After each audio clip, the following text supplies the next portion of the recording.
Hello there. We are glad that you are watching. Thank you for making time to join us on Tembei TV.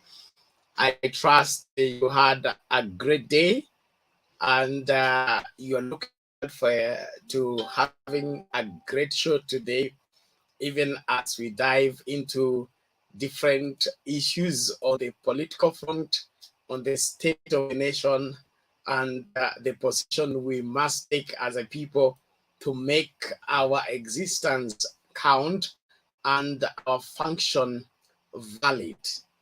We begin with apologies. We have had hiccups with our broadcast the past few days, and therefore we have not been able to come your way regularly like we have always done. But we thank God that we have found the required help, and we're glad that we are back. Thank you very much for your continued support and commitment to ensure that you keep us on air, and we keep bringing you what you need in order to voice out what you think about the current development in the country, on our political front, on the social aspect, and every other dimension. And therefore, we'll be resuming our usual broadcasts. So watch out for everything. There is a program we had started called In the Eye of the Elders.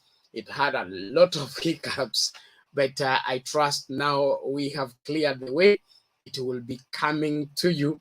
Get set for more to come your way. Thank you very much, those of you that are joining. The link is right into the comments. Those of you that want to get into the studio, make sure that you join me and let us have a great time together as we dive on this matter. Thank you, thank you. Jose Mwangi, Ruto Tosha. Okay, thank you very much. Teresia Wafula, Jose Mwangi Baba is the fifth. Haya, exchange has begun. Thank you so much.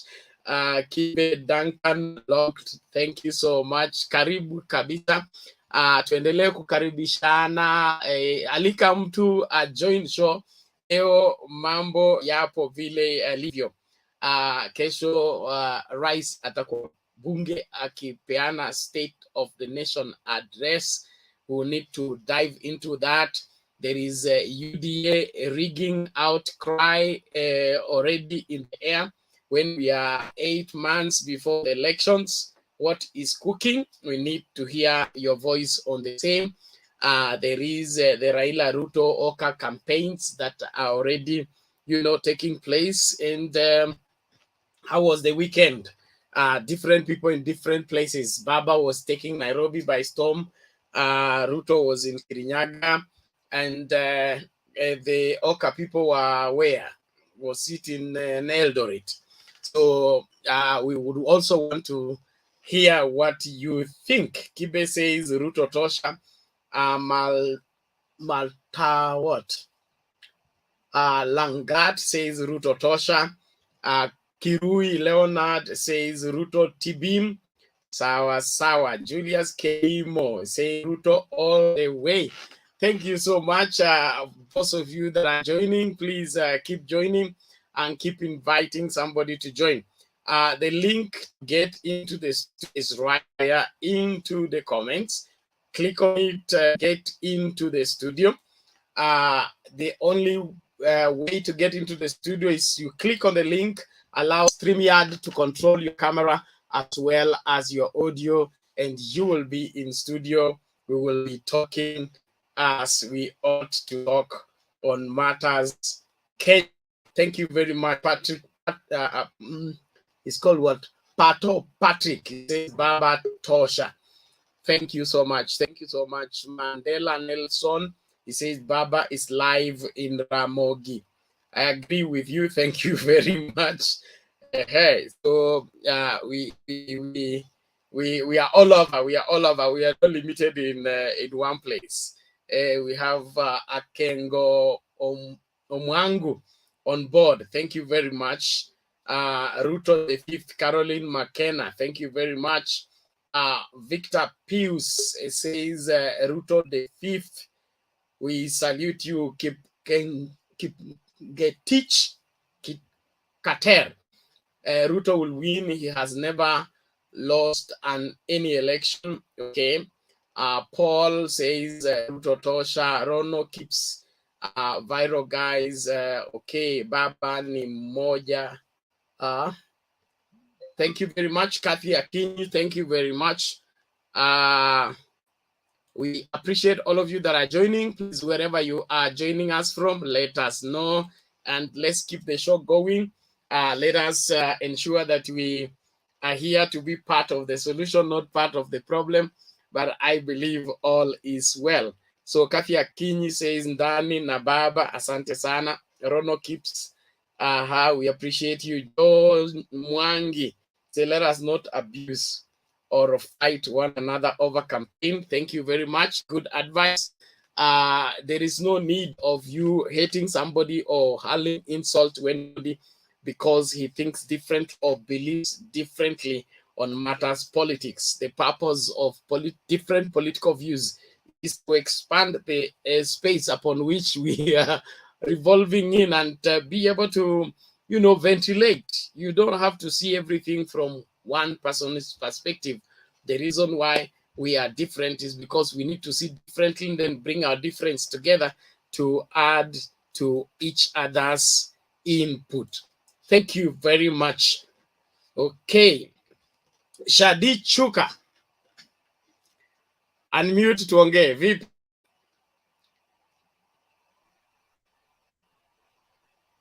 Poa sana kaka, habari ya leo? Salama, namna gani? Okay. Niko poa sana. Nimependa topic ya leo sana. Karibu. Ningependa kusema Ruto ni tsunami bwana. Don't compare Ruto with Baba. I'm trying to say Ruto is tsunami bwana. He carries a lot of masses, so you can't compare him with Baba. Okay, I want to say that during this political era, all of us are watching whatever is trending day by day. I can say all these politicians, all these aspiring politicians for presidential seats, what you're going to base on as voters is just but their policies, what they are going to put on the table for us to buy their ideologies. You're not just going to vote blindly, as other people might be thinking. And most Kenyans have recently discovered that we have some very formidable political alliances that are coming up that are going to carry the day as we approach the 2022 elections. So my brother Bernard, I want to stand to say Ruto will carry the day. I don't want to refute that, but I want you to convince me. Yes. The Ruto strategy, okay? And the other players, I don't see Ruto having a clear-cut path that can hand him the presidency. A clear what? A clear start? A clear-cut path. Okay? Okay. For example, a clear-cut path. For example, the kind of team he's putting up, the kind of agenda that is bringing up, okay? It's he's a respectable leader. He's a good speaker. Kindly pardon? There is the underlying principle that you can bank on. Mimi nimeitafuta sioni, nisaidie kuiona. Ebu rudia kidogo, nimesumbuliwa na network, my brother Bernard. Sorry. Okay, relax. I am saying, when you look at Ruto's approach towards the presidency, okay, and Baba's organization towards getting the presidency, and then the agenda they're putting across, there is one that is good for the ear, okay, but you can't trust it. One, it is new, all right, So, in my opinion, DP is has good language, good rapport with people, but amekataa kutupatia sababu ya kumfanya rais.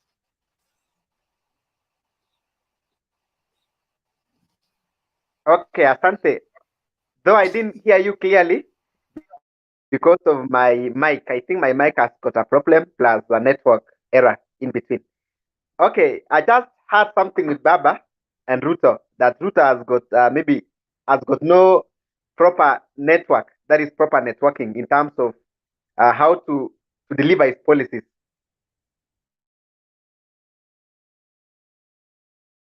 Am I that? Still say that Ruto has planned himself. Remember, Ruto is surrounded by political experienced analysts. As we speak, we have some very good economic experts. We have some very good political experts. We're now surrounding Ruto. And I'm very sure as the time goes by, Ruto is going to be experienced in terms of uh, development, that is agenda-based policy. So let's not just blame him because it is starting up maybe his UDA, and like the audience that have just started long ago. With ODM, my brother, I can tell you, ODM has been there for a very long time, but it has got no policy to sell to Kenyans. The only policy we have with ODM is TBM and Tialalas. There is nothing else. But with Rutas, UDA, maybe party, we've got yes, we've got a lot of policies being laid on the table that Kenyans are now going to buy. That is why we are there. So, my brother, let's not just criticize this and this before getting deep into what is happening. So, I want to thank you for this show, and let me ask each and every one of us to join the league. Shadi, relax. Ngoja, ngoja kwanza. Shadi, I love your passion and your commitment. But it seems to me you have not been listening at all to what Baba has been saying.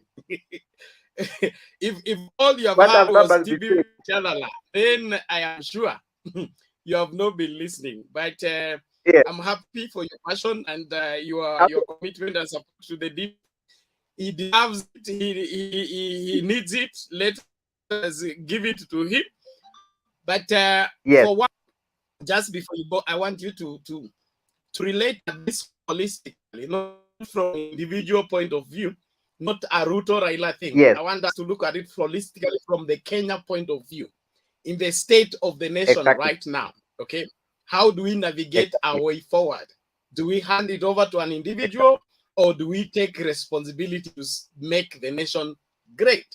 So, as young people, our reflecting needs to be more of the state of the nation and how to improve on it. But thank you very much. Just relax. You'll get another chance to, if you still have data, you will get another chance to make your submission. Yes, ask. I have a question before. Ask quickly before we go to another person. Kindly give me 2 agendas that Raila has maybe relate, and give me the other 2 agendas that has been relayed by the UDA coalition, UDA party. Which agenda? Oh, you're asking for the agenda? Yeah, I think the manifesto I need. Hold on. We'll get back to that. Huh? There is network problem. You are breaking as you relay the information.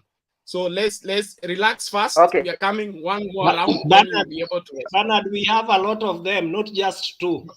Go WG. Let's establish order first.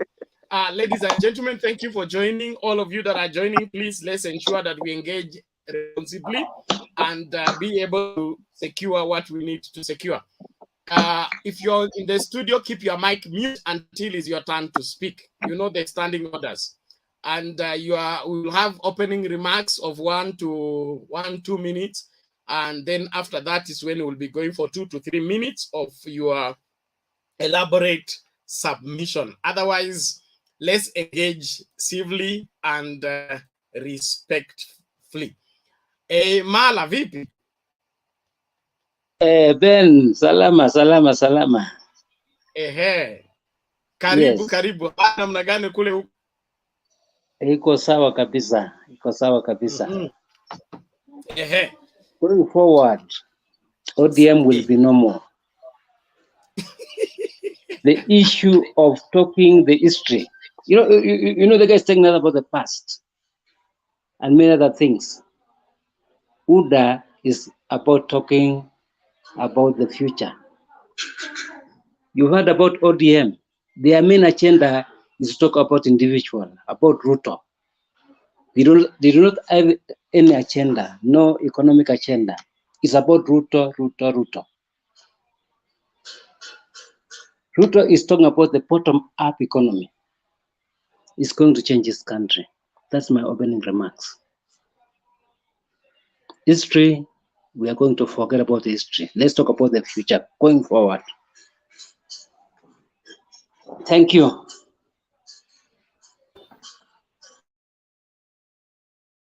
Nimemaliza.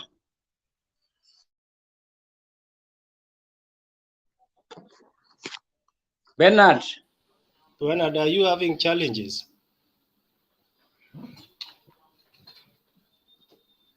you know he's an ODM guy, so he doesn't like negativity about Raila Amolo Odinga.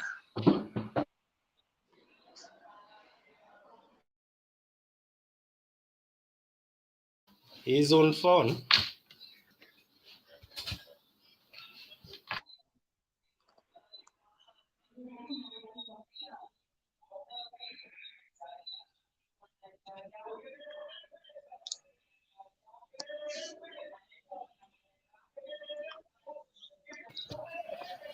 Sorry, Mala. I had an emergency call, and you guys are not helping me.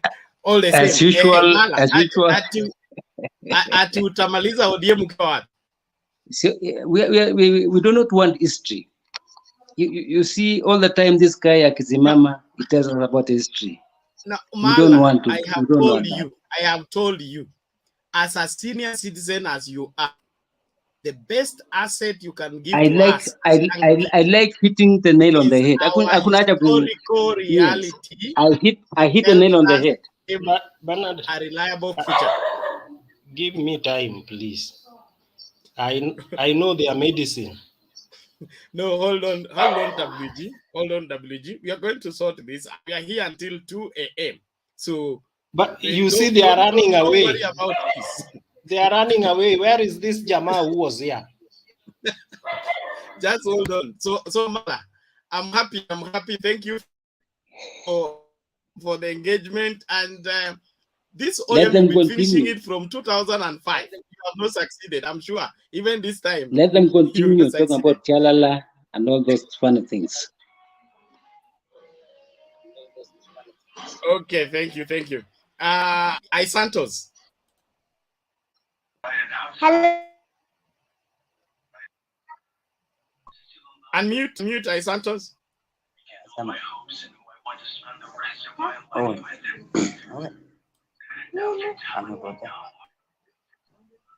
Okay, WG, take it. Santos, okay, thank you. Thank you. Yeah. He's still having challenges with the baby, maybe. Okay, WG, you on phone? Yes. Oh, me? No. Yeah. Okay, let me say something. I want to react on what the other guy. I don't know whether it is Pato or no, just contribute first, and then you can react. And Mala. Now, I think most of those sentiments that have been expressed, they come from people who have never ventured beyond Salga. They don't know what is happening in the country. Because I think most of the things they get is out of the scripts that they listen. Let me ask you: Are you in Kenya? Are you in Kenya, my friend? Mala, I didn't interrupt. Are you in Kenya? Just give me time. I didn't interrupt you. Order, all of you. Yeah. Order, all of you. Okay. So let one person speak, the rest wait. Okay, thank you. Yes. So what I'm saying is that if you put the deputy president here and the former prime minister, you will find a lot of sober expression in the camp of the former prime minister than the entertainment and the drama that goes with the deputy president's rallies. You will find that the deputy president's rallies will never go like in 5 minutes without him castigating either the local leaders there or the national leaders. He will always be on the back of, and soon, if he continues like that, let me tell you, he will get it very rough, even getting chances to campaign in those other areas. Right now, today, someone like Kiraitu Murungi had a function today, and the main topic was what? Was the deputy. And it was not because from nowhere, it was because of what the deputy did while he was there. The guys were rebutting what he said about, and that one happened in Ukambani. It happened. Anybody with a serious agenda for this nation will not have time to discuss about personalities, local leaders. Even if the opposing side are not in order, what they should be attacking are the agendas, what they are presenting, not personalities, the way they are doing. So I think those guys who are saying that the deputy president has something to present to this nation, it lacks facts. He lacks the contentment, just the same way he has not done anything in the last 8 years, just campaigning around. That is my opening remarks. I will still come back. Okay, thank you, WG. Please, let's all adhere to our engagement. Let's not create an exchange match. Give one person the enemy. If you want to refute, unainua mkono, alafu unachaguliwa, una refute. Don't heckle, don't shout at other. Santos, it's your turn. Unmute and speak. Still mute. You're still mute. Unmute kwanza. Okay. Huyu WG anaongea politics, si ndio? Na wewe wasema they don't rebut what I've said. No. So I said sikiliza, wakati anaongea subiri amalize, ama ukitaka kurefute kila amesema unainua mkono upewe nafasi. Don't shout. Sawa sawa? Okay. So you are free to agree with him or disagree. And then I disagree with him juu anasema ati DP hajafanya chochote, kwani yeye ndio ako government pekee. Sasa zingine watu sijui hutumia akili kama pembe ama nini. My friend, don't take me that direction, because if we go through that direction, you Santos. Yes. Tell us what DP has done. Don't say he has done something. Yes, did. Hajafanya yeye peke yake, hajafanya. President is there. Wamefanya barabara, stima vile inasemwa. Maji bado inaendelea, unaona? Lakini huu usema ati hakuna Kenya amefanya. Kwani wewe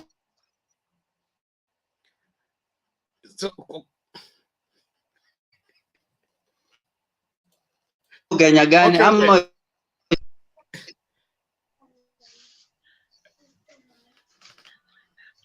Santos, network yako inaonekana iko na shida, unachelewa. Okay, what you will do is you will get out and come back and adjust your need. We'll engage later. Tuende wapi? Mama Mvumbilivu, how are you? Mama Mvumbilivu, my one and only sister. I'm good, my brother. How is you? I'm well. Good to hear you. I'm happy to see you. Karibu tu maoni tafadhali.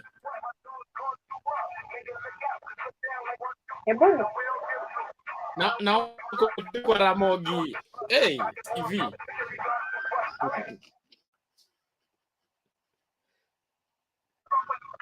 Acha mwingine aendelee, and then I come after another person. Okay, Niko busy kiasi hapa, kuna kitu nafanya. Sawa, thank you. We'll come back to you. Hussein, how are you? Good evening, gentlemen. Good to you. You're welcome.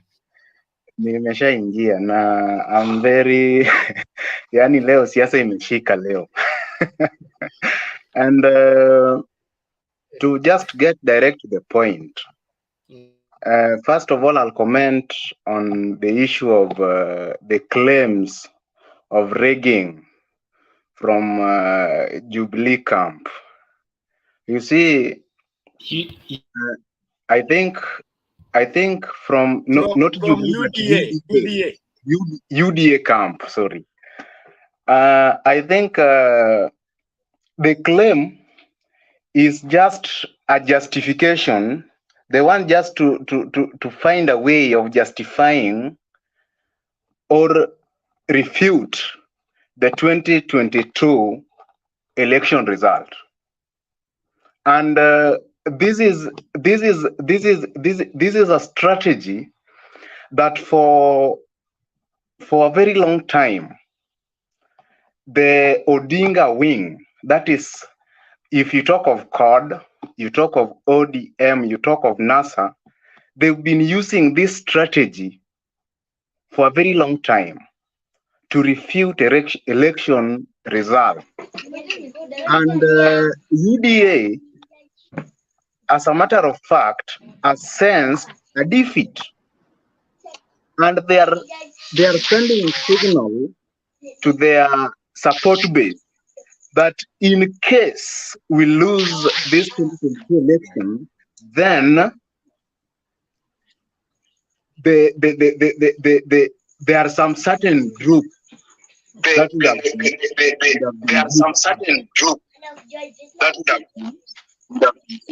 please let some that person close his mic because that person close his mic because he's distracting me, please. Shadrach Morogo and Geoffrey Ayeko, please mute.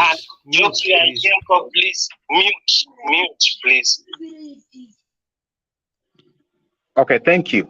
So I was saying that this is just a strategy, and the ODM wing has been good in using this strategy of claiming to be rigged, you see, even though somehow they've been the deep state has been rigging them out like 2007 and 2017, but this is just a strategy to give that impression that in case DP loses an election, then the rigging issue will be brought in on the table.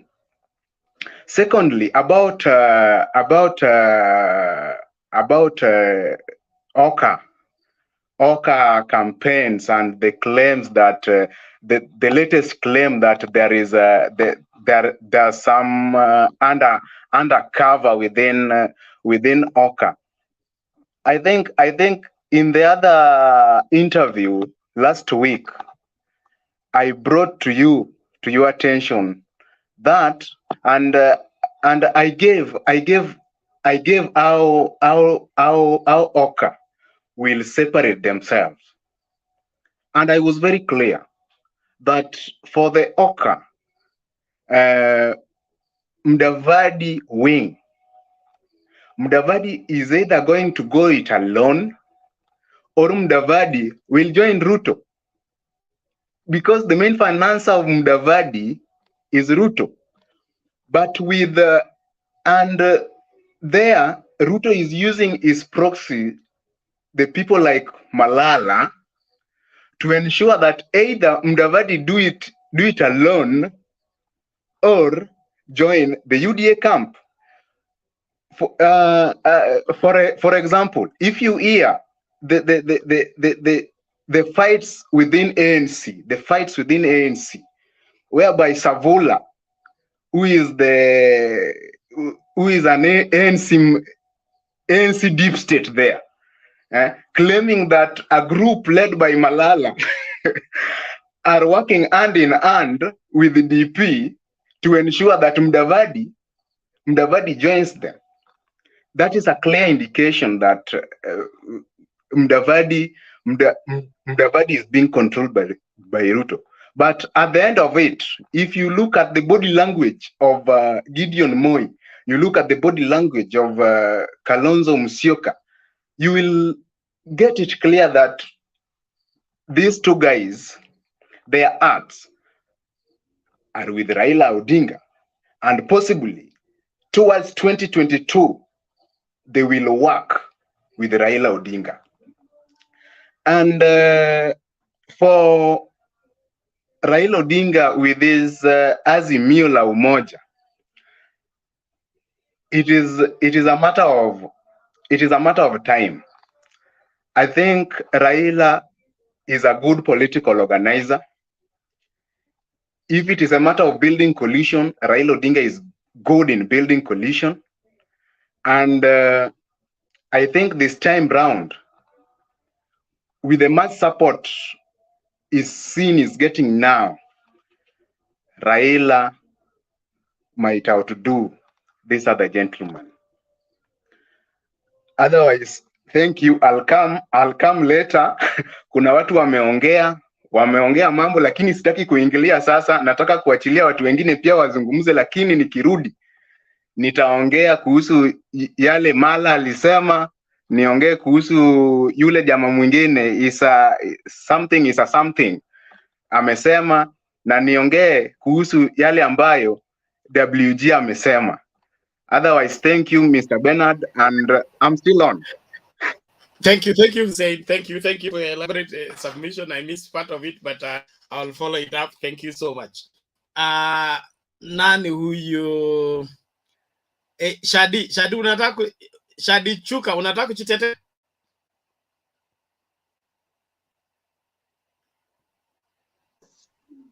Hello. Unmute. Yes. Yes. I think we have just joined. I'm still getting the. Kina Hussein wanatulima. Hell. Now, I'm saying you. Okay. Me have just joined. Ngoja kwanza. Thank you. Shadi, endelea. Shadi Chuka. Wacha Shadrack Murogo. Me have just joined, but I'm trying to understand what to get the main. Please, let's remain in order, okay? Ukisikia jina unaongea. Sawa. Kama kila mtu ataongea wakati wowote, tuna create problems. Hatutaki problems. Sawa. So it is Shadi Chuka, respond please. Bernard, nasema nashangaa kina WG wanatulima bwana na Hussein. Nataka watu waambie ni wapi sana Raila ameongelea mambo ya maendeleo kuliko siasa. In fact what Raila is selling in the market shows, in the street, is nothing else but Tibi Mantialala. There is nothing else, Mr. Bernard, as Hussein and WG. So we are just right as we talk of Raila going around and peddling rumors about Ruto, that Ruto is a thief. Ruto is not selling his policies. In fact, Ruto has been selling his policies ever since from 2013. And if Ruto was not an ever-working leader, or if Ruto was not that precise leader, Raila could not have chosen him in 2007. That is for Prime Minister seat. He knew that Ruto was a competent leader. That is why he chose him. So we must say the truth, my brother. There is no ground that Ruto has maybe misled any political league that he has joined. So the truth is, Ruto has got policies, Ruto has got agenda. Ruto, in fact, was part and part of whoever came out with the big four, very big four agenda. Yes. Okay, I like your approach. I just want you to answer me one question. Okay. You said that Raila is peddling lies that Ruto is a thief. Has Ruto refuted it? Yes. Is there any evidence anywhere where Ruto stood up and say, I am not a thief?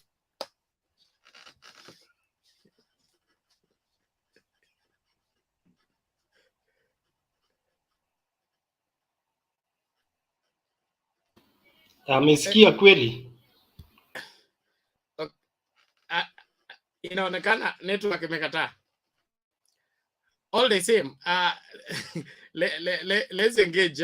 Thank you very much. Twende kwa nani huyu? Can I rebut?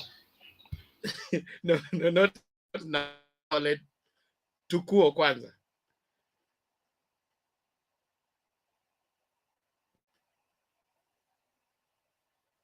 Ole Tukuo, unmute tuongee tafadhali.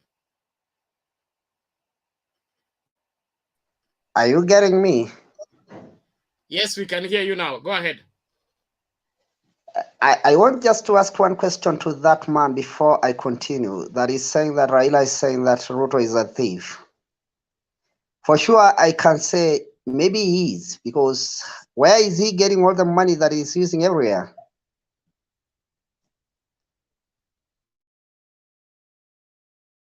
Now, let's do this, guys.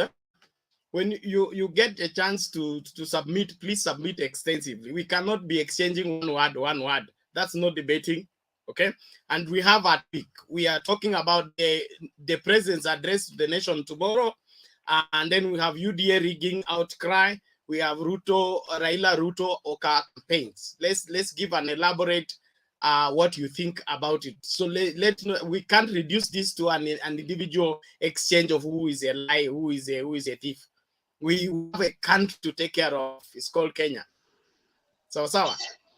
Bernard. Thank you. Yes. Let the guys talk about Ruto. You know, they're marketing our candidate. Let them talk about him.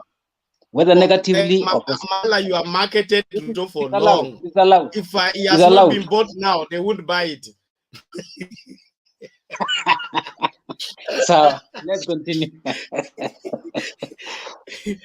Thank you. So, can we move on? Kims, how are you?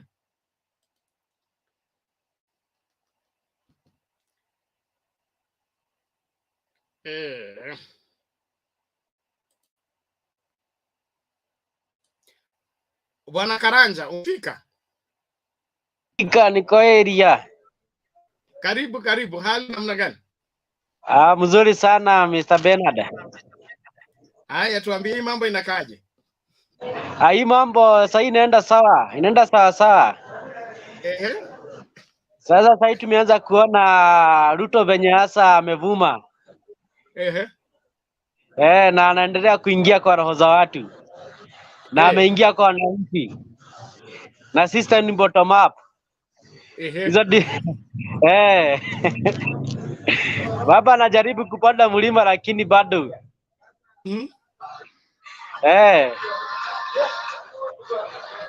Mbona vilio? Mbona vilio kwamba kuna rigging scheme mara the people went to the mountain who are not from the mountain. Exactly. Kama baba afanye chochote vinatokea wapi? Sasa unajua unakuja kwa mountain na unaleta watu kwa mountain ndio wakupigia kelele. Kama unakuja kwa mountain, ongea na watu wa mountain ndio wakufurahia pale. Lakini siku import watu kutoka Kisumu Dara. Hadi wanakuja ukesha Nyeri. Bwana Karanja. Tukifanya cultural festival. Different cultures. Neleta chakula pamoja. Tutazuiaje watu wa this culture walete chakula hii culture ndio tukutane pamoja? Hiyo itakuwa hapa si culture, hii ni siasa bana. Wewe unajua unajua a cultural night at Dedan Kimathi University. A cultural night. Bana ziko zinafanywa 150 passes to Nyeri. 150 school passes to Nyeri from Kisumu. 100 and what? Okay. 150 Bernard. School passes. Okay, thank you. Let's make progress. Karanja malizia alafu tusonge kwa mtu mwingine. So Mr. Bernard, kitu ya kwanza nimekaia kuingia katika hii show. lakini show inaangaliwa katika Kenya mzima. Napatanaga na watu na huko wananiambia issue ya Mtebei, yani inafanya watu wengi kuwa wana reason together. Tukikuja hapa tunaweka mind zetu together na tunaona the future of the country kwa hiyo inaenda. So hapa tuko na supporters wa Ruto, tuko na supporters wa Uhuru, wa Raila na wale wengine wa Oka. Na so mimi ni mfuasi wa Ruto. Na mimi sasa najua penye tunaelekea. Hata umeona zile campaign tumekuwa nazo na vile tunaelekea na penye Kenya inaelekea, na sisi tumeshaamua. Sawa sawa basi. We thank God for you guys. Lakini mimi mjani convince, mjue na mshirika hapa amjani convince. Okay, WG kabla ya Hussein.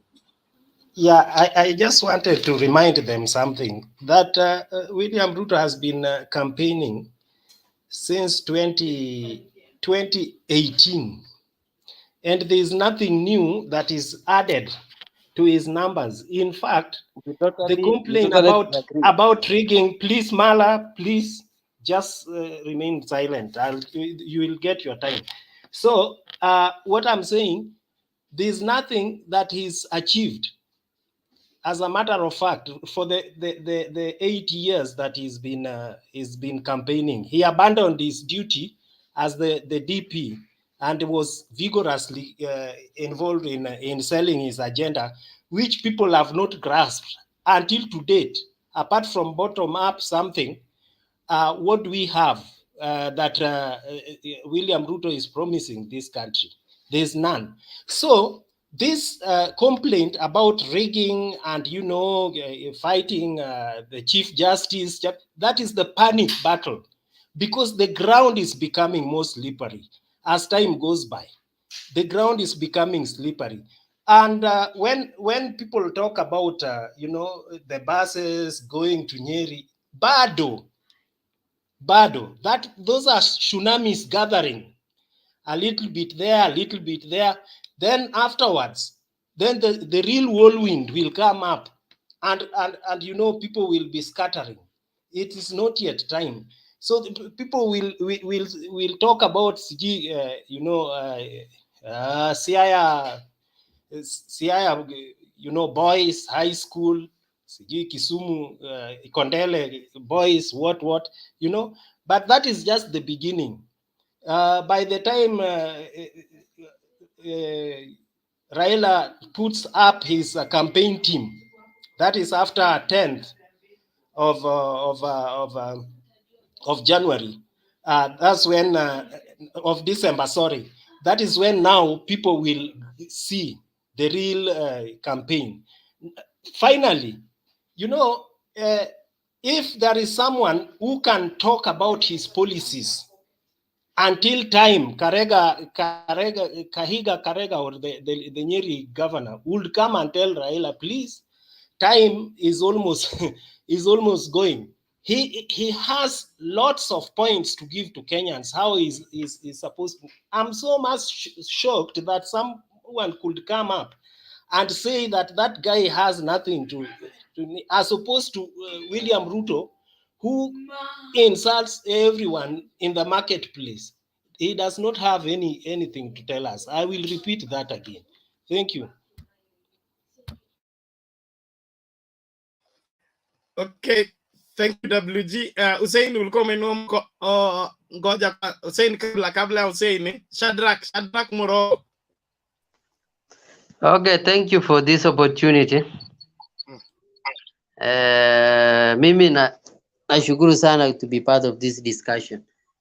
But what I can say basically, I think despite of these political changes, we need to understand is that I think people already have made their mind. Unless there are some percentage who have not made their mind, which is, I think, almost 10%. But already, even if we have to cast a vote, people know where they are going. So far, the current, the what they were releasing recently, opinion polls, we saw DP was ahead, Raila was the second, But now the challenge now is that force. This is about Oka. Oka now they are confused. They don't know where they are falling in. But majorly we need to talk currently about the two guys.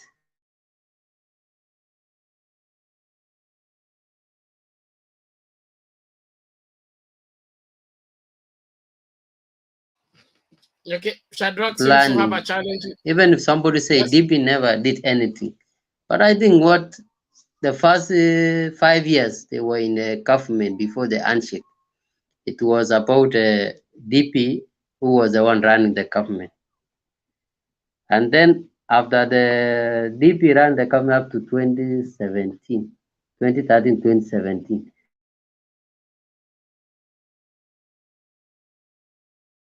For him.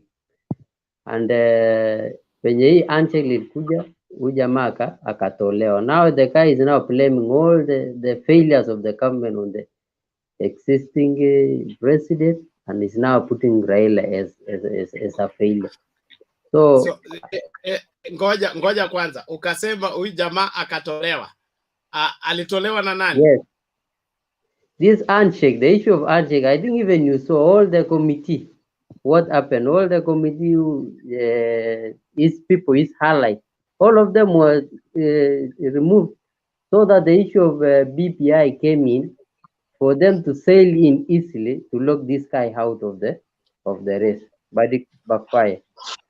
So now Ngoja Shadrach, I want us to go slowly so that we make our viewers to understand. Okay, I want to understand why the DP left office or he's in office while not in office. Okay, then you are saying after the handshake alitolewa na nani?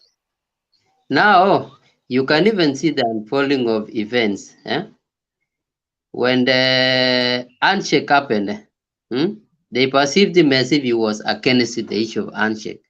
So they removed all his allies in committee. I think even recently you saw even withdraw of his security. So you can see that person is I don't think he is answering you, Bernard. He's not answering you. Hold on, WG. Shadrach. Maybe. Who is the deputy president of the Republic of Kenya as we speak right now? As we speak now, it's Raila Amolo Odinga. What? Yes, that's a fact. Everywhere you launch everything. When did that take place? Yes. You see, the deputy president of the Republic of Kenya right now is Raila Amolo Odinga. I'm saying the name is only Ruto. The deputy is William Ruto, but that is a name only. But when you see all the functions, the guy doesn't perform any functions. And he's earning salary from that office. Yes. We don't know that one, but the name only, which means okay. Shadrach, naomba hivi, and I keep begging everyone here, okay? Let's put Kenya first, okay? Let's forget about individuals. I want us to talk soberly as Kenyans, okay? If somebody has been given an office and is earning salary from that office so that he can use it to serve Kenyans, and then he comes from the office and gives us excuses why he has been doing what he's supposed to do. As Kenyans, we need to be men enough to ask questions, okay? Because I can't do a salary for 5 years and then come and blame the handshake. I blame Raila Odinga. I blame the president.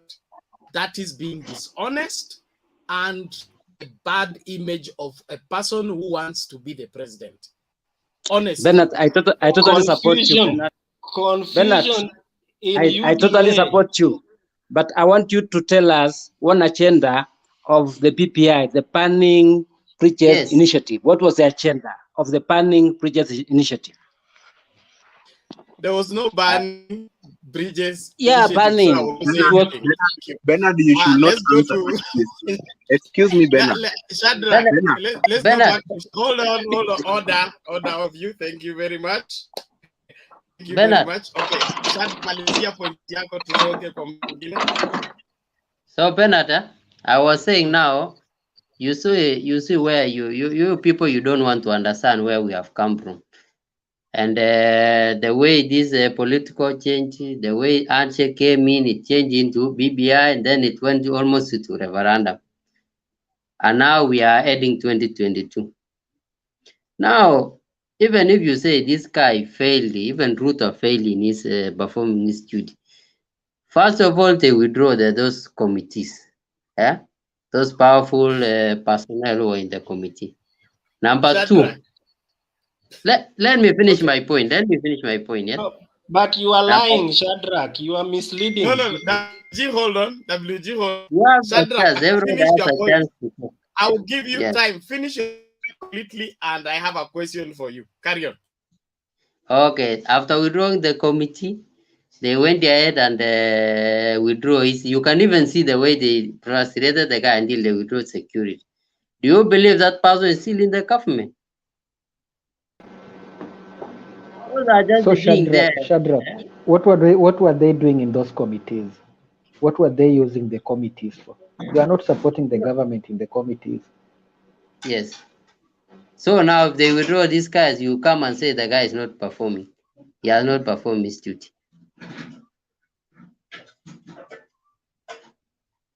And why is he not resigning? Olo, hold on. You are umeingilia kwa dirisha. Relax kwanza. That is a constitution office, eh? Yeah. So let's call us. Yes. You know, Bernard, let me call something here, Bwana. Ngoja kwanza. Shadrach. Yes. Umemaliza point yako? Yes, I was under some questions people were asking this. No. Umemaliza kile ulikuwa unataka kusema, nataka kuinterrogate. So, and then I was on the point of after PPI, we came on the issue of now we are heading 2022. 2022, I see it will be like two horse race between Raila and Ruto. Raila now is being marketed by these guys, outgoing governors. Most of them are outgoing governors. When you see everywhere they move, these are outgoing guys. But when it comes to the crown, things are different, especially in Central, Rift Valley, part of Coast.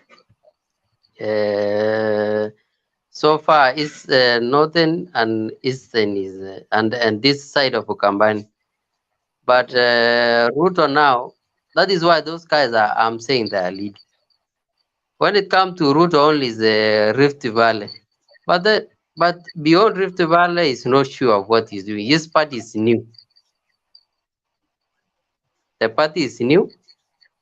We give him some because he tried in. I think he has only one MP so far.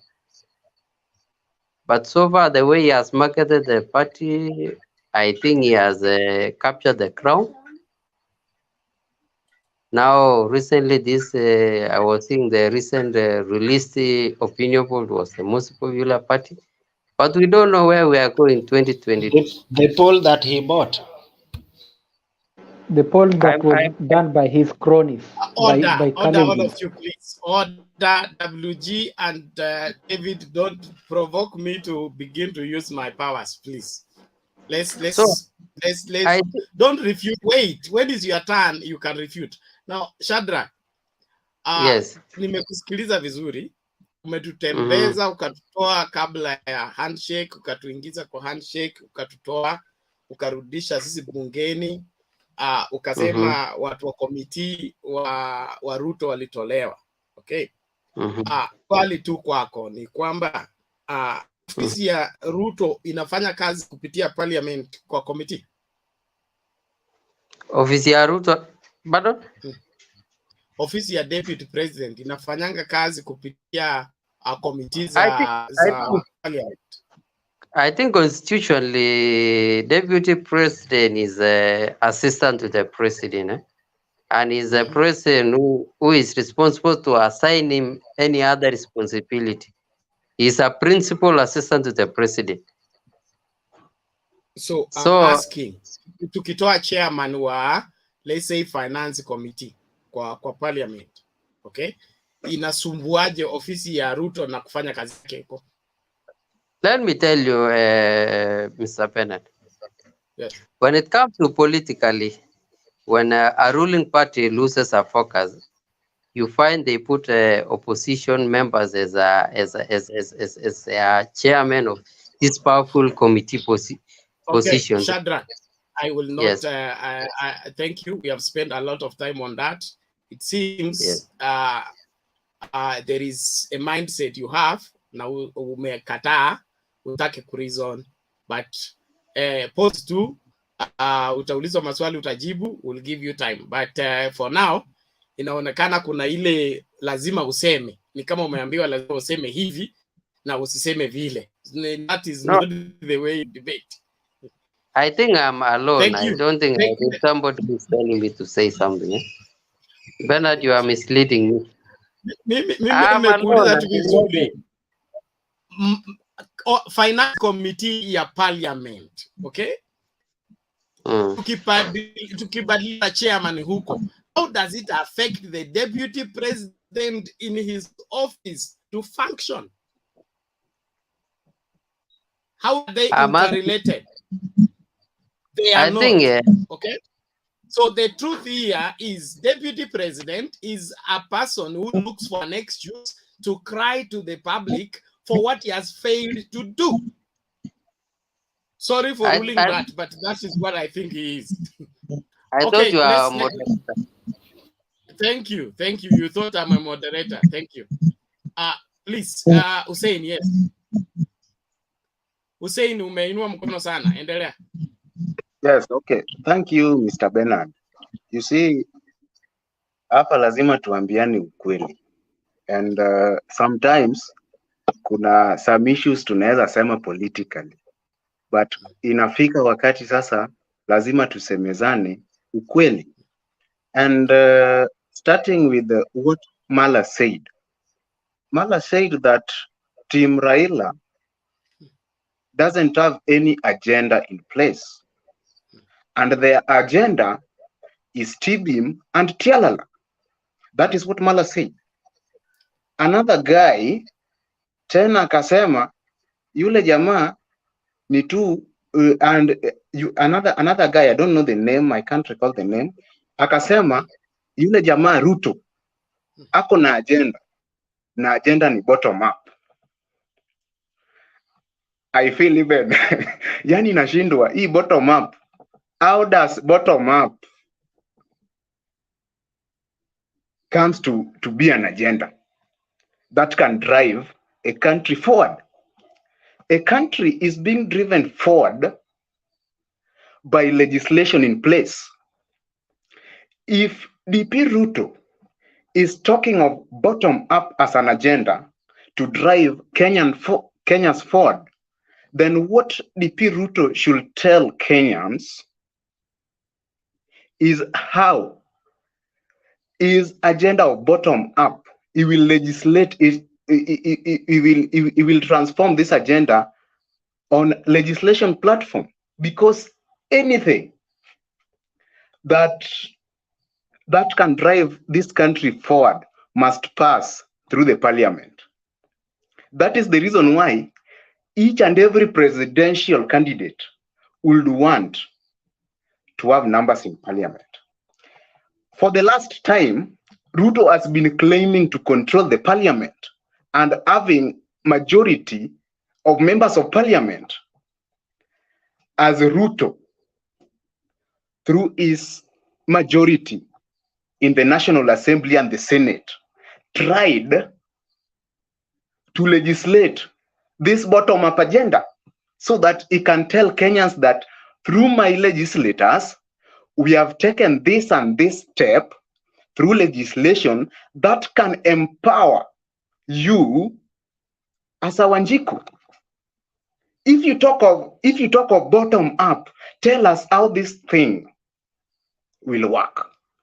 You don't tell us this bottom up, we will add 100 million to the constituency, we will do this 100 million where will this 100 million come from? Where? And I was surprised some 8 months ago when Ruto was asked a question by a journalist that does he think that corruption can hinder development in the country? The answer, the whole DP, who has a PhD, he has a PhD or master's, answered that corruption cannot hinder development. Is this guy, from your good reasoning, you can trust to take you forward? Somebody who doesn't believe that corruption cannot hinder development. Secondly, I want to talk of Raila. They were saying that Raila is just full of TBM and TLL as an agenda to take Kenyan forward. And according to the latest statistics I've got, is that Raila was having consultation with Kenyans, telling Kenyans what plans he has for the country.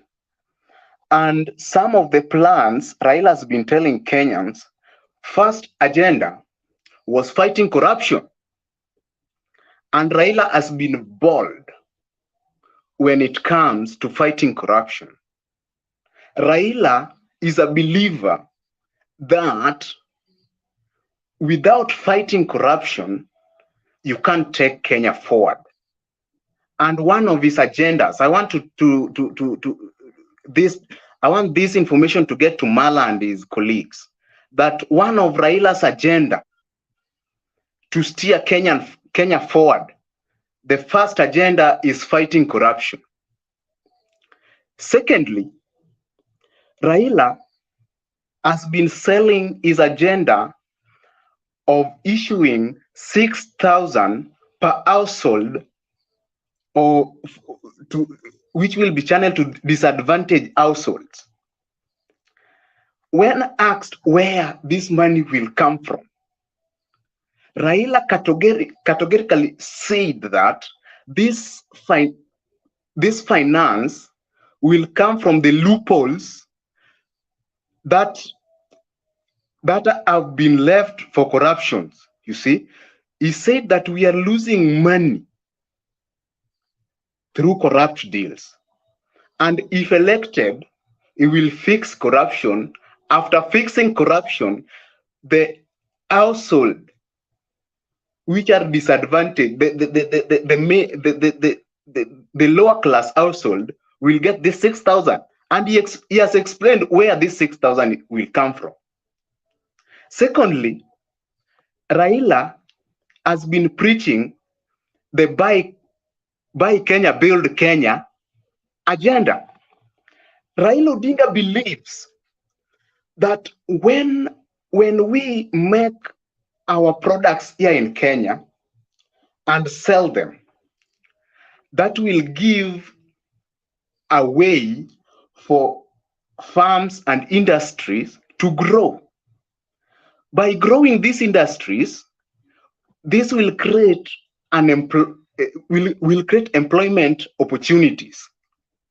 And that is an agenda. So if you are at your right mind talking that Raila has no an agenda, then you are not politically true to yourself. If you hear what Raila has been saying, he has an agenda for Kenya. Now let's go to politics. In politics, Hussein, thank you. Hussein, hold on, Hussein.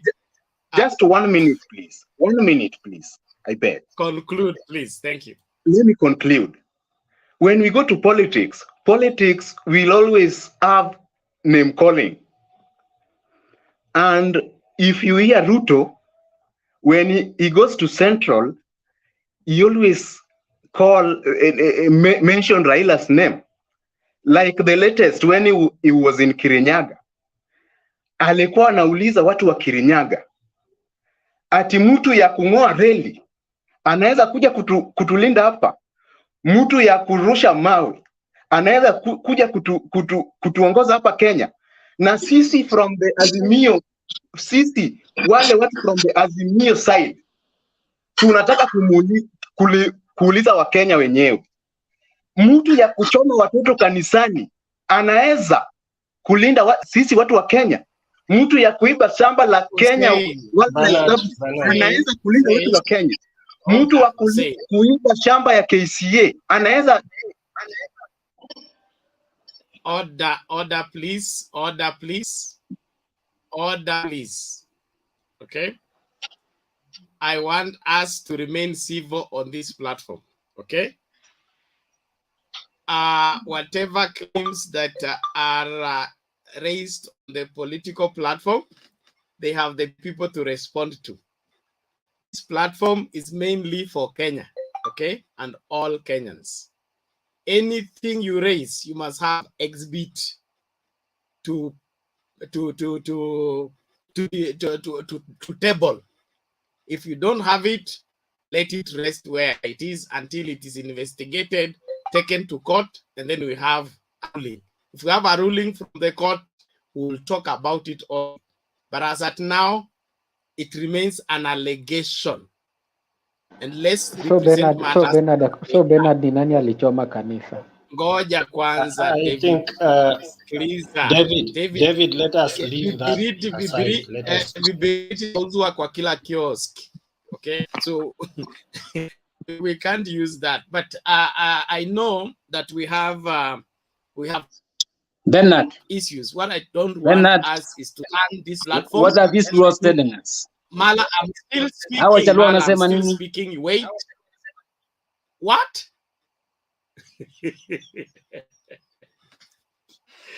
No. Okay, order, please. Order, everyone. Thank you so much. I know that's an emotive matter, but I don't want us to lose the show. I want us to keep it because we need to remain here and talk. Secondly, let's restrict ourselves to the title for the day. Tusiende hii fishing expedition imezidi. Inaharibu show. Let's but we are not controlling them. Can you guide them? Let's talk according to the topic. You are misbehaving and you get a penalty for the same. I don't want that. So, Bwana Hussein, your points are okay, but please avoid the exchange. We don't want name callings in terms of indicting somebody on matters that we have no evidence from the court of law or credible office. So. Okay, Mr. Bernard. I'm very sorry on that, but I was just passing my point politically. What has been happening in the political scenes? Because if you hear what DP Ruto has been saying, has it been justified by a court of law that Raila Odinga ni mrusha mawe? Has it been justified by a court of law that Raila Odinga ni mng'oareli? Has it been justified by a court of law that Raila Odinga is that? Even a small kid anajua hiyo. Mala, huyo Mala ni mtu mkubwa lakini ana utoto sana huyo Mala. Order Hussein, okay? Hussein, I love your passion and your commitment and your ability to articulate your points, and is really valid. But let's choose which war to fight, okay?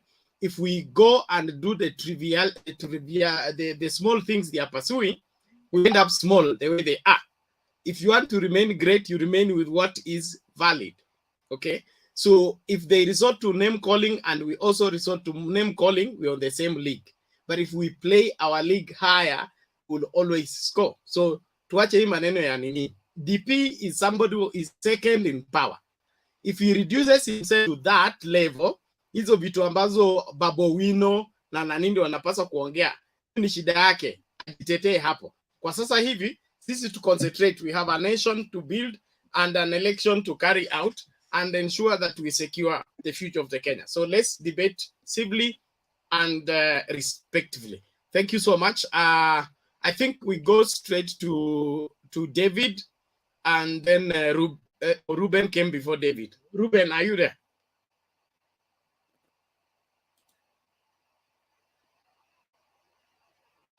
Ruben, are you? David, chukua yako mbili tatu. Ruben is not there.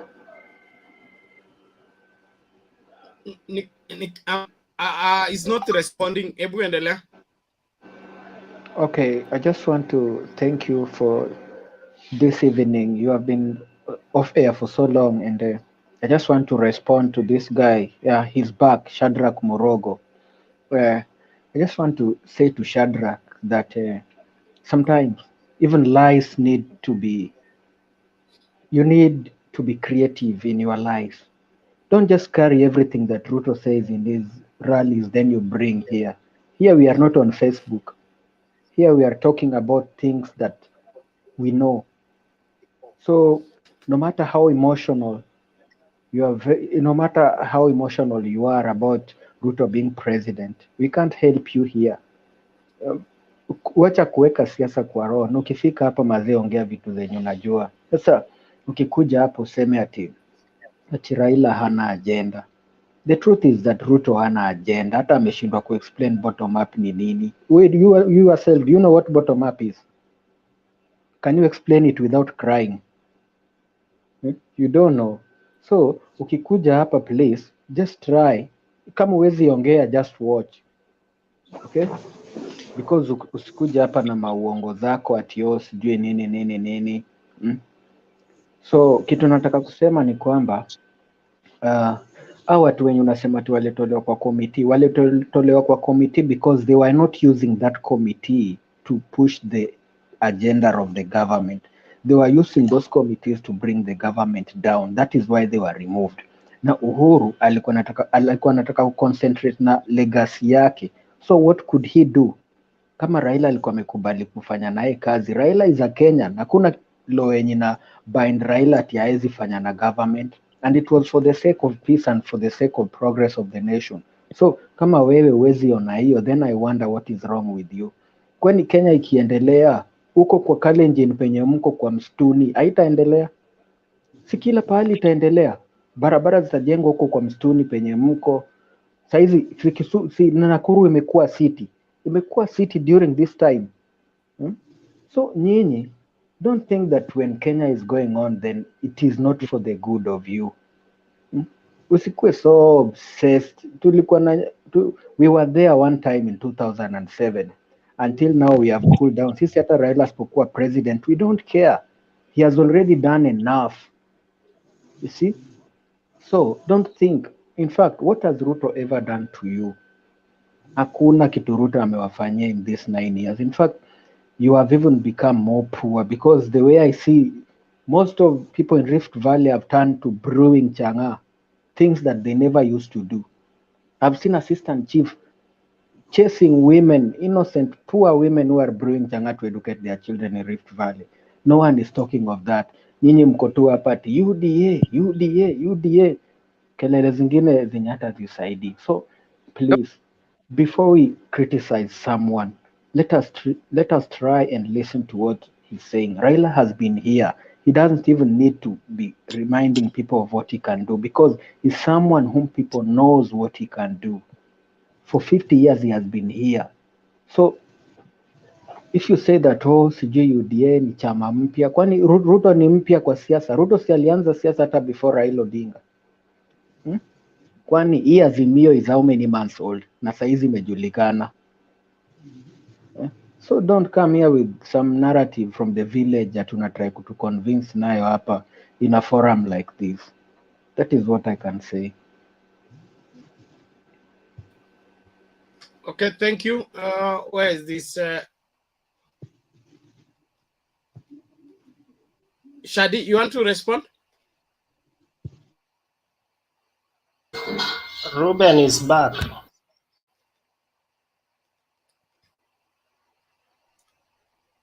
Shadrach, you are Shadimoro. I just want You to know, request. yes. Let's not use this narrative of this place is brewing changa, this place is pushy.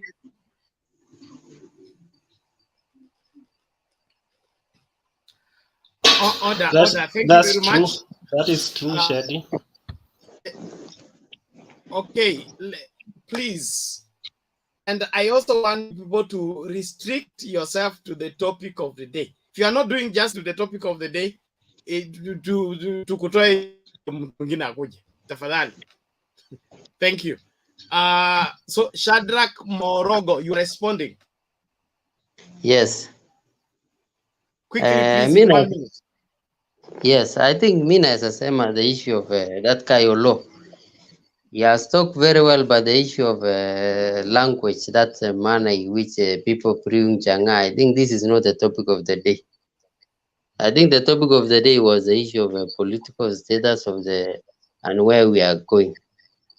But when you talk about the issue of bringing Changa, that is it's an ethical language here. People are there in politically to compete on policies and ideas and manifestos. So when you talk about the issue of bottom up, I think for him he doesn't know. He only knows Tialala and whatever.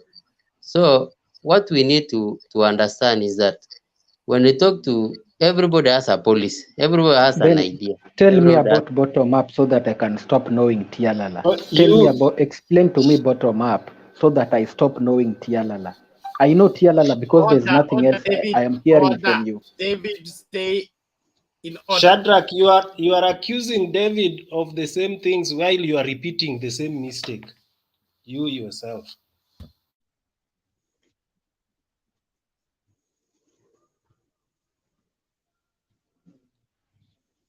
Okay, I think we let it rest there. Ruben, I want the people who have not spoken will speak. All the people who have not spoken will speak first before another person repeats. Ruben, are you ready? Yeah, I'm here, Mr. Pennant. How are you? I'm well. Good to see you. Thank you. I've been away for some time. We have also been away. We resumed today. Okay, thank we you have very had much. a lot of issues with our broadcast, but we thank God we are here. Amen. Sasa kulingana na topic ya leo ni mambo ya naona UDA rigging Outcry, Raila Ruto campaign. Nimesikiza what my colleagues my fellow panelists wamekuwa wakichangia, na nimesikia sio vibaya, although kuko na shouting match kidogo. What I would love to say is that so far so good kwa pande zote mbili. UDA na ODM wamejaribu kufanya mambo yao vizuri, but kuna mambo fulani tunafaa tuangalie hapa. Ukweli ule uko ni kwamba ziko kwa field. Hiyo story ya Oka kulingana na mimi sioni ikiwa kitu kubwa sana ya kuconcentrate, kwa sababu these people are just out there trying to impress any side ile ambayo inataka kuwachukua.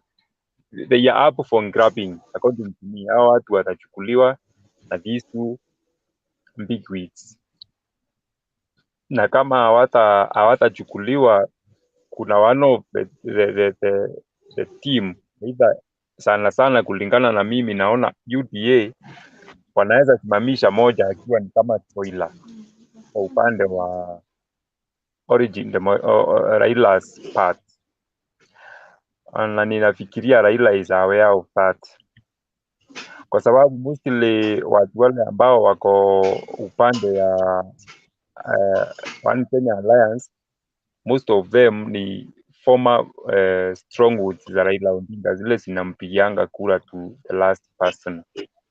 For example, ukiangalia upande ya Ukambani Kalonzo Musyoka has been the running mate for Raila Odinga twice. So it can be a person of interest to William Ruto. Ukiangalia watu wale wengine kina Wetangula, Njirongo, Mudavadi, hao hiyo nayo ni timu ya ilikuwa upande wa NASA ambayo ilikuwa inasaidia upande ya Raila Odinga kumletea kura. William Ruto being a spendthrift na mtu ambaye anapenda kutoa pesa ovyo ovyo, he can buy those tired people wa kumsaidia kutafuta kura in those areas, but I am sure Raila Odinga knows that one very well, and he must have a secret, he must be having a very secret kandi ile sisi hatujui. So kile siku zinaendelea, things are going to unfold. We are waiting for that big announcement next week, but next week actually. Na kulingana na mimi, Raila Odinga has not started his campaigns. Actually yeye alikuwa kwa Azimio la Umoja, hakuna siasa ameanzisha. Raila hakuna manifesto ako nayo, hakuna manifesto ameleta, hakuna model ameleta, hakuna anything ameleta. What he has been doing, he has been going around this country akiuza Azimio la Umoja, kuunganisha Wakenya pamoja. Siasa ikianza, siasa proper, hii ndio itatofautisha kati ya vijana na wazee. Wazee in terms of maturity, si wazee kwa miaka. Already William Ruto amesema ako na chama ni UDA, Raila hana chama, hatujui ni gani. Amesema mpango ni bottom up, Raila hatujui mpango wake ni upi. Amesema candidate ni Ruto, Raila hatujui wake ni gani. Actually Raila hakuna ile kitu ambayo Raila amefanya imesumbua watu ya UDA ni mambo ya Azimio la Umoja, not really a true campaign. Campaign ijaanza. Number 2, mambo ya watu wale ambao huwa wana move politics za Kenya ni wanasiasa wale wa kitambo ambao wanajua the terrain, wako na mfuko, kwa sababu politics ya Kenya ni it has got all to do with the money. So, tuambiane ukweli, politics ya Kenya ni very expensive. Hatusemi ni ya kumbribe watu, but politics requires money, politics requires goodwill, politics requires knowledge. Kwa hivyo ukiangalia watu wale Raila anatembea nao, wako knowledgeable, wako na mfuko, na watu wako na goodwill ya watu. Most of the governors outgoing or seated, Raila already ukiangalia anasupportiwa na governor 35. Go and do your own check. 35 governors support Raila Odinga. Na most of these governors 35, more than 20 ni politicians wale wa kitambo, wale walikuwa wabunge, wale wa kina Kiraitu Murungi, ile timu ya kitambo, kina Peter Munya, wale watu ya kitambo. Watu wanasiasa wale wamekomaa ndio wanasupport Raila Odinga. These are the people who can go the field and campaign with their own resources for this big guy. Lakini ukiangalia hii timu ambayo especially from Central ambao wanaandamana na DP is supposed to be a worried person, kwa sababu wote ni first timers, all of them are political greenhorns. Wengi wako wana rely on rhetorics and theories. Mambo zingine zile zinasomwanga kwa vitabu, kwa notes na kurevise kwa notes na notes, they don't actually work on the ground. Tuambiane ukweli, kuna mambo zingine ukisoma vitabu, ukisoma business administration, ukuje uiapply kwa ground ifanye kazi. Sura zingine ni experience, ile street wisdom, ile ya kutembea hapa na pale. And those are the people that Raila Odinga is relying on. This guy has tried 4 times. Hii mambo ya full ground, hii mambo ya kuimba nyimbo, hii mambo ya kuongea, hii mambo ya eloquence, kuwa na maoritas kwa siasa, Raila has faced all these things. Actually, tukitaka kuulizana ukweli, akitoa pesa kwa William Ruto ile ambaye anapeana, and he pull a ground. Tukiambiana kesho Ruto anakuja mkutano na pesa iliisha, hakuna pesa atapeana na hakuna empowerment. Who will go to his meeting to listen, kusikiza nini? Atakwambia nini? Mimi saa hizi where I'm sitting right now, I can write 80% ya speech ya Ruto ile atatoa kesho, because I know it. Najua vile atasema. So hakuna kitu atatupatia mpya. It is all the only new thing that William Ruto can give each and every day, a new thing is money. That is the one. And until this panel, wale ambao wana support UDA, mtu atasimama atuambie mahali William Ruto anatoa pesa, na tunajua serikali inakuwa run by through ministries, na ministries zile ziko ni 22, na hizo ministry 22 ziko na PSs, na ofisi zote zimekuwa slotted na pesa na budget. Tell us then, ni ministry gani hiyo ambayo iko na pesa ambayo ndipi anazungukanga nayo akipatiana, kwa sababu is a government officer na ni number 2.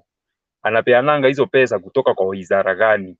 That is one. Number 2, kama ni zake ambazo anapatiana, the question is, ana expect kurecover hizo pesa zake namna gani akishinda kura? Kwa sababu hakuna mtu mjinga hapa philanthropist ambaye ako Kenya hii wa kuenda akidish pesa akipeana pesa mbele nyuma juu chini, unapeana pesa. Why do you give money?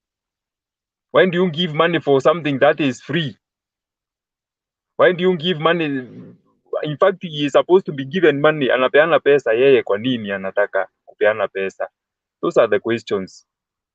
So please guys, until when utasimama una support Ruto na utueleze bottom up ni nini, na utuambie hizo pesa zitaenda kwa bottom zitakuwa zimetoka wapi kama si top, na utueleze hiyo model imeifanya kazi wapi, na utuambie imesupportiwa na legislation gani, na utueleze itapitishwa na nani hayo mambo, na yes on record akisema yeye akiwa president hakutakuwa na pesa ya kuiba, because sijui zitaibua zote, and all those and many other things. Please, tukitaka kudiscuss mambo hapa guys, let's be sober, tuweke ukabila chini, tuweke Umeru, Ukikuyu, Ujaluo, Ukalenjin chini.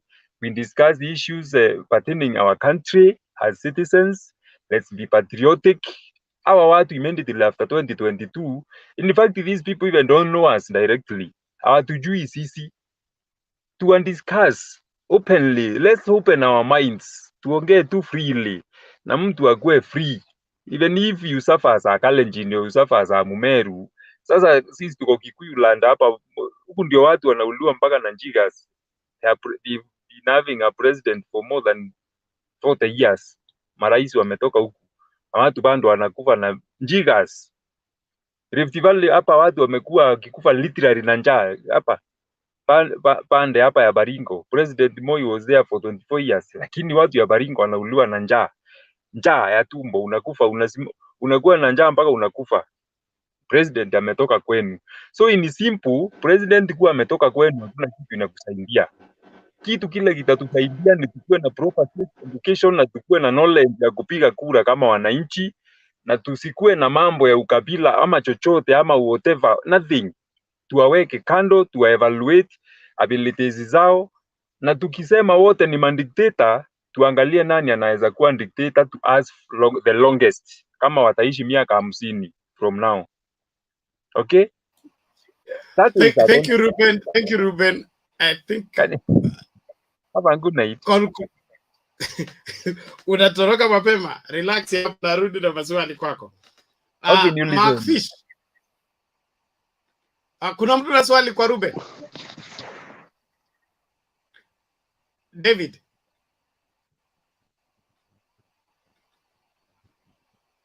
Unmute, David. Oh, thank you very much. I just want to say that huko Rift Valley penye watu wanakufa njaa, See, I think it is part of Ruto's home, Ama, because when you say that Moi was a president, when you separate Rift Valley useme hii part ya Rift Valley ni ya Moi na hii ni ya Ruto, kwani si huko ndio Ruto amekuwa deputy president for 10 years?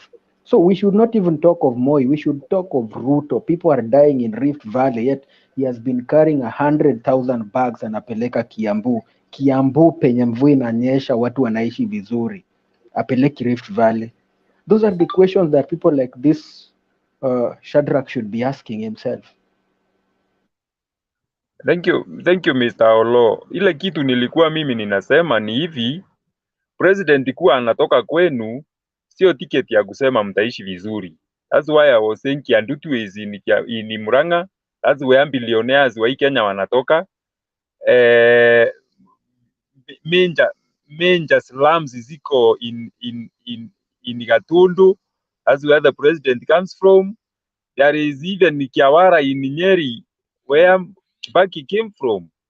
So hii mambo ya president kupigana life and death kwa sababu ametoka kwenu, hakuna kitu inakuletea kwa meza as such.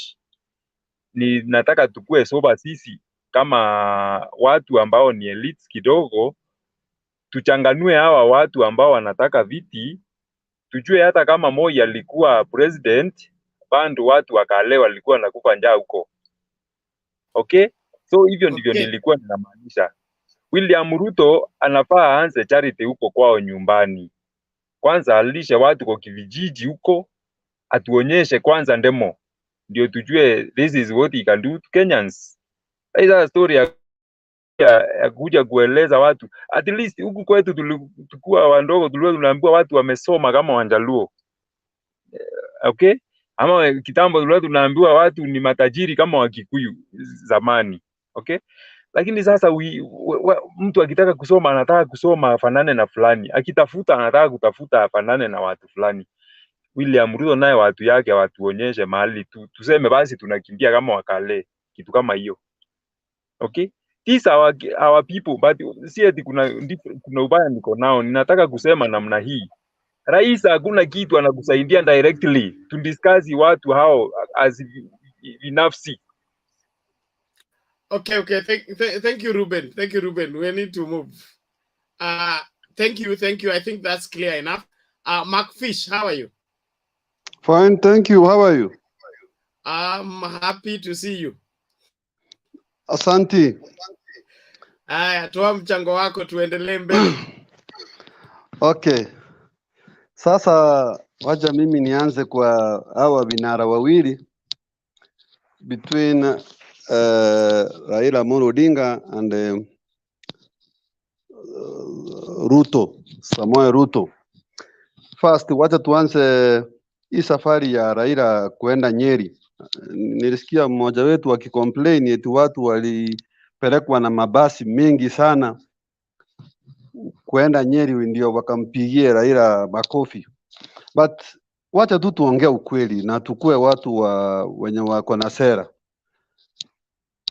Hii ni kikundi ya watu kutoka Luo Nyanza ambao walienda to visit people in Nyeri. Remember, na watu wa Nyeri first walikuwa wameenda Luo Nyanza. There is no way hizo gari za tuseme Kisumu Boys school bus ama hizo mabasi za mashule asingekosa, kwani watu wangebebwa na nini? Si lazima wangebebwa na magari? Yeah, because they are human beings. So this kind of insinuation eti Raila ana transport watu kutoka mahali anatoka anapeleka kwingine, let us be fair, hiyo ni kitu ya it does not add value na ni kitu ya uongo. We are lying to ourselves. Second, sasa wacha nikuje kwa William Ruto. Ako na economic model anasema sijui bottom up ama up bottom, something like that. Tuanze tu slowly by slowly. William Ruto is a Kalenjin. During the Grand Coalition, William Ruto yeye ndiye alipatiwa wizara ya kilimo, agriculture. and most of the part of Rift Valley ni watu wanafanya mambo ya agriculture, ni wakulima wa mahindi, ndio wakulima wa wheat, wakulima wa pereto. What happened? You know, kama wewe ndio waziri na watu wenye una lead wanatoka kwa hiyo sehemu mahali mnafanya kilimo, alafu watu wanaweka mazao kwa shamba, soko inakosa. Soko ikikosa, yet you have already had plans to import maize from out. Sasa unataka kusaidia watu wako namna gani? Then you turn again after being the vice president for almost 9 years now, we are heading 9 years, unaanza kutuambia eti mkinichagua sasa utanyorosha nini? Yet these simple things which you have been tested, you have failed. Aya, kitu ya tatu, kuna I think Ruben amesema juu ya hii mambo mtu anatoa pesa hapa na hapa, na ni ukweli. If you are a businessman and a really businessman, you invest somewhere your money, you need to get your returns. So this is a guy, or this is a vice president, who is capable to afford dishing out every week more than 5 million. So per month, is spending almost up to 20 million. If you calculate per year, hiyo pesa anatoa wapi? Okay, atairudisha aje?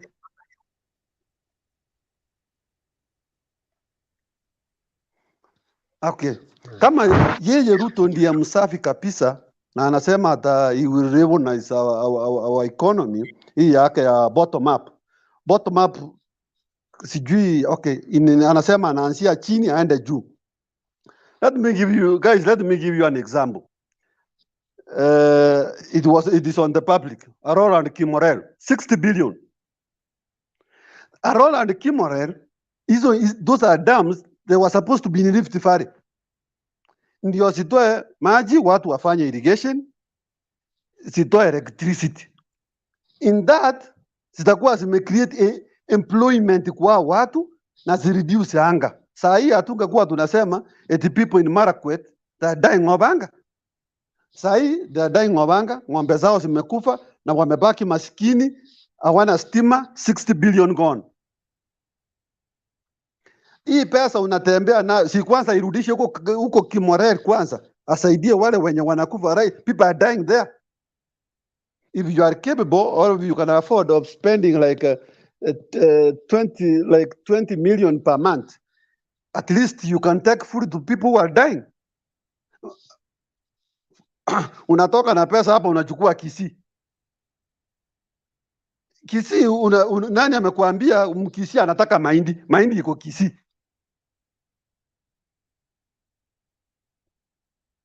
Haya.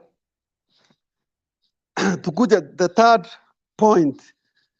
I want just to highlight this kind of euphoria. Ruto is everything. Ujamaa, let us go behind. Ujamaa, there's nobody hapa ambaye amewahi pata pesa bila hata kuajiriwa, hata even being a kiosk manager. Right from university, yeye mmoja akamshika mkono YK 92 ndio na kina Jirongo wakapora mali, wamepora inchi. Is now a billionaire and he's telling people nyinyi endeni msukume wheelbarrow.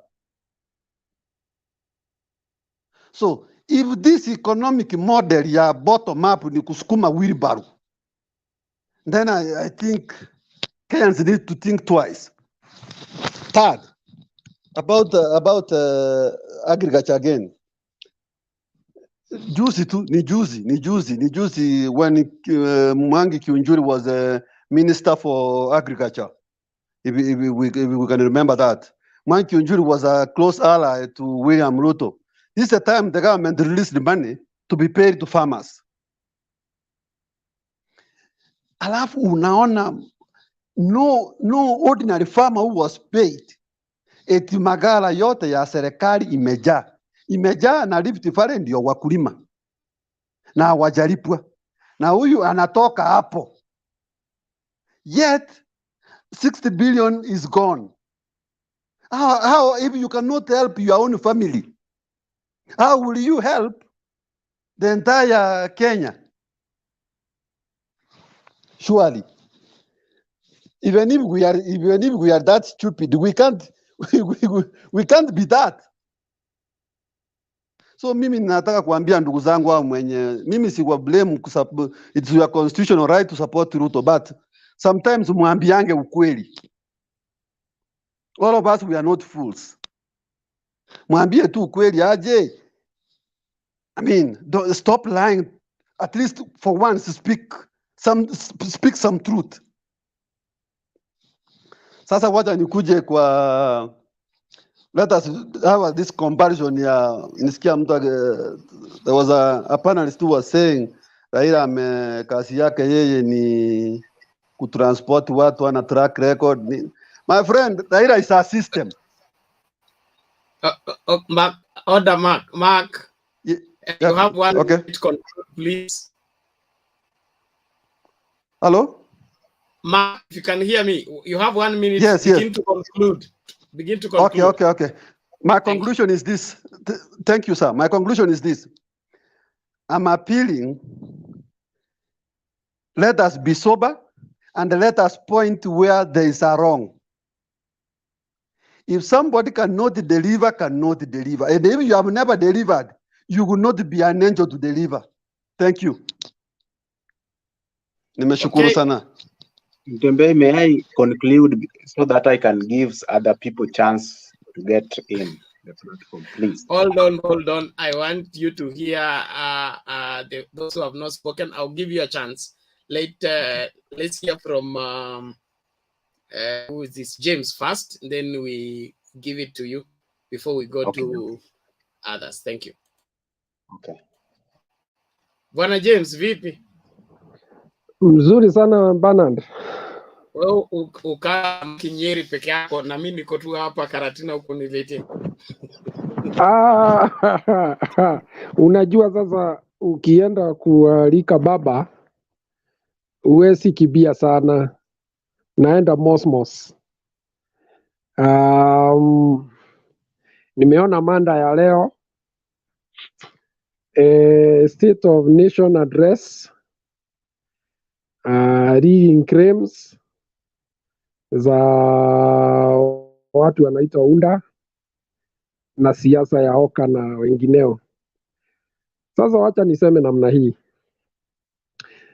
Yule ameongea just mbele yangu ameongea mzuri sana. Hii nchi ni yetu. Na usinidanganye kwamba ukipata kiongozi mbaya sababu anatoka kwako atasaidia. Kiongozi ni sera. Ni sera na sio wetu. Wetu anaweza kuwa wetu na ni mtu ya kuharibu nchi na kuharibu hata maisha ya wale majirani wako hapo karibu. Na hiyo tumeona kwa miaka hii imepita. Saa hii kuna wakulima huko market wangekuwa labda wananyunyisha mimea yao maji pamoja na ng'ombe zao. Labda saa hii wangekuwa wakiumia. Lakini si hivyo. Tuna wakulima ambao wanalia kila siku kwamba mahindi haipati bei na kwingineko kwamba stores zimejaa. Hata wakati mwingine kuna mzee hapo aliongea siku ingine akasema walipatiwa ministry ya agriculture wakati ya mzee Raila Amolo Odinga kutoka Tingal to the minister, lakini hawakusaidika, waligula masto. Sasa ni kusema vipi? Ni kusema hivi, sera ndio inatengeneza nchi, na kusiwe na mtu anafikiria kwamba kuna yule anaitwa savior ama mtu kama Jesus Christ ndio anangojea, ati wakisikia jina ya mtu anasema huyo tu ndiye anaweza. Historia bado ni muhimu ya kuonyesha mtu ametoka wapi na maadili yake iko namna gani. Kuna wale hata ukifanya nini, ile mishipa yao ni ya ufisadi na si watu ya kujenga, ni watu ya kubomoa.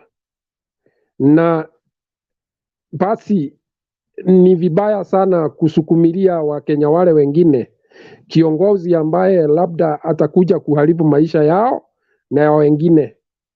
Na hapo ndio ninashinda sana na watu hata wale wa jamii yangu saa zingine, sababu lazima tufungue macho, lazima tufungue akili. Tusinje tukawa watu kama wale. Sisi tu kazi yetu tu ni kufuata na kuwekwa kwa shimo.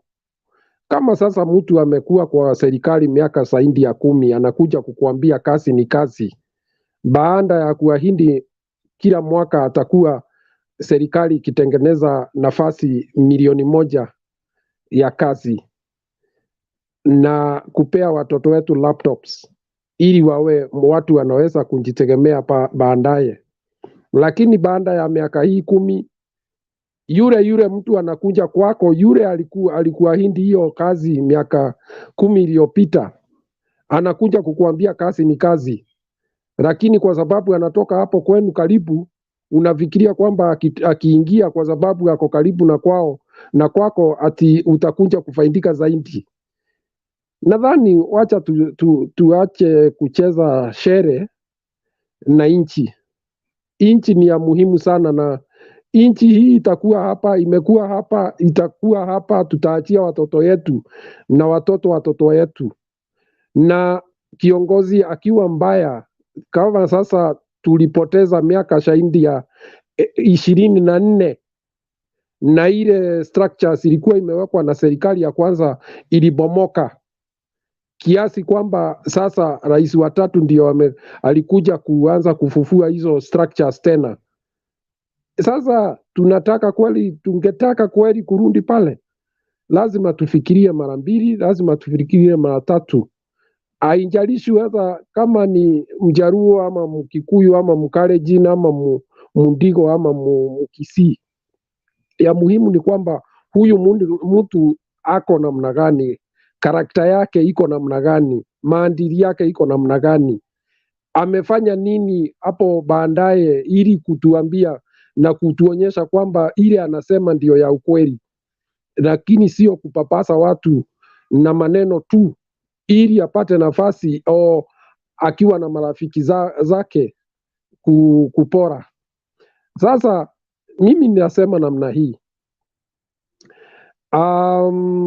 siasa si hasa, na kulingana na vile tumecheza siasa yetu miaka hii yote, imekuwa na kasoro, na lazima tukubaliane hiyo kasoro, ambayo lazima sisi ambao tumeanza, watu wameanza kufunguka macho, waanze kuelimisha wengine kwamba hatuwezi kuendelea na siasa ya aina hii, otherwise hii nchi tutabomoa na tutakunja kulia. Kama sasa tuseme ukweli, ukiwa wewe kiongozi na kazi yako ni kuweka chuki kati ya jamii na ile ingine, maneno yako ni ya kusema kuprofile communities zingine ni kama hawafai kwa nchi, kuwaweka wale wengine uhasama ili wawachukie, kama vile nimesikia hivi majuzi wengine viongozi wanatupeleka pale tulikuwa 1990s kwamba hawa unajua kazi yao ni kufanya hii, sijui kubomoa reli, sijui kubomoa hii. Sasa na ilhali tunajua kwa kila jamii lazima kuwe na watu wachache watajitokeza wakati mwingine na kutenda mambo ambayo si haki na si ya kweli. Fujo haiko sio inajulikana kwa kabila, na tumeona hiyo Kenya mzima, ikiwa ni hiyo ya furugu ya siasa hiyo inatokea kila pahali nchi hii, lakini kuna watu wamechukulia kwamba hasa jamii ya Wajaruo ndio imewekwa hiyo na watu wengine sana, kwamba kuonyeshwa kama ni watu ambao mafikira yao ni ya furugu, lakini si vile.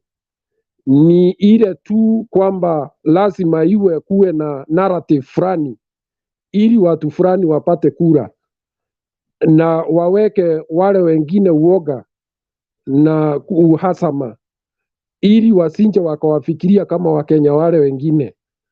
Hiyo si jambo mzuri hata kidogo. Na wale wanasema hivyo, wanaenda kule kwa Wanjaruo, wanakaa huko, wanatafuta wasichana yao, wanaenda wanakula mahoteli zao kule, wanakaa weekend na mambo kama haya, lakini wakitoka na huku kwa sababu ya kura wanaanza kusema wale watu bado ni wabaya. Hiyo lazima sisi ambao tumeenda shule tuanze kukataa na kuwakemea kwa nguvu. Pili, hii siasa ya Oka nasikia ni holding ground. Ukitaka kupeleka ng'ombe kwa soko, lazima saa zingine ukastenganisha zile zimekula mzuri na singepata bei mzuri. So pale wako Oka ni kama zizi pale. Sasa ni yule ataenda pale akiwa na chondo kimenjaa. Ndio umesikia leo mmoja wa mbunge wa kutoka Meru amesema pale hii kitu itasambaratika na kila mtu ataenda pale ataona amepewa ndonge nono. Kama sasa inajulikana kwamba wengine wanaenda kwa Ruto usiku na wanangojea tu wakati yake ifike waruke. Si mbaya kwa siasa hii, mambo lazima ipatikane, ilhali tu mtu akiwa hana msimamo, akiwa leo unasema uwezi ungana na fulani kwa sababu maadili yako aingiane na huyo mtu, na kesho sasa ukimbie kule upatane na yeye, unjue wewe mwananchi ukiwafuata wewe ndiye pumbafu, kwa sababu ni kuonyesha huyo mtu hana msimamo. Ni mtu ambaye tu kazi yake ni kujitafutia kama mwenyewe. Haiwezi kuwa maji inaweza kuwa pamoja na mafuta. Ukiwa umesema mtu ni mfisadi na wewe unaenda labda unakubali kuwa makamu wake, basi wewe ndio inakuwa namna hiyo.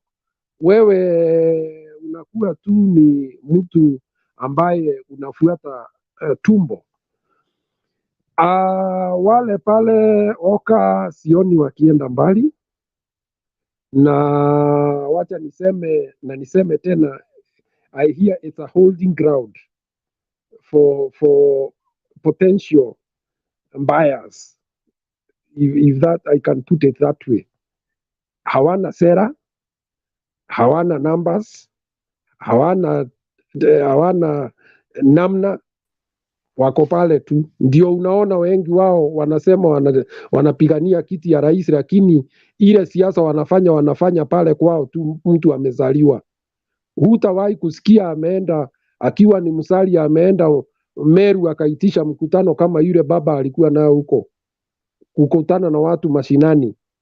Hutasikia Kalonzo ametoka pale anaenda Northeastern anaitisha kikao na watu wa Northeastern kuambia sera zake. Ako pale tu anakaa. Kazi yao ni kuthreaten wale wanaonekana kama wako pale mbele. Hii siasa itakuja kuisha polepole tu. Wananchi wanakuja wakielewa polepole. Hata kule unaona watu wamekimya na wale wanajiita ndio vigogo. Wananchi huko wengine washaanza kuchukua msimamo, watapigia nani kura. Usifikiri ati hao wananchi wamekaa tu hivi tu ati wanangojea. Siasa vile ilikuwa na hawa viongozi wetu wanjajua Watu wamerefuka kutoka 2013, 2017, wanaona vile siasa yetu inachezwa, na ndio wengine watakuta wameachwa na watu yao kwa mataa. Asante. Okay, thank you, James. I want us to save time. Hold on, I'm between two. Hold on, Kwanza. Hussein, just 1 moment. I want us to hear Nani for 3 minutes, and then you give your conclusion. So Hussein, you're giving your conclusion. Let's hear from David, alafu tukuje kwako. David or Yugi, you have your 2 to 3 minutes now. Okay, good evening. I've been following the debate it's quite interesting. But I just want to talk about 3 articles. Nataka kuongea juu ya vitu vitatu. One is about the multi-party and one-party state. Now, this country was actually a one-party state wakati tulipata independence. Wakati huu kuna wale ambao walisema vyama vingi ni njia moja ya demokrasi, na tumeona so many parties zikikuja into our political space. Lakini kuna wale baadhi ya wanasiasa ambao wanasema ya kwamba chama cha kuleta wananchi pamoja ni chama moja. Let's say for example, what the deputy president is talking about is saying that UDA is the only party that can bring Kenyans together. Anasema the other political parties are tribal parties. But he's forgetting that in 2013, he had a political party called the URP. So I do not know, sijui kama URP pia ilikuwa ni party ya ukabila. Na hata sahii ameform ile party inaitwa UDA. Na anasema wale ambao wanataka kumsupport, they should fold their parties, wakuje waungana na yeye, so that walete wa Kenya pamoja. Let me tell you, Kenya's had one political party before. And one political party inaleta udictator, ukoloni. So therefore, Kenya cannot afford to have one political party as a ruling party, because we were there before and we saw what Kanu did to us. One party, one man, so that whatever he says is final. So I don't think one party at this point in time and this time and age is a good idea for this country. Allow other political parties to come in front, wauze sera zao. Kenyans will decide. Wananchi ndo wataamua who becomes their leader. At the end of the day, we will have a president in 2022. And that president will be able to tackle corruption. That president should be able to tackle issues of unemployment. That president should be able to tackle good governance. That president should be able to ensure that he inspire hope. He brings hope to the people of Kenya by creating a sustainable infrastructure that is giving hope. But if you have a president who is trying to demean other leaders, trying to say that wale wengine wako na vyama za ukabila, and yet he knows crystal clear that he himself, he had his own political party, which actually made him to ascend to power, because UDA, URP and TNA were individual parties. TNA was for Uhuru Kenyatta. URP was for William Ruto. They came under an agreement, under a coalition, and they formed Jubilee. Okay? Now, he himself, he should not even be talking about watu wengine wabandue chama chao wabaki na chama kimoja. Because right now, if he had his own political party, angekuwa amebold out. But it was very difficult for William Ruto to form his political party, having folded URP and formed Jubilee. So that one should be dismissed, because Kenya sahi mali tumefika, multi-party democracy is very key. That is the kind of politics that we have in the country right now. Number two,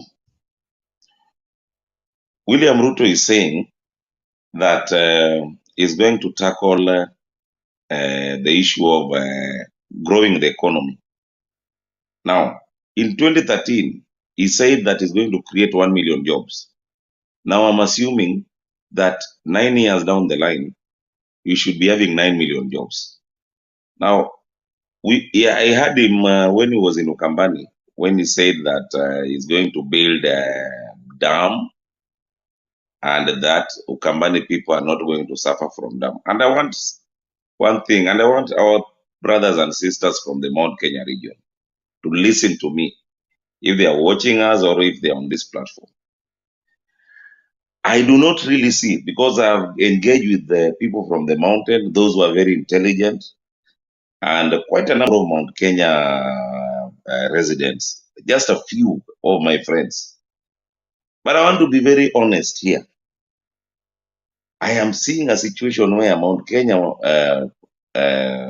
individuals, Mount Kenya residents think that when they vote William Ruto, they are punishing Uhuru Kenyatta.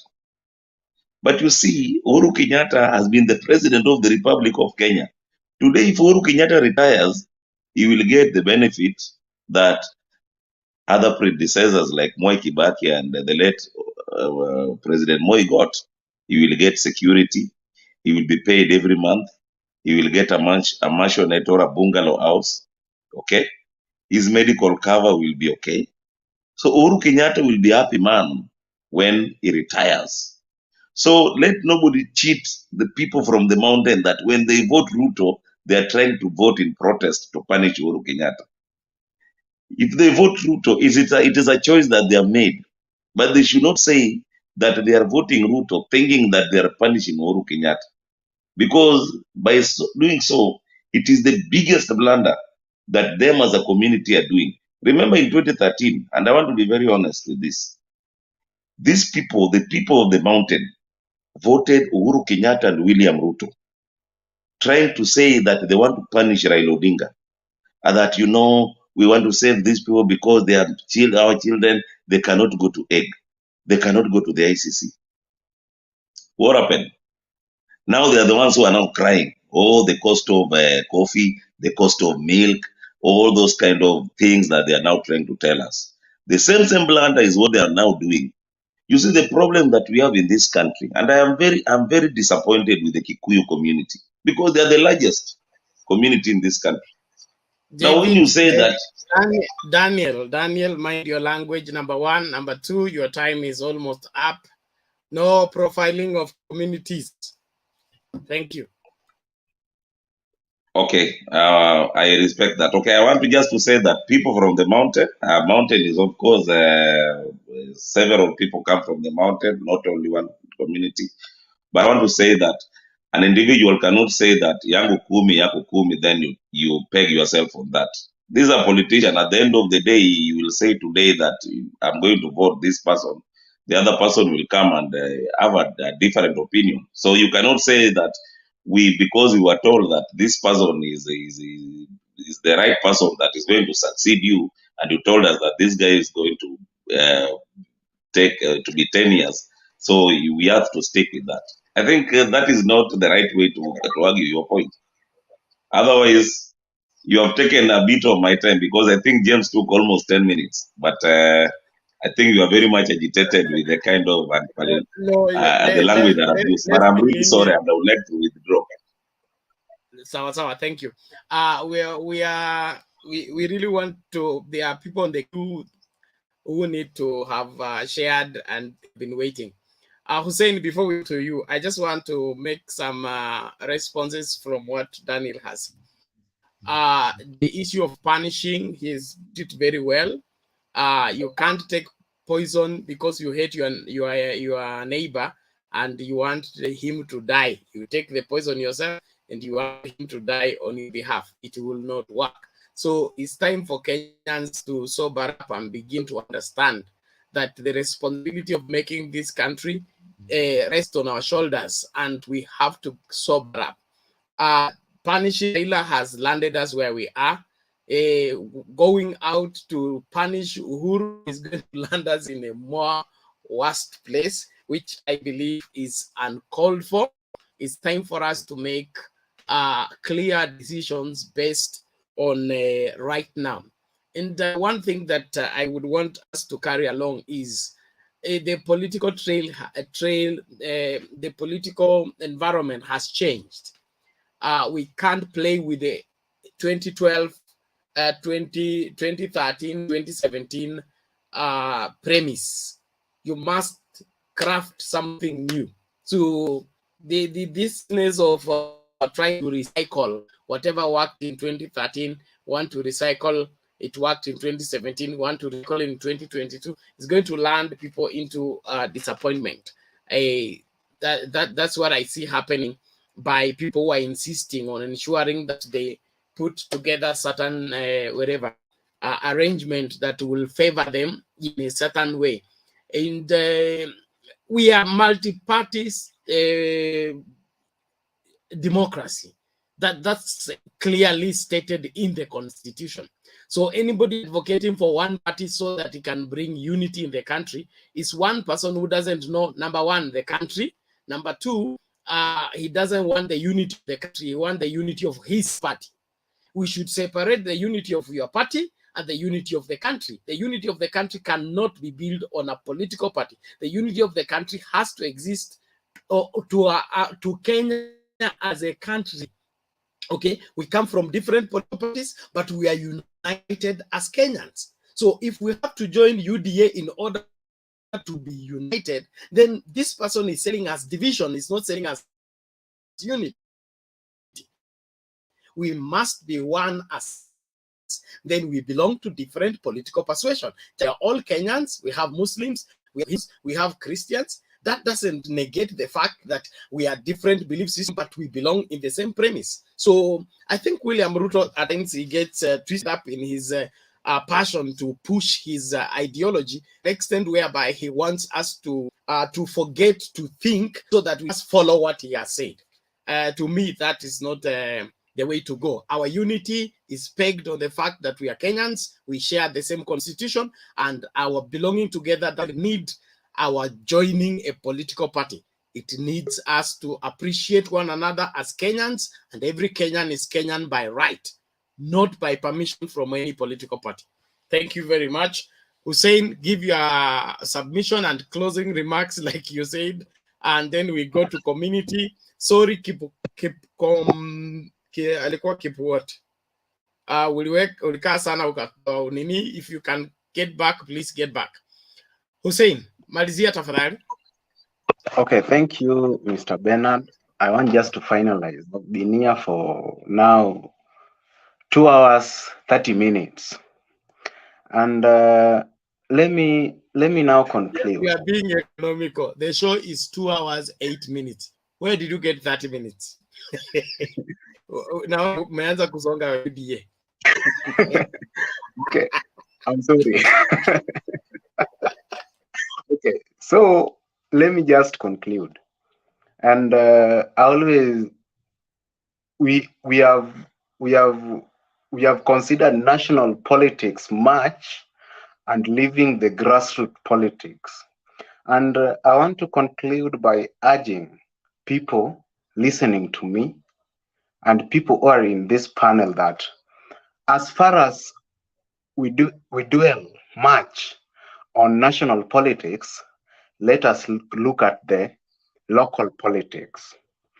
And the reason why I'm talking about local politics, we have this thing called devolution.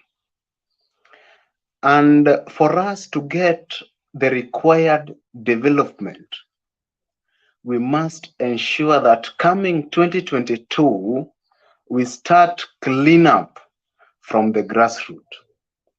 The member of county assembly you are going to elect will determine how the county government resources will be used. The governor you are going to elect will determine the kind of development you will get. And for a matter of fact, the devolution has really brought development down to the people. And we must consider, if we want to drive this country forward, let us go to the grassroots. Let us educate the young people down there to know how to elect good leaders.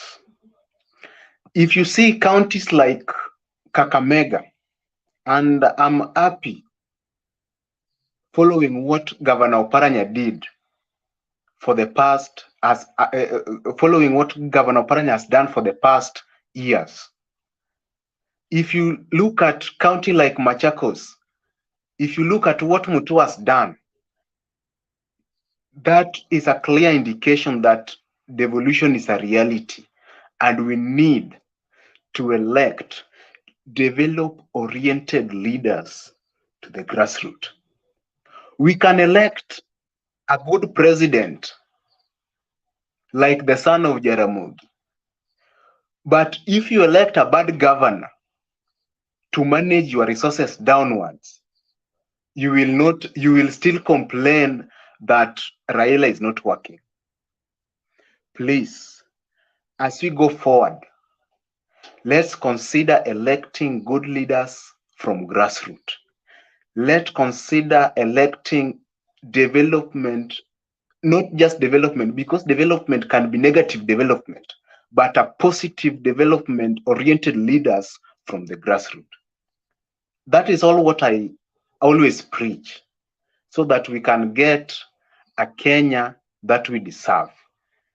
If we want to have that made by Kenya, build Kenya, we must elect the brains like Charity Ngilu. If we want to get good development, we must elect brains like Oparanya. You see? So as we go forward to 2022, let us educate our youths, let us educate our mothers, let us educate our grannies to ensure that we elect good leaders. Otherwise, I'm grateful, Mr. Bernard, and I'm really nimekusumbua sana leo, but I'm grateful. Thank you. Now, before you go, it is the private chat, please. I would want to have your number so that I engage you for a one-on-one show, whereby I see you have a lot you want to share, so that we can do a special show, just the two of us, and then we discuss at length. So in the private chat, you leave your WhatsApp number, we will link up and discuss further. I think I have your WhatsApp number, and I'll send you my details. Thank you. Let's engage. Thank you. Asante sana. Now let's move on. Community.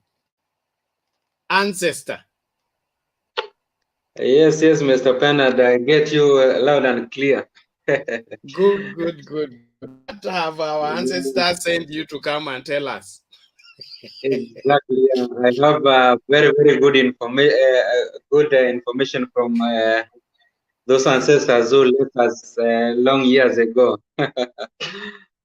In fact, nimefurahi sana for ile show ya leo, whereby ninaona kuwa the topic is about the state of nation address ambayo rais wetu mpendwa atapata kuhutubia Wakenya. I think it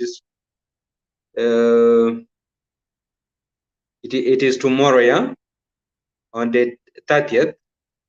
Yes, so tunangoja tuone ni hatua gani sisi kama Wakenya tumepiga, na maybe yale maona ako nayo kwa hizi 9 months ama 8 months zenye amepakisha before apate kupiga kwa heri kuhusu mambo ya presidency in as far as our country is concerned.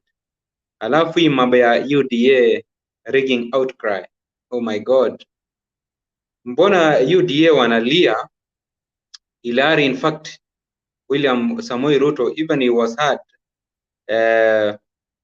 in some years back saying that he doesn't care even if ODM marshal his or her troops in order for Chebukati to be ousted na Oburu Odinga awekwe hapo. So hiyo inamaanisha kuwa there is mbona wanaogopa yeah, because in fact na walisema vizuri kuwa wao wenyewe wanajua tu they have God and the people. So in fact haifai walie, because if you have God and you have the people, you are complete. So halafu jambo lingine about kuhusu hiyo outcry, na in fact ndio mmeona kuwa imefanya IBC imejitoa kwa ile kamati tunaita Judiciary Committee on Elections, kuwa unajua madhumuni yake wanasema kuwa ingeujumu uchaguzi huru na wa haki come 2022. Na mimi maybe ningependa kuuliza ni lini Kenya tumei kuwa na uchaguzi wa huru na haki? Maybe the repeat elections of 2017. Hiyo tu because ilikuwa just only Ruto ndio walidhani hiyo wakati, because sisi kama watu wa ODM in fact hatukuwa, but tukiangalia uchaguzi yenyewe ya 2017 it was not free and fair. That is why CJ Maraga in fact alikuja na shoka akafutilia presidential result, ikabidi tuende for repeat elections. So na kuhusu hiyo nini, kuhusu hiyo committee ambayo maybe UDA wanalia kuwa Martha Koome akiwa hapo hivi itahujumu elections ya 2022. Lazima kwanza tujiulize who brought about hii committee. Is the very person is the one and the only Mr. Dr. William Mtunga. In 2015 in fact yeye walisema kuwa yale ambayo yalifanyika 207 we don't want the repeat. So what we are going to do, we are going to constitute a committee ambayo italeta wadau wote pamoja, ndiposa uchaguzi kama ni process iwe tu kutoka kama ni IBC, kama ni judiciary, what na in fact hiyo committee ikakuwa into place na 2017, because after that William Mtunga alikuwa ameomba early retirement akajitoa. So tunaona Maraga he was among hiyo committee. So sasa hivi ni kitu kipi ambacho kimefanya nini ambacho kimebadilika? That is why I always tell you that huyu Chebukati mumwangalie na jicho la ndani kabisa, mwangalie na jicho la ndani, because vile namuona is one sided, na itakuja kujulikana tu hivi karibuni. But that is my opinion. Mimi wakati ninapomwangalia na vile ambavyo anavyopata msukumo kutoka kwa watu wa UDA, hiyo inanionyesha kuwa anaegemea pande yao. Because wakati UDA wamelaunch complaint kwake, imebidi ajiondoe. Mbona basi 2017 hakujiondoa aseme kuwa staki mambo ya judicial ijihusishe na mambo ya election preparedness. Na in fact hii mambo ya election preparedness, mimi ile kitu ambayo niliona yule mama mama wetu CJ Koome, ile kitu alikuwa anadaisha ni pesa ambazo alikuwa anaitisha almost 4 point something or 5 billion. Hizi pesa ni zile zitakuwa zinatumika kulipa majaji, unaona, maybe kununua stationaries, kwa sababu in every elections, because in uanga tunapotupa macho yetu tunaona kuwa kuna kuanga na mambo ya dispute. So without huyu mama judiciary kupewa pesa, in fact itakuwa vigumu sana hata hawa watu wa UDA wenye wanalia wenye wataki huyu mama awe kwa hiyo committee, wakati watapeleka case Supreme Court iende kuamliwa, huyu mama in fact lazima atumie pesa kunini kuensure kuwa committee wale wote ambao watasikiza hiyo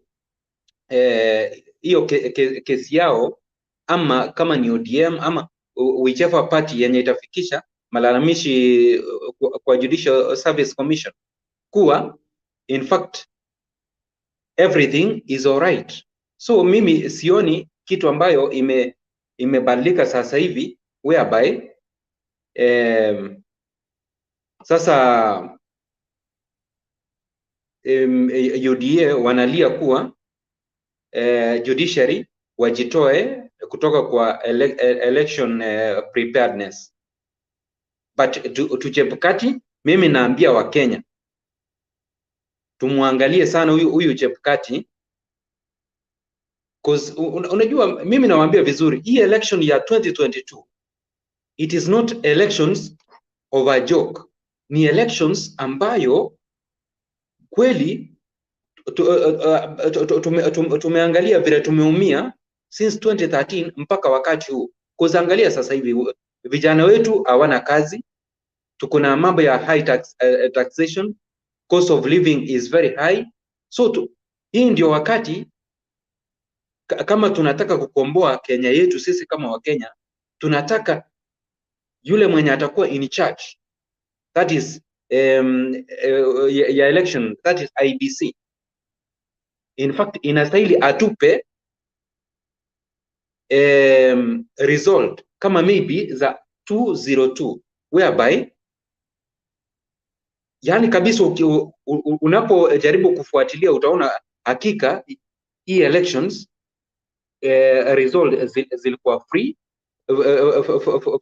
and fair, lakini isiwe ni kama hii ya 2017 whereby ukiambiwa na court fungua server, in fact uwezi ukaifungua 5 years down the line, uwezi ukafungua server. So Chebukati namwekea question mark. So nikimalizia mambo ya Raila, Ruto na Oka campaigns, Raila na azimio ya umoja in fact inafanya vizuri, hata mliona pale Nyeri vile matokeo yalikuwa ya kufana, na William Samoei Ruto naye kwa sababu hafanyi campaign. William Samoei Ruto wakati anapotembea hapa na pale kuangalia miradi, kwa sababu alisema kuwa yeye hajaanza campaign, hiyo ni miradi anaenda kuangalia. So hata yeye wakati anapoenda pale mashinani akiangalia miradi, so tutakuja kujua wakati atadeclare kuwa campaign zimeanza sasa, ni yapi ndio tutaangalia maybe scorecard yake, ni yapi ambaye alituahidi na ametekeleza. Sasa hivi wacha angalie miradi kabisa. William Samoei Ruto mahali huko, please angalia miradi kabisa ya serikali to the maximum, because at the end of the before campaign zianze tutakuuliza what have you achieved. Alafu na Oka nayo Oka mnaona kuna sintofahamu pale. I hope watamake nyumba yao iwe sawa sawa, ndiposa wakati wa campaign utakapoanza, then things will go smoothly. I thank you, Mr. Bernard, and my fellow panelists. Thank you, community. The rest of the panelists, please, the screen is dark, dark, and dark. You don't go behind the curtain if you don't have to. It's important to keep the screen live. Okay. Oyugi, you're saying you want closing remark. You guys are top, eh? So make your closing remark to the Eliud, and then Chun. Thank you so much, Bernard. Ben, we should be able to understand where we are coming from as a country and where we are at the moment and where we are headed to. Kenya got independence in 1963. And from 1963 up to 2021, we have walked a journey that has really made us to have a mature democracy, because we've had multi-party democracy. We've also had predecessors. We've also had leaders who have actually brought changes in this country. We've also had the new constitution, which is very supreme. Now, I am very much disappointed when I see the country that I was born in that is still grappling with issues to do with a drought. There are areas in this country where people are dying because of hunger. There's no food. And yet we have politicians who are running with millions of shillings on their campaign. It is a shame. Where do they get this money? Now, the biggest impediment to our development as a country is not we as citizens. No. It is the leaders that we elect who actually engage in mediocre leadership, who actually perpetuate impunity and do engage in corruption. And you see a country which is full of corruption and impunity and mediocre leadership is a country that cannot see light at the end of the day, cannot develop, cannot grow its economy, because there are a lot of stealing, there's a lot of wastage, and therefore, even in terms of creating employment opportunities for our youth becomes a problem. It is in Kenya where we have almost 85% of our youth are actually unemployed. And I want to be very honest on this. The leaders that we elect, the kind of leaders that we elect, might not be right all through. I know that in this particular platform, there are people who are supporting specific leaders. But where a leader has gone wrong or has engaged in an exercise in futility or has not been doing a proper representation, then we need to call out that leader. But I'm seeing where I cannot say that because I come from Luo Nyanza, that the person that I am supposed to support is good all through. There are blunders that probably the candidate that I'm supporting has done. So let us have some mature democracy. Let us have some mature argument. You remember during COVID-19 pandemic in the US, when Donald Trump was actually made an utterance that demeaned his administration. Part of his administration actually disagreed with him. That is mature democracy. It does not mean that when we disagree, we will not agree. It is part and parcel of good governance. So what I'm trying to say is, even as we go for an election, let us screen our politicians, the leaders that we are going to elect, from counties, from MCA, from a member of parliament in the National Assembly, from the Senate, because the senators are the ones who are supposed to fight for the budget allocation for counties to come to the county government.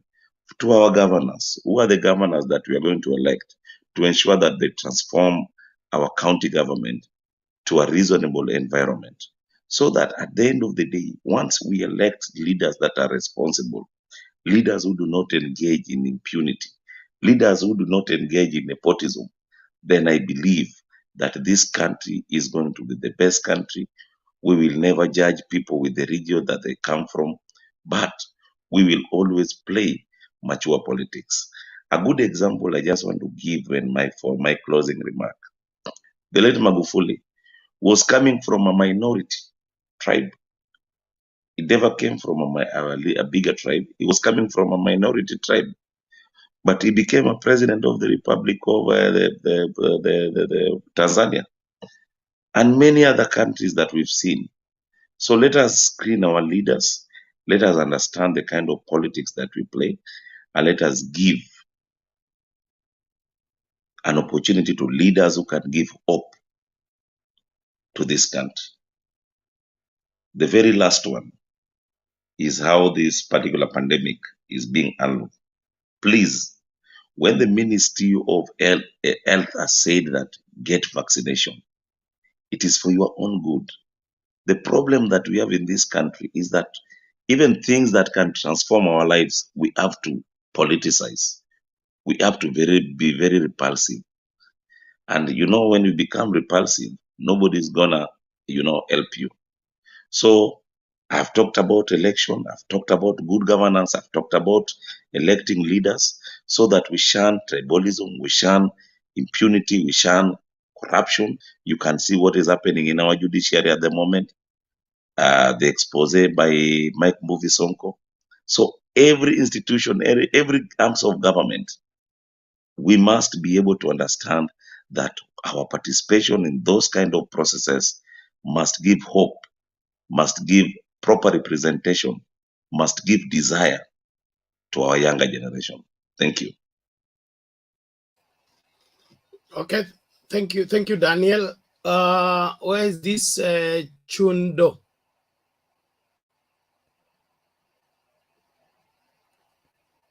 Chundo huko. Okay,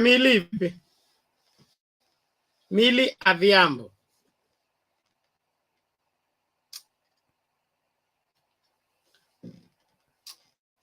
Mili Adhiambo, are you able to get me?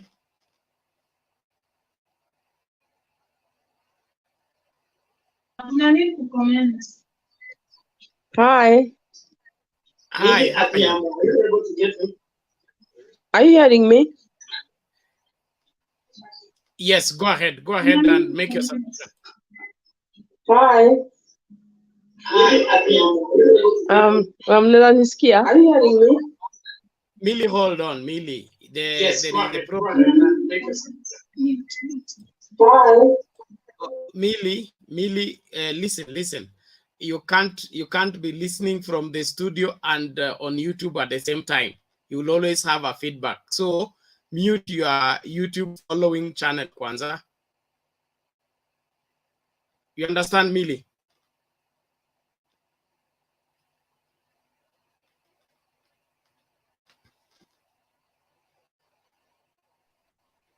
Hello?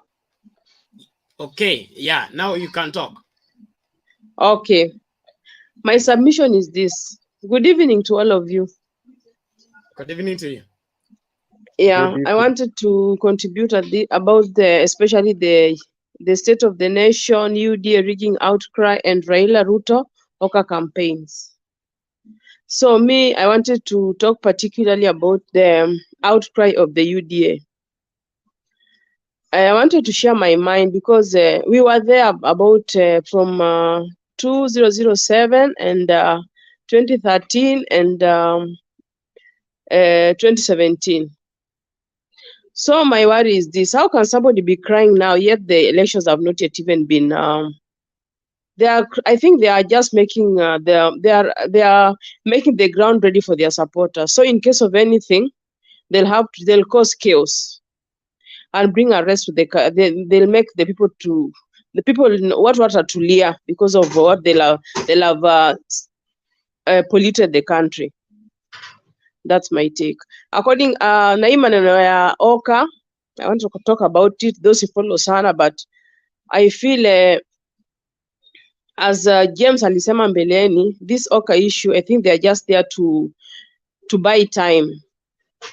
And they're waiting for somebody who will bring for them basha mzuri. I think they are playing that tactic.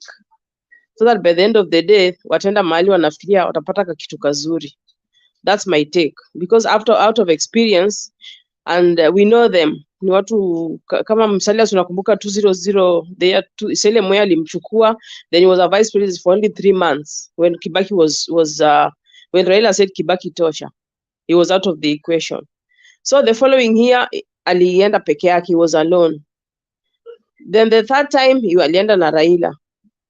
So according to me, I feel hata vile ODM iko for now, I think wako sawa. Sidhani kama hata wakienda Raila will have atakuwa na any dent.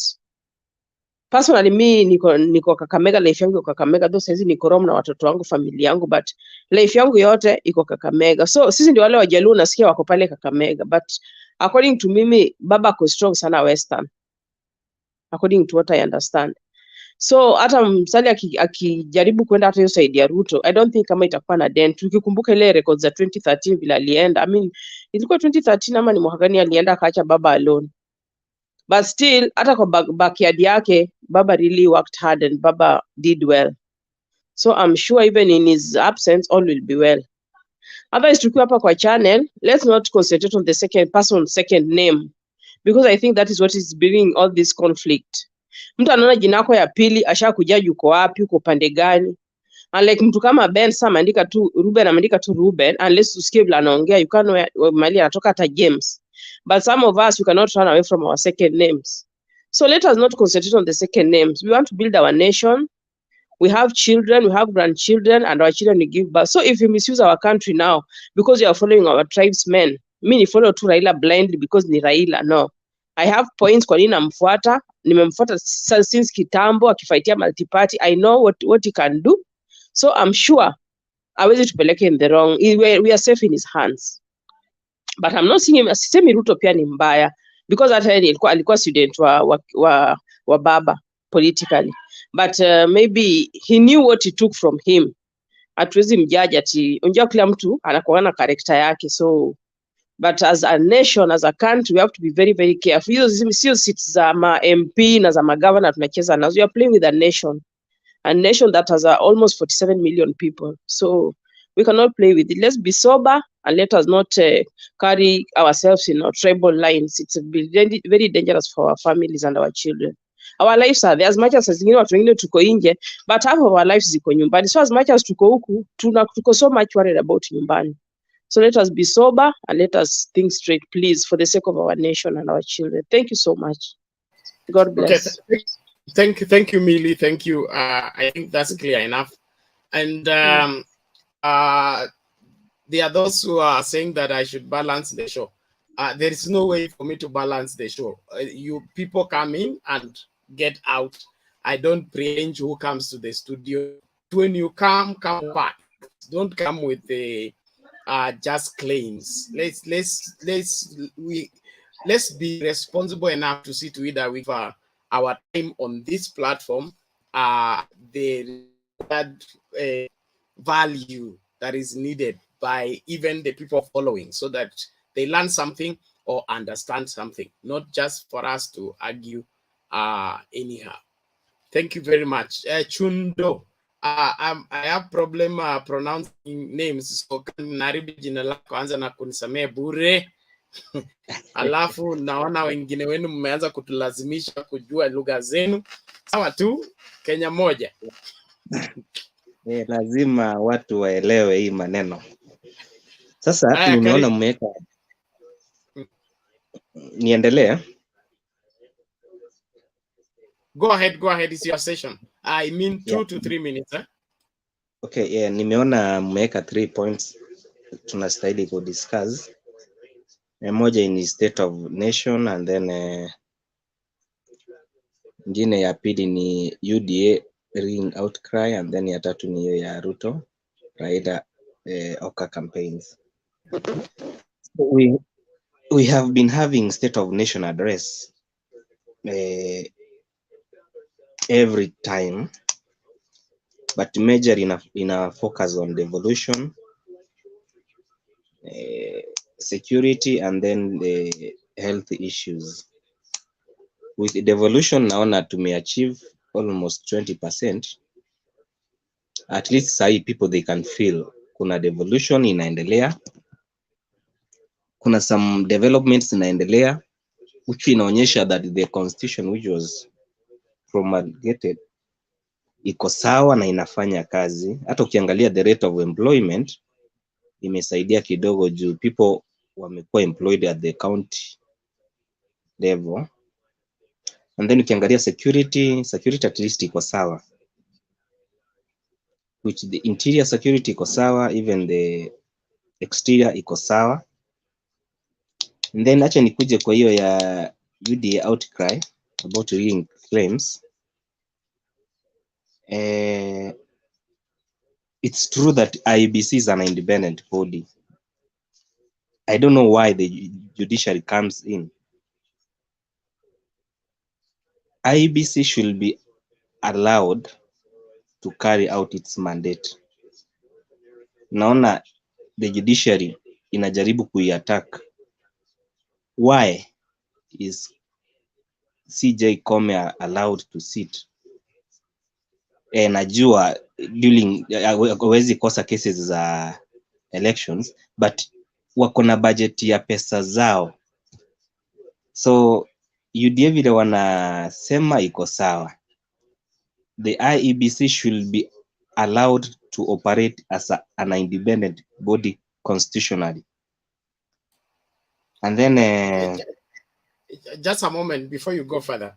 I just want somebody gave a background on how that committee was came up, instituted by Justice William Tunga in 2013, and it's supposed to do election preparedness, that the items leading to the election will be seamless.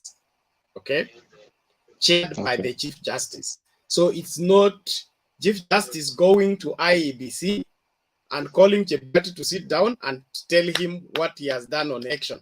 It is the inter-ministerial and government operations whereby they like the Ministry of Interior is involved in elections. The Ministry of Planning, Finance is involved in elections. So this is a special committee whereby IBC is a member. It is not a committee that has gone to take over IBC and run the affairs of IBC. So I don't see where that becomes a problem. Like the meeting that D went to chair of the, I think in name, IB, what? The one the governors were to come and then he chairs that. So if it's from different counties, different ministers, and is chairing, does that make devolution not independent?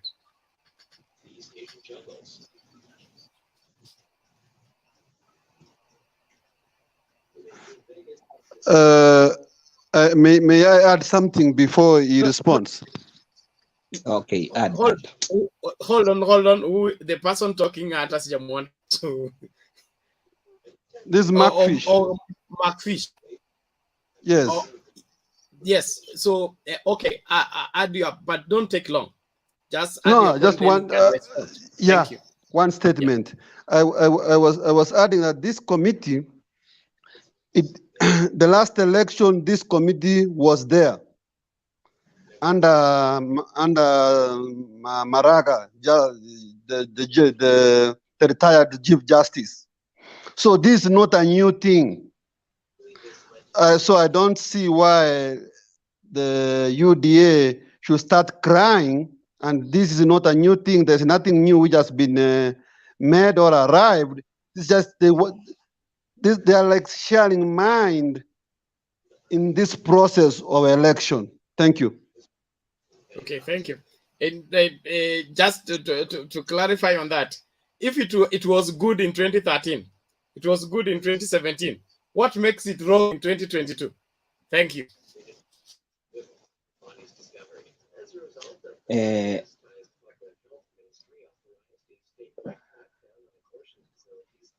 Okay. Why am I saying that? Okay, I agree.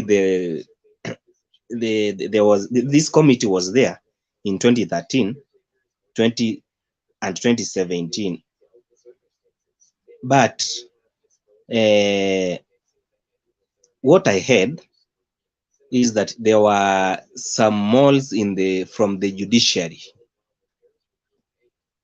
some guys from the judiciary who were not allowed to sit in the committee. So that is why the UDA guys, I am not a UDA guy, and I am not an ODM member. So that is why we had an outcry that prompted Chepkati to withdraw from the committee. And then let me proceed. The OCA, the Ruto and Raila OCA campaigns. Hata nyinyi wenyewe mnajua, without OCA, without Mudavadi, without Kalonzo, without Wetangula, Raila has no future in politics. The reason being, Kalonzo is the spokesman of Ukambani. Same applies to Mudavadi, he's a spokesman from Western. Same applies to, okay, those two guys, those are the region which have supported Baba for long. Wakati Mudavadi anasema ni Baba, all Luyas, almost 80% wanaenda hapo. Ndio maana Raila is fighting night in, night out to ensure that he maintains these guys behind. So, and then but how Ruto, do you marry that with 2013? How do you marry that with 2013? Wherever Mudavadi went on to the ballot, and I know where you are Baba was going. on the ballot. Okay.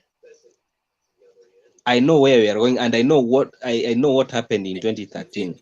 No, it's not where I'm going. You just, this is a political analysis platform. We need to have things balanced. If you say the lawyers cannot vote against Mudavadi, what happened in 2013? Secondly, as we speak now, even when they were in NASA, there was ANC, there was Ford Kenya, and then there was ODM. And as we talk now, the majority of the counties in Western are still under Raila. Okay, even when they were given the free will to compete among themselves. As we speak now, the governor of Vihiga County is still ODM, Otichilo. All right. So this your political weighing. Tueleze, tunahitaji kuelewa. Acha nikujibu hapo. 2013 and 2017, so many things may change politically. Look at the by-election which was held in Matungu. It can prove you that there is ground in a shift. Look at the by-election which was held in Kabuchai. Who won? Look at the by-election which was held in Matungu. Who won? I know you are trying to substantiate with issues of 2013 and issue of 2017 when these guys were allowed to field their candidates. But we are talking on a ground of 2022. From 2021, 2022, you have seen what has happened. So ODM is losing grounds in Western. You can count on that. If Raila will not play cards well, he may not even get 50% of the votes in Western. If Mudavadi goes the other way around up to the ballot, then Raila should not be a man to watch. So I'm giving you what is on the ground. I am not a lawyer, but I'm giving you a political fact. What is on the ground? So Chundo, how the other name I can't pronounce. Look here. Okay. I am a lawyer. I'm from Lawaholo. Kakamega is my county. The way we vote is not the way you're analyzing. And about Chebukai, whatever, Matungu and all that, they sneaked away with, in fact, they had 2 million in the car. I mean, let's not even go there. But all the same, this is what I would say. Right now, 2022 elections is historical. Okay, historical is not individual. Anybody designing it to make it individual, you'll miss the point. So this is a historical moment when Kina Mudavadi, Kalonzo, and the rest of the leaders can stand to be counted. Okay, this is the time where you will make a decision for the interest of the nation. That awesome statement by the late Saitoti. It comes at a time when the interest of the nation is greater than that of an individual. So this time, whoever wants to prove that they are individual enough and selfish enough to upset the system in order to prove a point, they have laid their bed, they will lie on it. But as far as 2022 election is concerned, the dynamics are still building up. Hakuna mtu ako ready yet, but we are headed there, in my opinion. Okay, that is your opinion. Yes. And remember And this. kelele za Malala achana nazo. Kelele za Malala achana nazo. Ukifuatana Malala, kwanza Malala is one of the undoing for Mudavadi. If I was Mudavadi, somebody to keep away from you is called Malala. Malala ni mtoto, ametoka shule juzi, anapaswa kwenda kwa Mudavadi kuosha vyombo akijifunza siasa. Lakini kama ameenda huko kufundisha siasa, kumeharibika. That cannot be happening.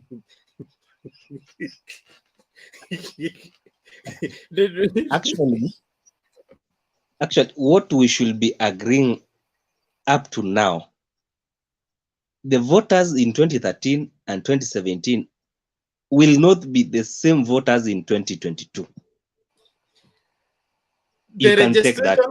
The registration of voters is as closed or is still on, but the difference is very minimal. So the voters of 2013, 2017 are the ones we are going to the ballot for, according to the data.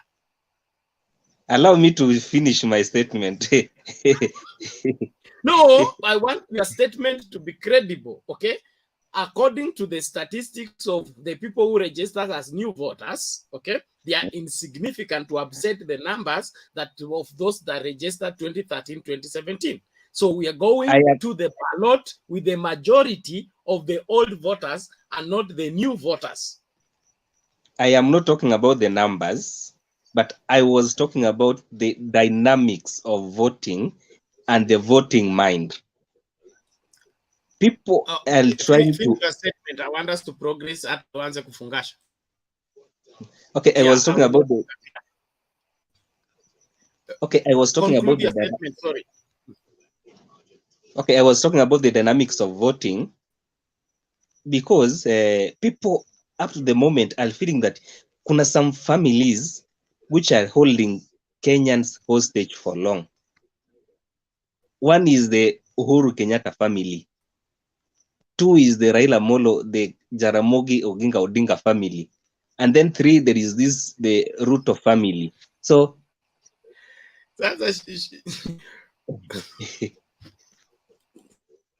even if I avoid it, I can't. Umesema wewe si mtu wa UDA. You sound like one. You smell like one. I mean, hiyo maneno ya dynasty and hustler, achana tunayo kabisa. Sisi tuongee siasa ya Kenya vile Kenya inakaa. Okay? Hii maneno ya kuchagua familia fulani alafu mnataka kuipiga mawe ili mseme ndio imefanya hii na hii, tuachane nayo. Saa hii ni wakati wa kuokoa Kenya ili Kenya isonge mbele. So nobody blaming. In fact, those of you who support William Ruto, the best advice to give to William Ruto is William Ruto ajiuze mwenyewe, aje kulaumu watu, atapata weight mzito. Okay, sell zake zitaenda juu wakati anajiuza bila kulaumu watu. Lakini akilaumu Raila, analaumu rais, analaumu handshake, analaumu BBI, analaumu. Is there anything William Ruto has not blamed except himself? No, that to me, Bernard. Tena let me ask something small. Acha niulize hiyo ndugu yangu swali kadogo tu. Ngoja. Hata Mala ameamuka. Bernard, Nashukuru Mala ameamuka. are you serious? Are you serious, man? I'm very serious. When the PPI, the Planning Bridges Initiative, it was about these leaders. It was, it was about the dynasty. They came together to finish the young man from the poor family. Okay, acha nijibu hiyo Mala. Ngoja na Ruben. Okay. Ruben, hold on. Hebu niulize Mala tu swali moja tafadhali. Kadogo tu. Just 1 minute. Mala atakujibu. Anakujanga tufanye hivi. Mala anajibu. Si unaona hata ameenda. Fanya hivi. Chundo, fanya hivi. I want you to make please, you are making this show very difficult. Okay, let me finish. The only problem is amtaki nimalize statement yangu. Mkisikia tu maliza statement, lakini waka kuprofile watu, profile community, kuprofile familia, kuprofile individuals. The state matters as they are supposed to be. Okay, let me finish. Let me make my final remarks. What I know with Okoa Kenya Alliance, finally, Kalonzo will join Raila. Same applies to Gideon Moi, will join Raila. And then Mudavadi at the moment, sijui yako wapi, hajielewi. I have never Ruto. It's an open secret. Let me put it to you. That is joining Ruto. That's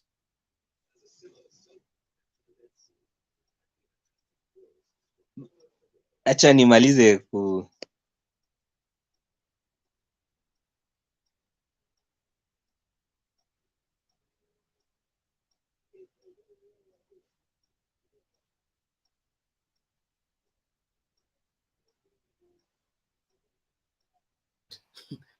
Sorry, Chundo, conclude your statement. WG, stay in order. Let's not turn this into a market of shouting. Thank you. Watu wananiataki sana. Acha nimalizie. Okay, I was talking of finally Kalonzo will join Raila, and then Wetangula is not known where he belongs to. And then Gideon Moi will join Raila finally. And then Mudavadi, I have never seen him attacking Ruto, but I see him day in, day out attacking Raila. And then if Raila becomes the president, mark these words, Mudavadi will, and then Raila atakuwa amemaliza mambo yake ya politics. And then by good or bad luck, like Raila hajamenta mtu from Nyanza province who can inherit the voting block. So Mudavadi ataanza kujiuza the Nyanza region and then as well as the western region. But there is this man by Malala mwenye anaharibia Mudavadi. Mudavadi should think beyond. Kazi ya Mudavadi itaanza 2027 if Raila becomes a president. But if Raila will not be a president by then, Ruto, then Mudavadi has to wait until 2032. So Mudavadi should choose a correct platform whereby ataonekana na atasaidika. And then that is my closing remark. Okay, thank you. Ruben, you had a question for him?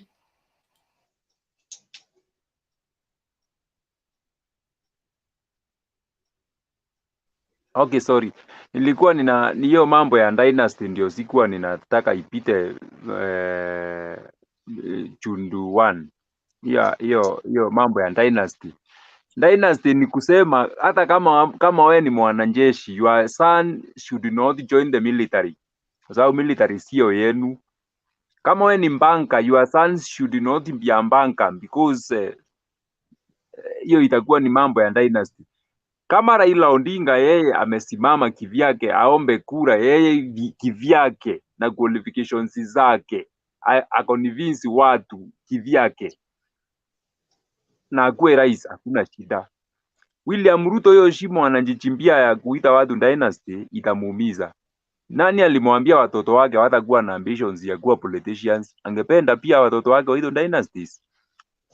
Mambo ya dynasty hapana. Tuachie hapo. Thank you.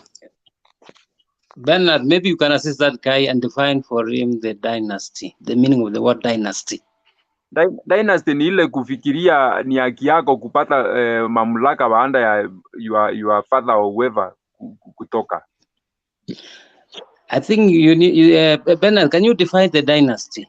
The way I understand is totally different. It is a family or a line of rulers, a succession of sovereign of countries belonging to a single family, tracing their descent to a common ancestors.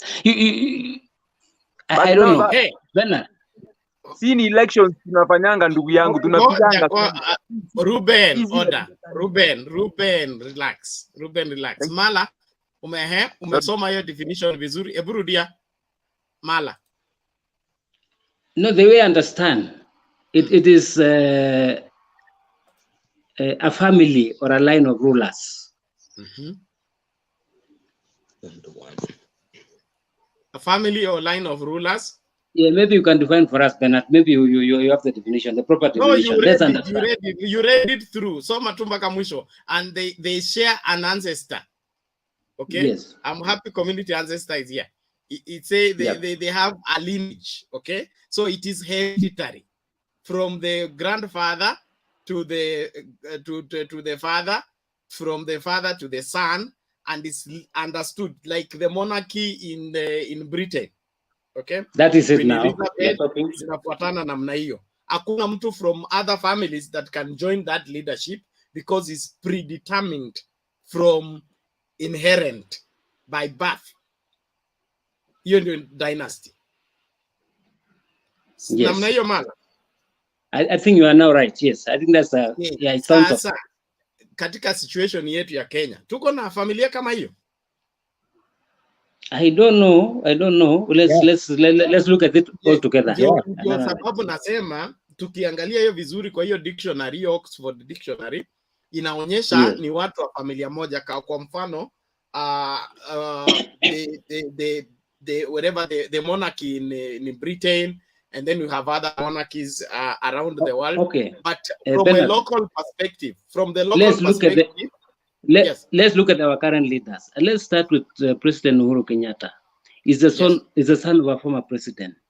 Let's go to Gideon Moi. Is the son of a former president. Let's look at Raila Odinga. Is the son of a former vice president. Let's look at Mudavadi. Is the son of, I don't know. A former let's look at let's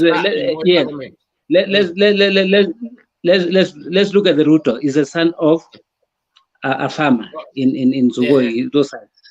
So in that perspective, I think it's important now let's have the definition so that tomorrow, after say Raila Odinga in 2022, then the son of Kenyatta comes and wants to be the president. Well, I don't know. What is so important with the son of a farmer? Hold on, Bernard. Ruben, you're out of order. Ruben, you're out of Hello, order. Bernard. I want us to settle this thing once and for all. No, we are trying to understand the word dynasty. Ruben, now Mala, umekuja vizuri sana Mala, umekuja vizuri sana. Okay? Sasa tuangalie uongozi wa Kenya, okay? Yes. Ulitoka kwa Kenyatta, Jomo Kenyatta, ukaenda kwa Moi. Yes. Moi alikuwa mtoto wa Kenyatta. Kwa Raila Odinga, yes. Ngoja. Moi alikuwa mtoto wa Kenyatta. No, I was looking at our current leaders and linking them to the former leaders. So according to you, kama mtu amekuwa rais, watoto wake wasikuwe rais. Not really, but when you look when you look at their handshake, when they came together, they form a group, and their intention was to isolate a person from a poor family. If you look at that BPI, the planning, building, Bernard, the way it came about, it was Bernard. to isolate one person. No, Okay. no, Now, no. We cannot has These are the agree. the person sons, been and isolated? these are the sons of, you know, the prominent Kenyans, Okay, order. prominent leaders. Order. Thank you. Mark Fish. Yes. Let me intervene. Bernard, I think you are not being fair. Some of us, we've been raising our hands. You are not seeing. Yes. What I'm saying is this. Just a moment. This. Hold on 1 minute. Maybe I'm Patriot, just you're locked connected, in with two Marabin. devices and they're bringing feedback. Bernard, correct my mess. Get out the other one out. Okay. Yeah, toa moja. Remove the other one that doesn't have me. Bernard, toa hiyo ingine. Ndio nibaki. Yes, please. Now let's do this. Please, let's not blame one Thank you. another. Thank you so much. Sawa. Thank you. Now let's maintain order. Okay, let's maintain order. Number one, WG, you're accusing me for lifting hand. I did not see you. I cannot even see you right now. Okay, your camera is hiding you. So feeling the screen with your hand is not lifting hand. It's blocking the face of the camera. Siezi unini, msinilaumu kwa makosa yenu. Mark Fish, endelea tafadhali.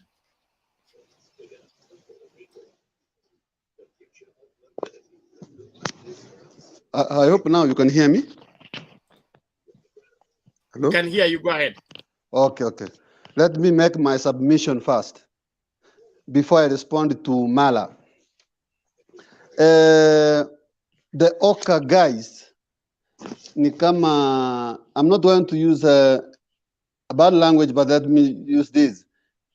Ukiangalia vizuri watu wa Oka ni kama fisi anayongojea mfupa ianguke. If we can look at it from a political angle view, they seem not to be very serious. So tukiendelea kwenda mbele, itabidi watajipanga na kujipanga kwa wengine, some will go to Raila side, others will go to Ruto side. Ni vile tu wanaongojea mkono gani yenye itaswing vizuri hapo. The game will be short there. Then the UDA rigging, this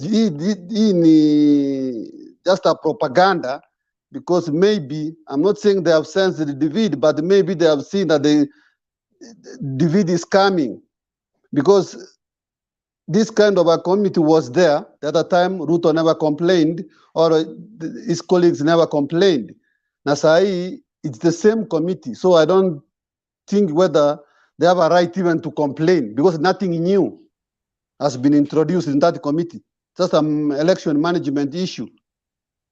Sasa kama wakati ule mwingine haikuwa na shida, mbona sasa haikuwa na shida? And if there was a problem, see, but they were to raise it that time. So this is just a gimmick. And unajua ukiona mkuki kwa nguruwe huwa mtamu, lakini kwa binadamu ni uchungu.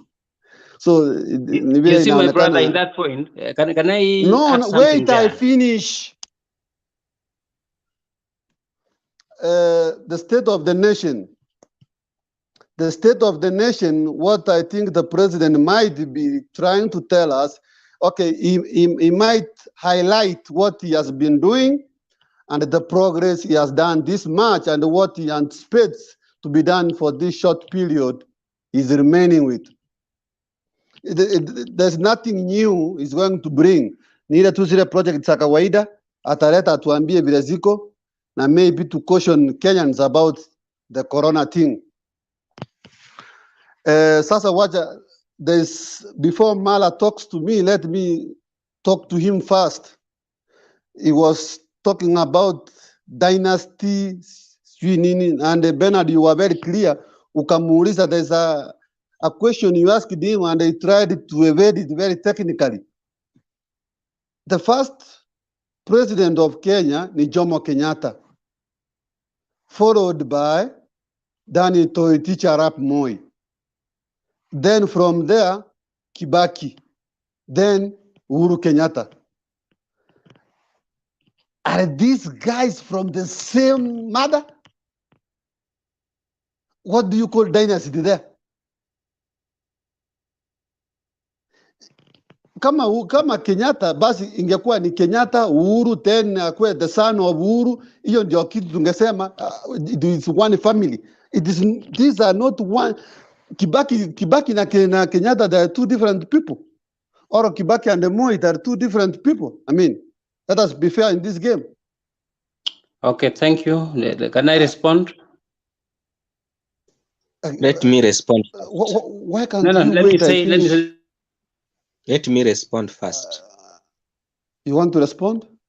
Why can't Yeah. I finish so that you respond everything? Order both of you, order all of you, please. I want us to be civil here, okay? Ngoja Macfish amalize point, utarespond. Kama story ni kuinterchange, but we will change the people in the studio. Macfish, umemaliza point? The last point I'm making. Go ahead. Mala said that during immediately after the handshake, that the handshake was meant to propel dynasty. So what I'm asking him, maybe ni sisi to understand the word dynasty, because Uhuru Kenyatta and Raila Odinga, they come from two different families. And since that handshake happened, nataka tu aniambie ni how comes that he can conclude that the son of he said a farmer from Sugoi was being excluded. DP is already the DP and is the DP up to now. Ni nini yake ilichukuliwa hiyo yenye nasema ikakuwa excluded? That he was excluded and now he's not. I can't understand. Maybe let him be clear because I'm not getting the dots. I can't connect the dots. Thank you, Bernard. Okay. Thank you. This is what I meant. I was looking at the current leaders, the son of former prominent leaders. And I started by saying Uhuru Kenyatta, the son of the former Jomo Kenyatta, is the current president of the Republic of Kenya. We have Gideon Moi, who is the son of the late Moi. We have Raila Odinga, the son of the former vice president of the Republic of Kenya. I hope you are listening. All these guys, they came up when after the handshake, they came up with something called Banning Bridges Initiative. And their main agenda was to share position. And all of these guys are the sons of prominent guys. They wanted to share power. I hope that is very clear. And what they have done eventually now, this thing imeanguka, the BBI imeanguka. Now they're still coming up with the script, and that's why they are forming this thing called Hoka. Mala, they wanted to share power. Hey, pick from there. They wanted to share power. Where was this power being shared? And that's why they were pushing for the PPI to go through, so they can create positions of the president, the prime minister, deputy prime minister, all those things. You have them. You can go to the document. I don't have the document here. You can download the document and read for us. And that was the main agenda of the PPI, sharing power. Okay. It was going to be shared by the sons of the former prominent, the senior Kenyans. Okay. And then number two, let me respond. Number two, let me finish. Let me finish, then you can continue. Number two, the reason why UDA was raising concern is the CS for Interior has openly and is campaigning for a candidate called Raila Odinga. The guy called Macharia, who is also a member of that committee, is also campaigning for Raila Amolo Odinga. The guy in CS Defense is campaigning for Raila Amolo Odinga. And all of these guys are in that committee. So UDA, they have right to complain because these guys are partisan. And this is the beginning, and we can see is a journey to rigging election in 2022.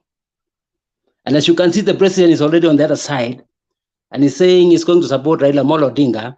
So he has to use these guys to influence the 2022, and that is why the guys in UDA are raising concern. Thank you.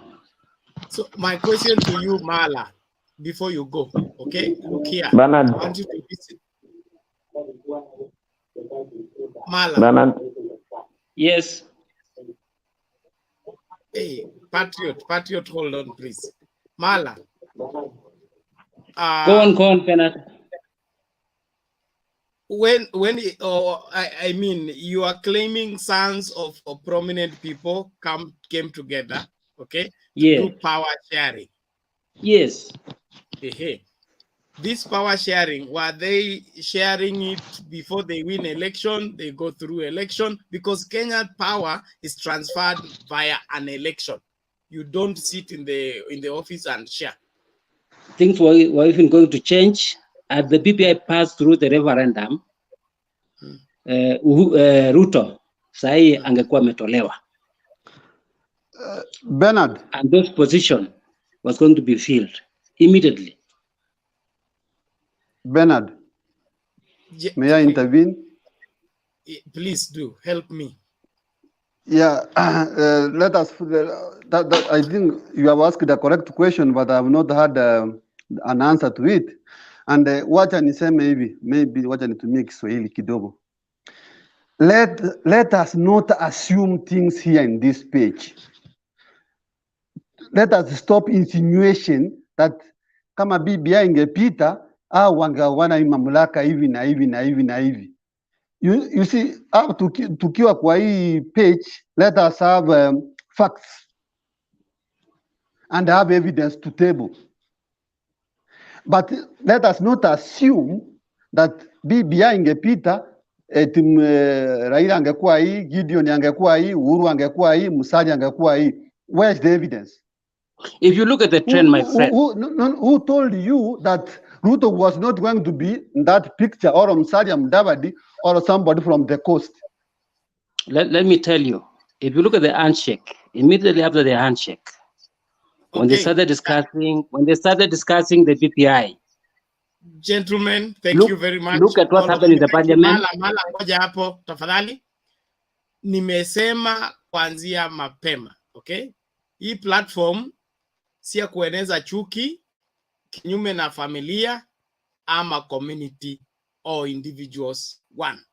2, hakuna sheria yeyote hapa Kenya ambayo inapinga mtu yeyote kugombea kiti cha urais. Bora akona akili timamu na ana umri wa kutosha. Na kiti cha urais kimefunguliwa kwa kila Mkenya. Is not a reserve for anybody according to the constitution and how I understand it. So watu kukusanya pamoja ni haki yao. Watu kutafuta hiyo kiti individually ni haki yao. So mimi sioni haja ya sisi kuenda kuzizungusha hapa tukisema hao walikuja pamoja kuzuia huyu, hao walikuja pamoja kugawana viti. Hiyo story mimi hainiingii, na kwa sababu haiambatani na katiba. That's the reason why I will not buy into that. And Mala, Bernard, we've been on this before. We've been on this Bernard, before. I totally agree with you. I totally agree with you, Bernard, and you are very right. You are right. Yes. You are right, and I support it. But what is happening on the ground? So and you can see these guys, they have been meeting in State House, they have been meeting in Mombasa, meeting in hotels. The same group. Mala, you are not in charge. Are you the State House controller? I don't think so. Do you draw out the president's schedule? I don't think so. So relax. Thank you for your input, but let's remain civil on this platform. Let's give what is useful for the country. Tuachane na hizi rumors and stories. But at the same time, let's not pretend. Let us talk the truth. And that is the truth. The truth is, William Ruto wants to be president, okay? Why And not? he will Why have not? to fight out for it like every other Kenyan. Aki win. Yes. And that position is not reserved for the former president's sons. And it's not reserved for deputy president. I can even be president. Yes, that's why he's fighting for that seat. He's not fighting. He should offer himself. Then we choose him, not fight for it. It's not there to be fought for. Thank you. All the same. You can use any language. Progress. I beg, progress. Okay. Sikumalizia. Hey, ninyi mtanichoma. Nataka kumaliza show. Wacha kumalizia statement. Let's hear from the people who have not said anything first. Naanza na Joe kwanza. Ni Joe ama ni Patriot? Let's give Joe please. Patriot ni mzee wetu hapa, tunaomba msamaha. Tunakuja kwako. Joe cool. Unmute na uongee. James, relax, nimeona mkono wako. Please relax, tusonge mbele. Unmute Joe cool. Uja unmute, hatuwezi kusikia. Unmute ndio uongee. Yeah. Just once. You unmute once, yes. Good evening, good morning, and wherever you are.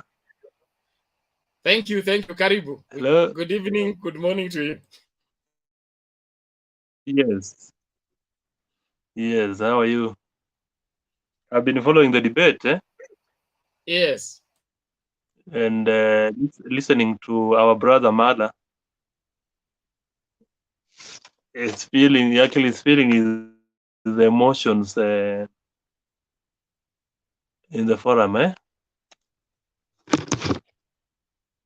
Let me talk about the issue of the two issues here. One is about the committee that has been put in place to actually work on the election preparedness, and I will point out the role of the judiciary in this case. One, let's actually take note that the judiciary is in to give direction, because you remember when we had the previous election, that is, we're talking about the 2017 election. It ended up in the Supreme Court. So the reason why the judiciary is there is actually to assist the commission and actually help them to map out and also discuss about what happened on the other. That is, we're talking about the previous elections. Number two is also to advise them on what they should do, the best way to do it better. Because you remember the previous election, we had it was challenged, and we had so many petitions in court than any other election in this country. So let's agree that we must let these organs work together. Second is about what we call the Okoa Kenya. Okoa Kenya, the principles as we know them, these guys are just waiting for a signal from His Excellency the President, because of course it's a holding ground, as I'll put it. Oka is a holding ground to hold these guys together. That is Wetangula, Musalia Mudavadi, Gideon Moi, and we have the new entrant Jirongo, and of course Kalonzo Musyoka. These guys have been put together so that they don't move. They are not actually, you see, we also have our brothers in UDA and ODM, because hapa kuna pesa. na hapa kuna kura. We're talking about whoever wants to win election must actually be ready to cough out good amount of money to win these guys. But Gideon Moi cannot go contrary to the president. Kalonzo Musyoka the same. The only person who looks like he's going to be a bit stubborn is Musalia Mudavadi, just because of the people who are actually in his team. That is Senator Malala and though the other guy is also sitting ground, that is the MP for Lugari is sitting ground. Of course, we are told there are two camps in ANC. One is rooting for Raila Odinga, and the other one is rooting for William Ruto.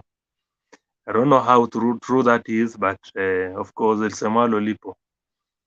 So we wait to see what will happen. And just to summarize,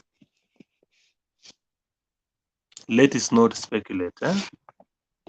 As my brother who is crying on the other side, he's talking about dynasties, talking about everything. He wants to discuss about all sorts of things that are happening. But the fact of the matter is, the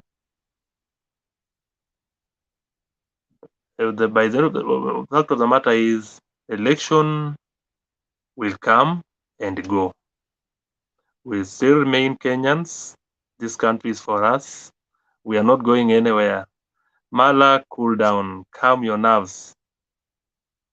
Whether Ruto becomes the president of this country, is going to be the president of this country for all the Kenyans. We're talking about the entire country. Whether Raila Odinga rules the country, is going to be your president. Is going to be the president of not just a particular community, not the lawyers, not those who will be voting for him, even those who don't vote for him. Is going to be the president of those who did not pick up the ballot as well. Yes, so emotions, please, in this forum, let's try to avoid that. Let's be objective, let's discuss things that matter, and especially giving guidance to the people that we also, because when we sit in this forum, we also representing a constituent, isn't it? Hata mahali huko hapo, there are people listening to you. There are people who are going by what you say. And mambo ya dynasties, mambo ya hustlers, mambo ya hiyo mambo tuachane nayo, haitasaidia sisi, because and the one thing I want to remind my brother Mala is that we have never had a dynasty in this country. Bado. Uhuru Kenyatta has fought for his space. Of course, he went for the election, he won the election, whether he won or not, but he was actually declared the president. He's serving his last term. William Ruto is the current deputy president. The next time his son goes for the seat, does it mean that now William Ruto's son is a son of a dynasty? No. You get it? So tuangalie, tujue ya kwamba nchi ni yetu zote. Okay, thank you. Please, lastly, please. Half a minute, conclude, please. Yes. Yes. This is about the issue of the state of the nation. Tomorrow, a few minutes from now, of course, the president is going to address the nation to tell us what we expect him to do in his final year, and the preparedness of the same election that we're going to be voting. Watu tutulie, and I'm sure he's going to talk about his final that is he's going to emphasize more on his agenda, the four agendas, that is the four agendas, and let us wait and see. I really like your contribution. I like your contribution. So you and you are telling us now, Kenya. Order Mala. Hey. Okay. Relax. Okay. Okay. Thank you. Okay, then. Jokun, have you concluded? I was concluding, but Mala intervened. Please conclude. Joe Cool has concluded. Bernard. We have a long queue. Let's conclude quickly. Let's move. And I want to. My conclusion is this. Oka is going to disintegrate. 4 guys from Oka will luckily join Raila Odinga. One of them is going to join William Ruto. Of course, for those who know, we know where the next government is going to be formed, because of course we can see how people are streaming there. So I'm not going to mention, but mwenye macho ataona. Asanteni, good evening. Okay, thank you.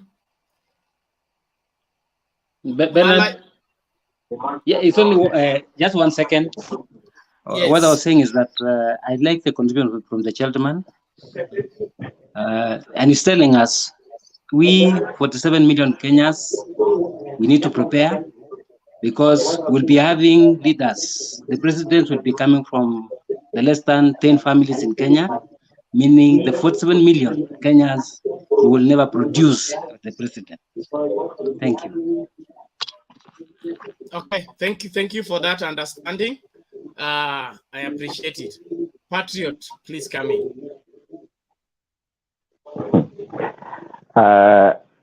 Good morning, good afternoon, my fellow panelists, wherever you are. I want to appreciate the fact that God has given us the opportunity to discuss about our country, and this is wonderful. I think I'll just dive straight to my topic, to today's topic. Let me make my contribution, and I want to be very factual, and I want God to help me to be very realistic and be truthful. So help me God. I want to start by saying this. The rigging outcry of the UDA, I think to me, it is very genuine. It is genuine to say UDA are crying about a possible rigging, whatever they call it. I'm saying rigging in quotes. The outcry is genuine. It is factual.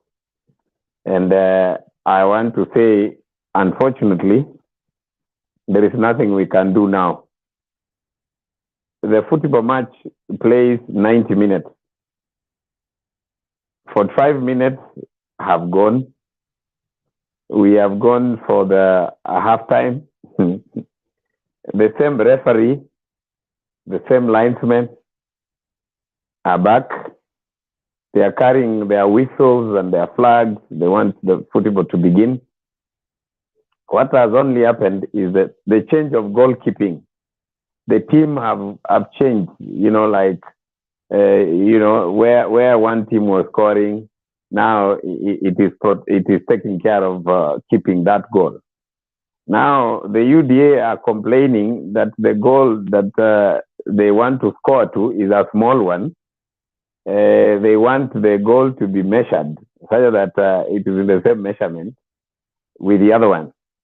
I think we have no time to do that, because the match it must continue, because it has already begun. One team has been scored 3-0, and they are worried that they might be given several goals and it will be difficult for them to score on the small goalpost that they think. So I think they are genuine to cry, because they know they were keeping a smaller goal. That is very true. They know for a fact. What am I trying to say? The 3 last elections that happened, that is 2013, 2017, 2017. hiyo mabao ilifungwa na mkono, you know, na ingine ilikuwa inatakana tuingishe, lakini hiyo measurement goal yao ilikuwa ndogo, ndio hii tunataka tufunge. So what is happening is that unfortunately we cannot get somebody to pull out the goal post such that we get a bigger post now. We have no architectural work to happen now. We have so much to do in the shortest time possible. People are already seated in the stadium. They want to watch the football. They are not interested into that noise because already, unless they want the 3 goals to be cancelled. If they want the 3 goals to be cancelled, then we can talk. But as long as the 3 goals remained as goals, then the football must end and it must go to 90 minutes. The next thing I want to say, maybe in a flat language for people to understand, because if I speak in that language, some of my friends here might behave like they are not hearing what we are saying. Matiang'i, Kibichu, Musheru, and Chiloba, they were participants in the 45 minutes that we played with these guys. You know, we want these guys to remain. The fact that they still want to, you know, oversee the match should not make anybody feel agitated. In fact, the person who had gone for a treatment during the halftime was Chiloba, and he has been brought back. We want the same people who made sure that the goals they scored were counted to make sure that they officiate the match until it's over. That will be fairness. Now, what am I trying to say? The point is this. Kenyans, and we must tell each other the truth, Bernard. Kenyans, they wake up in the morning, they vote, but somebody else decides who becomes the president. That's what they know, and that's why they are worried. We will do what we know. We will vote, but this time round, the counting should be done with the same people who make the counting happen, and we don't want to like change anything. But the only thing I want to ask the UDA people is this: if they lose, whether by scoring of the hand, whether the goal was small, whether the penalty was not well, was not well penalized, let them accept. They can also do a handshake with Raila. We don't mind. Raila can do a handshake with them. He can give them a few contracts. He can actually allow them to sell some of this chicken. They can sell some of the chicken. We can allow that because that is important. Business must be promoted. If the DP wants to continue selling the eggs, I am sure Raila will be sympathetic. He will allow him to supply this to some of the ministries, like the Ministry of Prisons, where we have people who will be there and we need food. That's allowed. What am I trying to say in flat terms? And let nobody be agitated here. The point is this: the very, very medicine that they gave us, it was a 4 cc injection, an IV, that we got in 2013.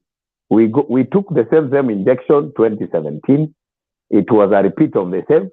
It is their time to feel the dose of their medicine. And we are not going to mince words on that. Let's not go to that. If, you know, this thing is in our nerves. The vaccine is with us. Why are they refusing to take this Moderna? It is important. It's a good vaccine. If we took it and we have not died, they should also be ready to take it. So what am I trying to say, my brother, in a nutshell? Let Mala and the group not engage us on shadows and boxing and say, if they do not want to participate in the election, what they can do, I want to advise them, Bernard, they can boycott. That's that Raila runs alone and we make him the president, and then they can come for a handshake. We can give them some roads to construct in Eldoret and stuff, wakuwe na magorofa pale ya mabarabara hapa na pale, lakini ndio wajue ukitengeneza shindano, when it's your turn, you just turn and get it. Thank you so much.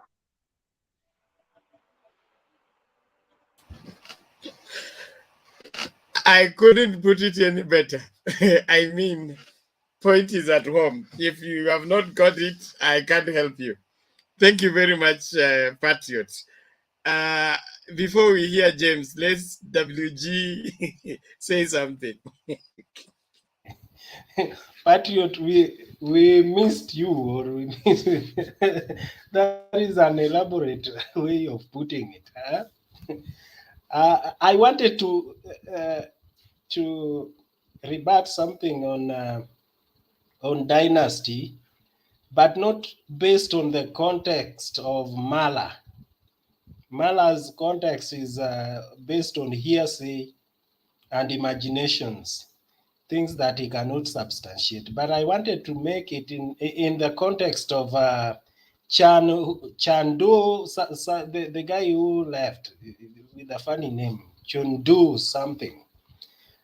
He brought it while he was explaining or dwelling on Oka case, and he was calling the rest as especially dynasty. That is the Raila and his endorser, who is perceived to be Uhuru Kenyatta.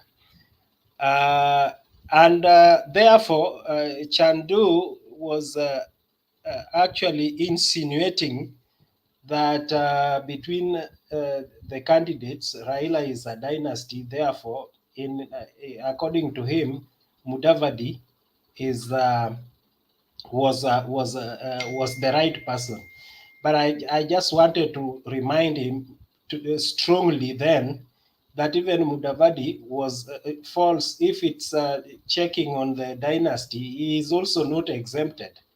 He is actually one of the people who have benefited from the powers when he was so young. He was actually brought from the college to take over, so he's not exempted. Again, I wanted to say that the issue of dynasty does not arise to me because one moment, WG. Yes. You will continue their submission. After that, let Fred come first before James. So, Sawa. Okay. Thank you. Okay, yeah. So Fred I was has put you, but please be civil, okay? No hurling no names to anybody. Thank you.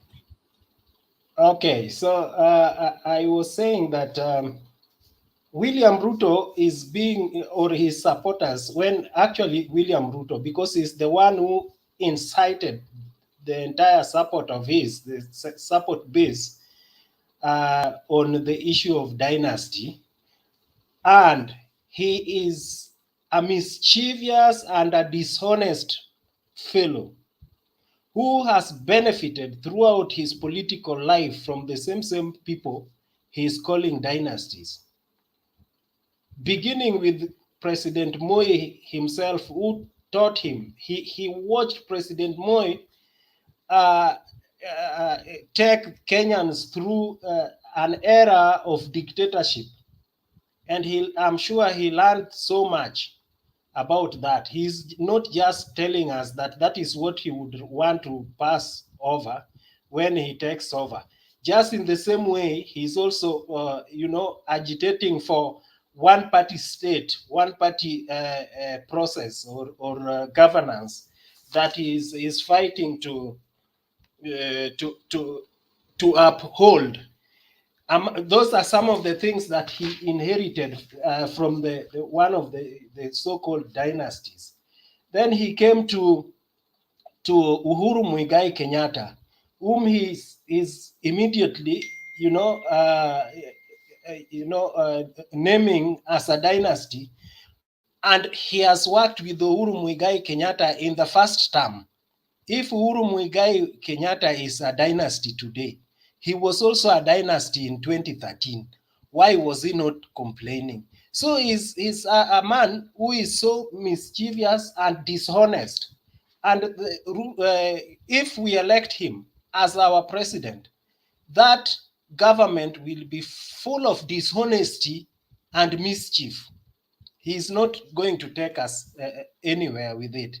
And the confusion that is surrounding his activities. Right now, Ruto at one moment is in government. The other time you will hear his followers saying that, like someone here mentioned, that it is Raila Odinga who is the vice president. So where is William Ruto? Yet he has motorcades. He's living in Karen, where he stand the government premises into his election platform. So where is William Ruto? He is full of confusion. He doesn't know even himself what he should say today and what he should not say today and what he should say tomorrow and what he is not going to say tomorrow. He does not know and does not understand himself. Finally, coming to Oka, guys, I think they are driven by deep-rooted hatred, vengeance towards Raila. That is what is keeping them away. And that is especially Musalia Mudavadi. I'm just urging them to tone down and know that they are not just carrying their ego with them. They are carrying the lives of Kenyans and our children, the future of our children into their hands.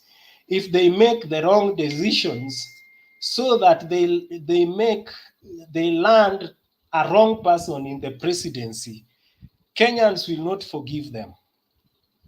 Kenyans will not forgive them for letting them, or for them aiding a wrong person to the presidency. Number two, the Western people, as election goes, eventually it's appearing that it's the Western region is going to be the swing vote. It's going to be the swing vote because Central, where it was perceived to be William Ruto's base, is dwindling. It is going at an alarming rate.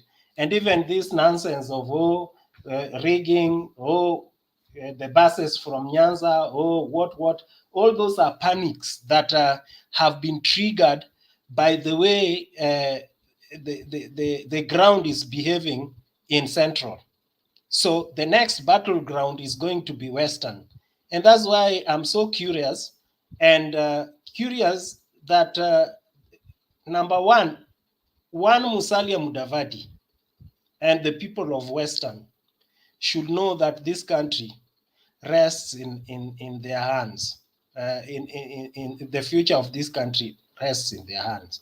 If they make decisions based on feelings, based on hatred, and based on unclaimed, unsubstantiated claims, then it is going to be very bad for them. Like someone had also put it very nicely, that Musalia Mudavadi, his future, his presidency, the clearest way and the shortest route is through supporting Raila Amolo Odinga. He will get there very fast because the old man will go for one term, and that is 2027.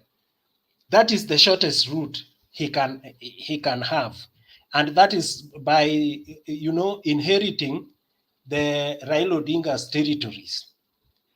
And I think that is most practical,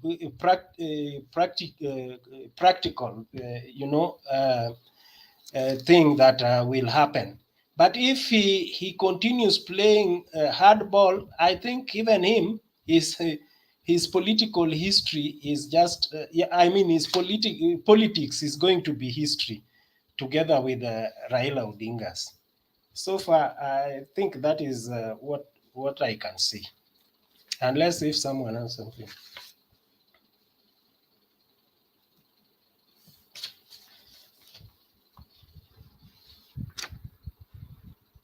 So you had the order at which we are supposed to contribute. So was it Fred that was to come? Okay, yeah. I was the one who's supposed to come in. I hope everybody is just listening to me. Yeah, we are there. Okay, thank you. And I appreciate for what you guys are doing up there. In fact, as I'm speaking, I'm not. I have been following this channel for quite now some time, and I've been listening how people are articulating things, how people are discussing, how people are doing things, and finally now, I thank everybody of you for at least now to allow me to come in for the first time, and I've been so impressed with what you guys are doing up there. So my submission, I will just submit something small about dynasty. It seems like most of us, we don't know the word dynasty or the meaning of dynasty. Dynasty is the word coined from biblical, and dynasty, it is the word came from whereby the countries which were used to govern by the kings, so that if the father is the king, once he die or once he vacate from the seat, now the prince is the heir. In Kenya, we are not ruled by the kings. We are ruled by the people whom ourselves, of our ancestors, went to ballot, voted for them, and then they make them to be our leaders as presidents, not kings. So nobody can stand and say that so and so or son of so and so is a dynasty. In fact, if you find out, even although you can be brought up in the house of the king, but that one cannot make you to become an heir of the king when the king has departed. You cannot do that. If the king doesn't have a male son, what normally happens is the kingdom will shift from the house of the reigning king to maybe to the next family, the next to the brother or uncles, such kind of thing. For example, when Moses was brought up in the house of Pharaoh, there was nothing, absolutely nothing could make Moses to inherit Pharaoh. That is the difference between kings and presidency. So we cannot stand here and blame anybody about so and so is a dynasty, so and so is. It doesn't qualify anybody, all of them. And for Baba, let me tell you something. Maybe most of you don't understand, or most of you understand it, but you decide to ignore, because information sometimes is power, and when you are informed, I think you can go far. Maybe as we are talking right now, let me take it as the nature. Next election is going to be driven by the nature. Nobody will make somebody president, but what will happen is the nature. We started with the first president of our country. He was the old man. That's the nature. He handed over to a young man. They called them at that time, they were called young Turks or whatever they used to call themselves. That young Turk eventually handed over to our third president who was the old man. This old man, at the same time, at the same trend, the nature forced him to hand over the presidency to a young man who is Uhuru Ruto. Now, whether we like it or not, the nature is just playing in the favor of Baba. Nobody will come here, nobody will say anything, nobody will come and coin something, whatever, this and this. Okay, call him, say the way you want, but I believe Wase, they are wiser than even those young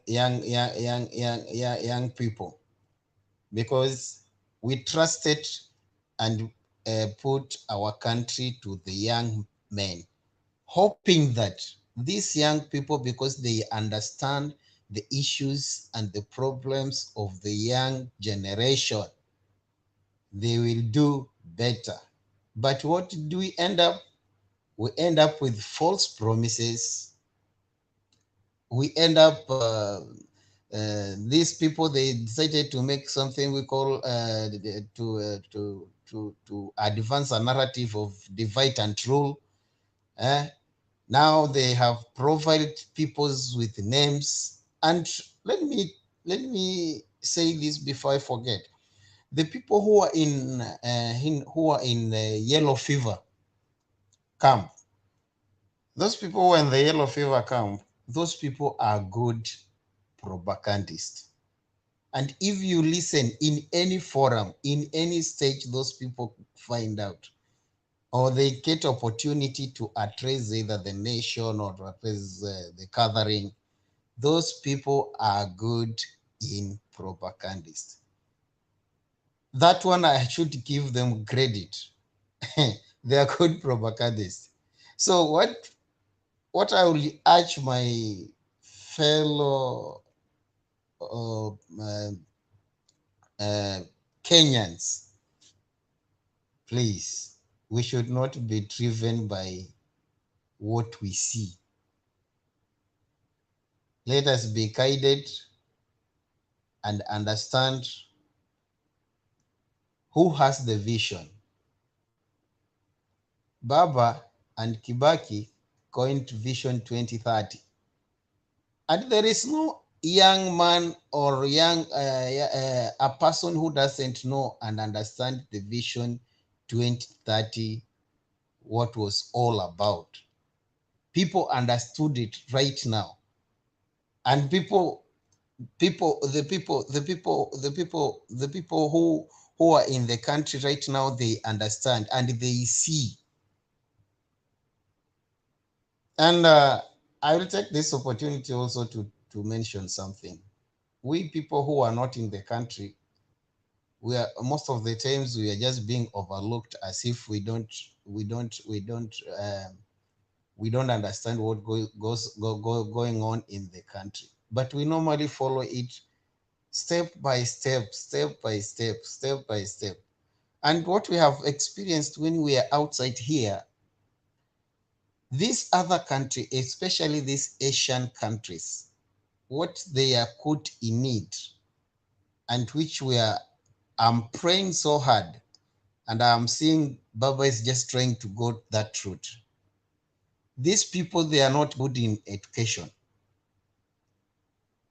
What they are good in it, these people, the majority, they are innovators. You find our men, our ladies, you find out that the big people who comes from, in fact, in Africa, most of them, people are very well educated. People has papers, people has everything. But the only thing makes us to look like we don't know what we are, why we are outside here, is that you find out that these people, majority of them, they're innovators. And somebody whom I have seen trying to do such kind of a thing is only Papa. Papa is trying to make things to look real. tech things, tech tech industries down there to the villages, and that one will enable even a young boy, a child that who is my daughter, who is my whatever, down there to the village. When that child is growing up, is coming up, there's only one thing will be in her mind. One, I'll go to school. Two, I'll have to follow to what do I want to become in future. If I want to become engineer, what can I do right now to enable me to become an engineer?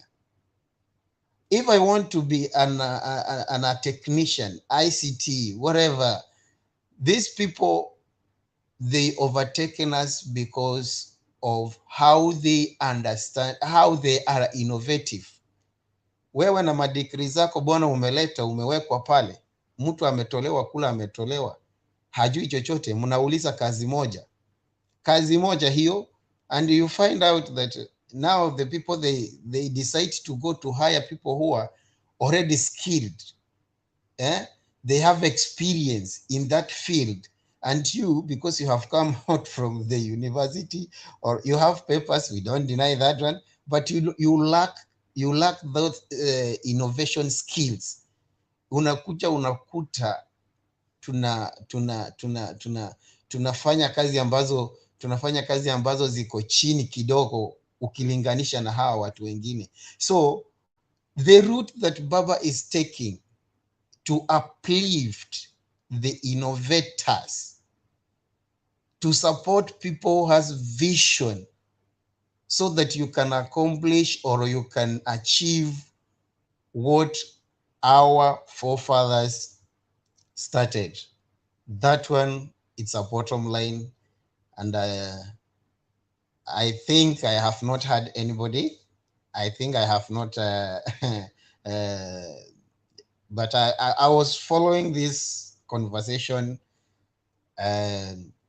closely all along because it has been a while. So my final remarks will be to Oka people. The idea of coining the word Oka, that was an idea of deviating some people's mind or ideology. Those people who hate Baba Sana, those who hate people who hate Raila phobia at that day, they can have an opportunity to go to the other side.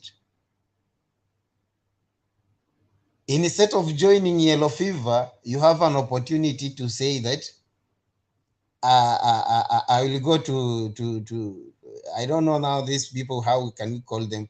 It's a white fever or whatever. But now the horse is just becoming two-horse race.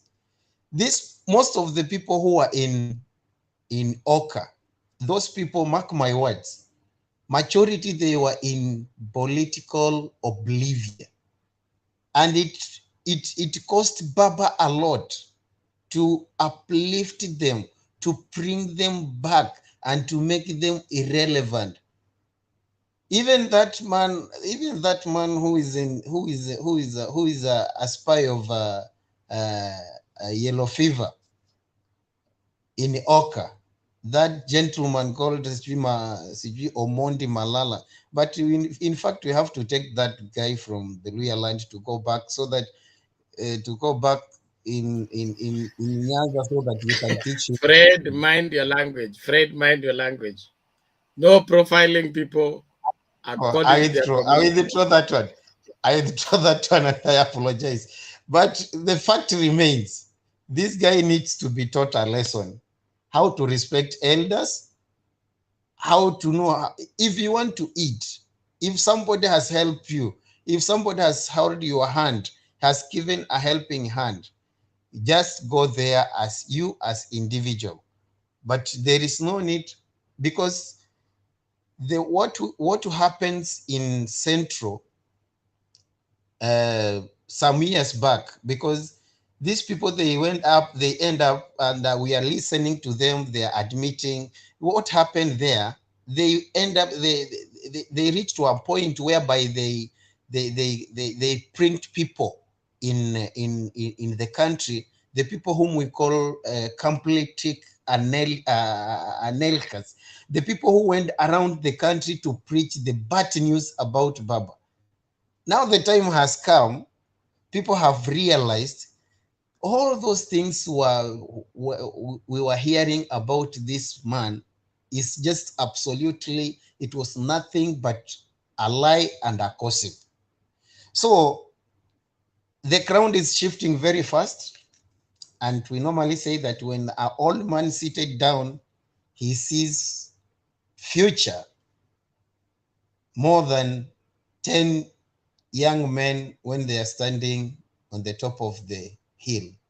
Thank you, and thank you very much. That's my submission. Okay, thank you, Fred.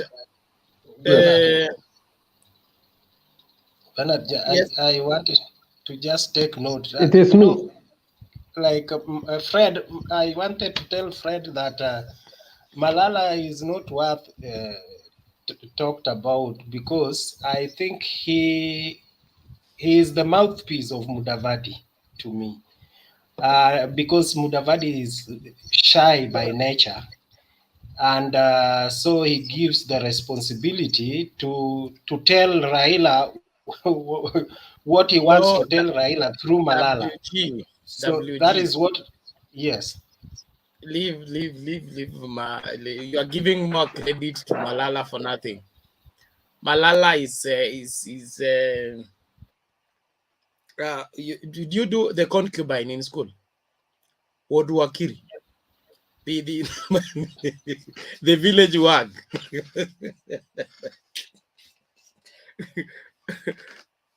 Leave Malala out of this. Malala has finished himself politically. He has no future. He should not be discussed. Oga James, and I want us Yes. to nini leo naona tulale mapema. Yes. Nataka tuanze kumaliza. So James, come in, and then we'll do our closing remarks unless other new people come in. Tomorrow we have the president just wherever at daybreak. The president will be addressing the nation, so we'll have another show like that. Okay. Now I want to address myself to the the complaints. What is consistent with one of the political players and the contestants, who is Uda, is a use of fallacies. The first fallacy that they started with was that Raila was being pushed down the throats of the Mount Kenya people forcibly. That the people are against him and do not want to hear anything about him. And therefore, there are people who are pushing him on the people in the mountain. That fallacy has since collapsed. The other thing is that the other players are coalescing so that they can finish him. It's a fallacy because this is an open, contested position. And therefore, for somebody to start to argue that the others are coalescing so that they can push him out of power is actually not correct.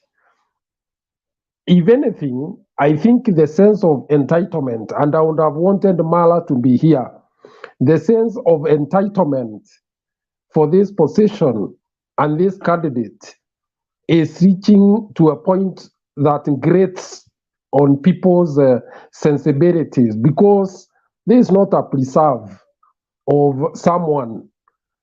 And it is this kind of politics that now makes some people believe, those who don't understand politics, and have even serious misgivings once the elections, the way they thought the outcome would be. comes out in the opposite, and they think that their person has been unfairly denied the position that was rightfully his. We have been there before, and I don't think that route is the correct one. There is also the issue of crying vow, that every move that is being made from whatever quarter, like the multi-sectoral committee, that they are targeting to disadvantage one candidate. That is yet another fallacy, because the truth of the matter is that Kenya is known to be very litigious. In fact, in the last elections, I think the courts were clogged with 388 petitions. And what the purpose of this committee was is to know where these weaknesses are, so that the various bodies are well advised from the legal point, if necessary, from the administrative side, if necessary, so that we have a smooth system where justice is served and is served on time, and people don't make free for us arguments and refuse to accept the outcome of results, election results. So basically, that is what it is. Then on the issue of Mudavadi, there is a school of thought that is saying that he is like a future. You understand that our deputy president is having a potentially dangerous case at ICC that could end up curtailing his political ambitions, because once he is maybe a warrant of arrest is made, I hope you are aware that it's been mentioned extensively. It means that he could maybe not be in a position to vie, and therefore maybe Mudavadi sees it as an opportunity that maybe the deputy president can resort to him as an alternative. So he is strategically positioning himself. It may be right, it may be speculative, but in politics, what is not possible? Thank you.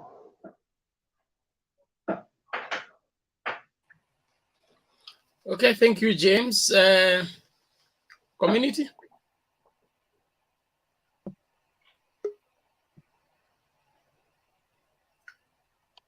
Yes, Mr. Bernard, thank you for the opportunity. Now, my final submission is that, in fact, when Mzee Kenyatta, the first father of the nation, when he came into power, he helped us to stand on our feet after a long struggle in slavery in our country. Then, after he left this world, Moi took over. In 24 years, our economy, in fact, collapsed. Then, after his tenure came into conclusion in 2002, Kibaki took over up to 2012. And then Kibaki brought our economy, in fact, into a place whereby each and every Kenyan who was there in those days, he felt really that Kenya is moving in the right track. Now, in 2013, up to this very moment, Uhuru Kenyatta and William Samoei Ruto, they have led our economy to collapse, even though not too much, but this is not where this is not the vision which Kibaki had when he left office into their hands. Now, if at all you've seen that chronology of these very leaders. Now, if again you are telling me that we as Kenyans we allow Ruto to take over from Uhuru Muigai Kenyatta, because in 10 years they have done very, very little in terms of growing our economy. So which means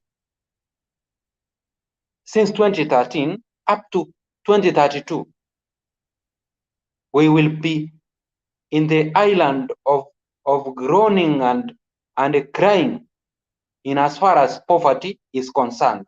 If in 2022 we are going to vote in William Samoei Ruto as the president, nothing will change, because William Samoei Ruto, if he was to be a man enough, he could have told President Uhuru Muigai Kenyatta, let us continue with the Vision 2030, which Kibaki left us. But now look, Vision 2030 is out of space, which means it is high time for we Kenyans in 2022. We give Baba, who is advocating for Azimio la Umoja, to do the following things. Number one, the aspiration and dreams of our forefathers and mothers who fought for independence. In fact, right now, those aspirations have not been achieved to totality. So, Baba, I know he is so much concerned about high rate of unemployment in our country. Because look, every year, in fact, schools are producing thousands, if not a million, bright minds who come out in search for a living, but they all these young men and women, they find themselves in desperation, because when they look in their future, they see Ruto. And if in your future as a young man, you see Ruto as your president, know that there will be no jobs on the way. Because in 2013, Ruto, through his mouth, he promised young men that every year they were to give 1 million jobs. But now look, William Samoei Ruto is telling these same youths that once he takes over, he will give 4 million jobs to young people. Now, if 1 million jobs every year he did not offer, how can he be able to give the 4 million jobs? Then, as I finish, Baba is ready to wage war on corruption and mismanagement of our resources in government. Baba has come, and here he is. He is ready to bring back Kenya into the right track in as far as economic revolution is concerned. I gonna thank you, Mr. Panat, as our main speaker, my fellow panelists, and able men and women in comment section. May God bless you, and may God bless my beautiful country called Kenya. Thank you, community ancestor. Ruben.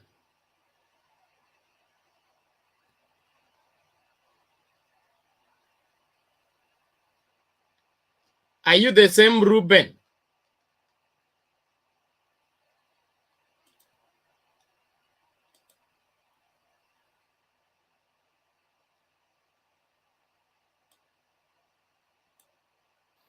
Hiyo Ruben, hiyo ndio Volume.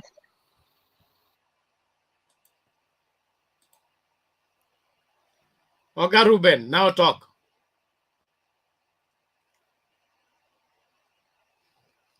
Okay, your device is not well, Nini.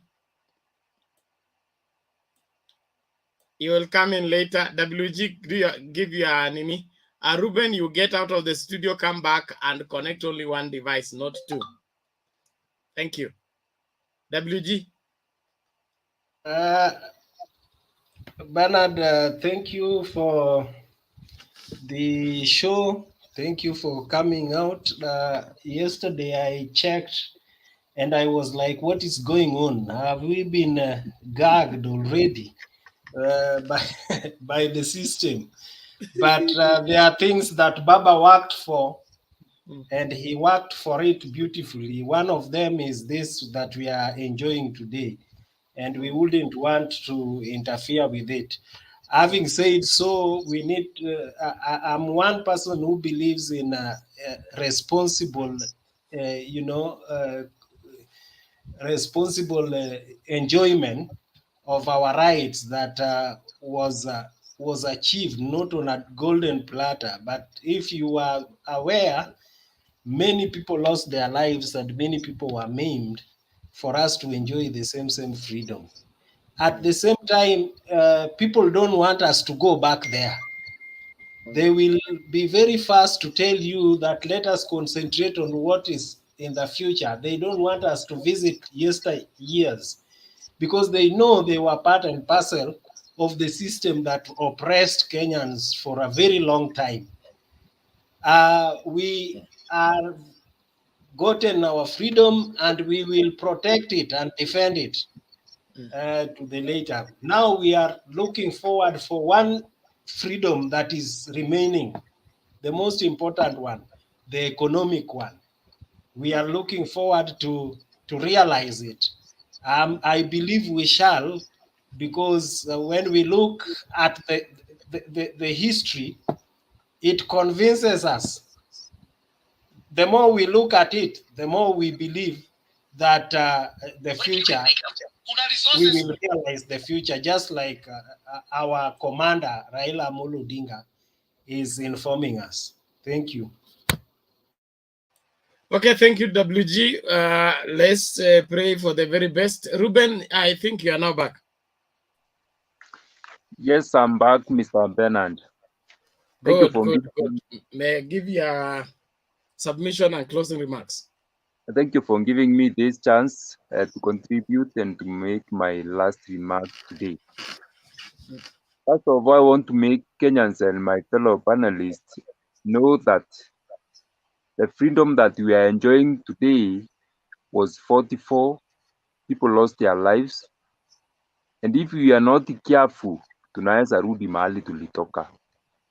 Tumeona Kibaki akitutengenezea uchumi na tumeona uchumi ikibomoka. Tumeona uchumi Jomo Kenyatta akiacha uchumi stable, Moi akiingia akibomoa uchumi, Kibaki akiingia akajenga uchumi, Ruto akaingia akabomoa uchumi, na tunajua kuna kuanga na kujenga na kubomoka kwa uchumi. Tunakumbuka Kenyatta akituachia multi-party democracy. Tumeona Moi akikuja na kuleta single party. Tumeona Kibaki akituletea new constitution na constitutionalism. Raila Odinga akiwa ndani. Tumeona serikali ya Ruto wakikuja na kuvunja vyama wakitengeneza kimoja. Hiyo ni ruti moja tu ya kuenda kwa single party. Hiyo ndio kanjia kana kujanga hivyo. Na tunaona hata saa hizi UNDA wakiwa undermanned kwa accept vyama zingine ziwa join, meaning bado wako na ile character ya single party system, mafikira ya aina hiyo, ile monologue ile kufikiria kwa njia moja. Sasa if we are not careful, na kwa sababu generation ya saa hii sioni, na mimi sijui ni kwa nini sioni mtu yule ambaye anaweza kubali kuenda kuwekwa njela, kumwagiwa maji, kung'olewa kupoteza macho, kufungwa miaka 9, a son of a deputy president. You can imagine mtoto wa William Ruto anaweza enda ingie njela kweli miaka 9 akipigania mambo fulani yale Raila amepigania? Sioni. So kwa sababu mambo zingine zile zimepiganiwa na watu wakakufa, sioni watu wengine wale wako tayari kuingia hizo trenches tena. We must guard what we have so jealously and we must sober up. Lazima tuweke mambo yote chini. Immediately after kutoka kwa mitandao kama hii, let's go on the ground, tell people the truth, undiluted truth, na ukweli uliopo, especially our vijana ambao wamezaliwa after the year 2000, hawajui mahali tumetoka wengi. Most of them wamesoma hii mambo kwa historia. They've never seen Moi in power. You've never known that there was a time uko una mention jina la president in public, ulikuwa unaongea huku umejificha, pengine huku unamuimbia wimbo ya kutawala Kenya. So the simple thing, vijana wafunzwe the difference between oratory skills and hand politics, kwa sababu hii politics ya Ruto sasa ni kama mchongwano. Unasimama una ile mchongwano ama ile acting ile inakuwa kwa church show, unaongea mambo ile itachekesha watu, ile itachekesha ground, watu wafurahie with no content. Hakuna watu ambao unajaribu kusaidia kwa maisha kufikiria. Hata wakati wewe utaondoka, we will count you on that. I do not know exactly ni kitu gani hicho tunaweza sema this is what Ruto did for this country that is so special that you can remember him for. Mimi sikijui. And finally, Mungu ndiye huwa anapeana power. That's what I believe. Kwa sababu tukiangalia ile distance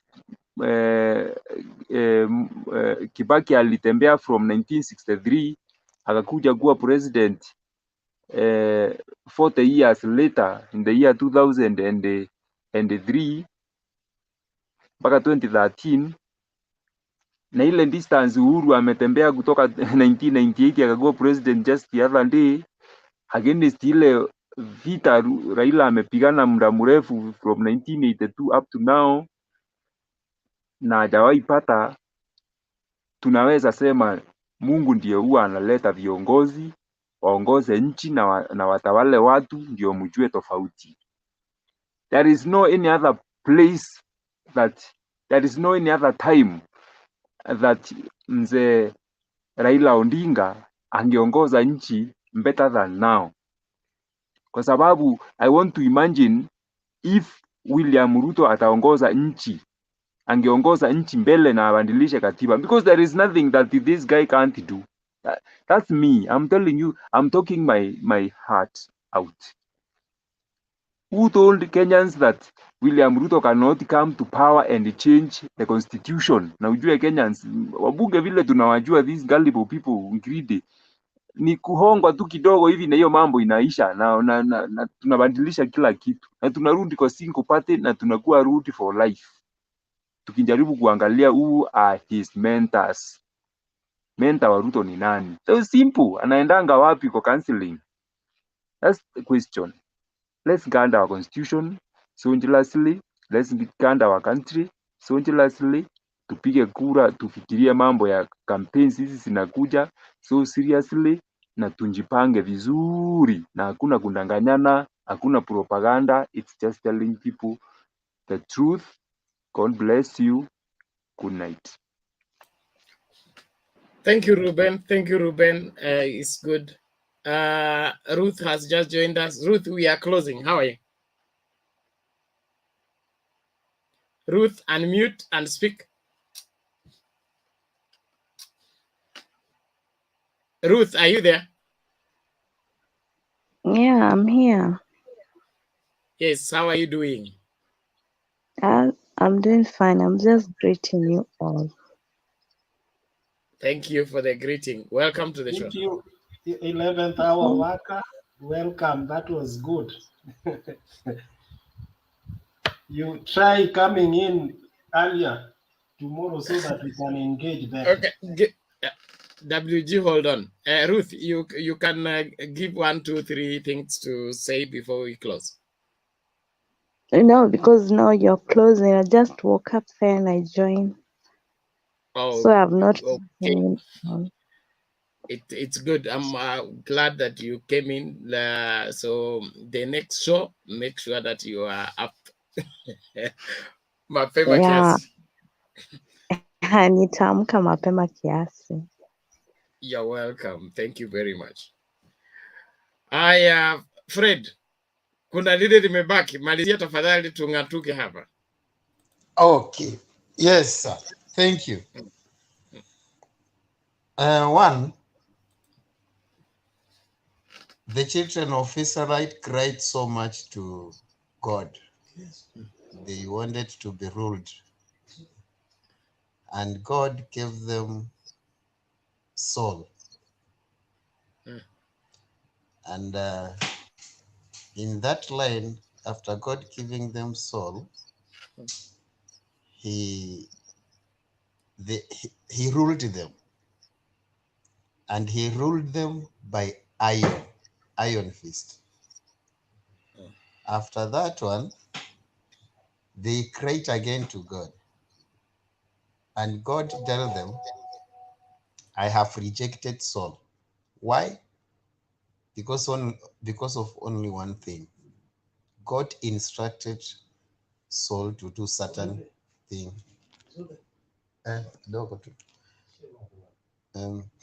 And then Saul didn't do it. He didn't carry out the obligation that God wanted him to do. And that one, disobedient, make him to be rejected. What are we seeing here in Uhuru Ruto's regime? Dishonesty, disobedient. In that line, we are not even us who will reject them. God will influence people, will open their eyes and see how disobedient these people they have been. And one of them, they are going to be rejected by the people. Now here it comes a person. When Moses was ruling leading the children of Israel, he ruled for 40 years. Okay, Joshua served under Moses for 40 years without raising a word against Moses. And when the time came, Moses moved, Moses died, and then God himself told Joshua, now my son, because you have been loyal servant to my servant, arise up, take the children of Israelites and move them to the promised land. Loyalty, obedient is what makes people to ascend to powers. Nothing else. If you want to go far in leadership, in anything, way down there to the pyramid, when the time will come, this person will not be there forever. He will go. I'm saying this on my beloved brothers and sisters who are in Oka. The person who will sustain to be under Baba, let me tell you, the star of that person is pride. And if now it's the highest time, maybe there was people who are with Moses all along, but they deviated and they were punished. And God replaced them with other people. It's the same thing is happening right now. The people who are loyal to Baba, and they reached to a point whereby they deviated from that route to that cause, to the cause of Baba. Somebody is coming from outside the arena, and he he or she will be under Baba, and that is the person, her or his star is going to shine after 2022 years, after 2022 general election. Why? Because that person with a shortest time possible of 5 years, that person will be mentored enough to carry on and to make sure Vision 2030 is achieved at all costs. Now, my final remarks kabisa na sitarudia tena ingine.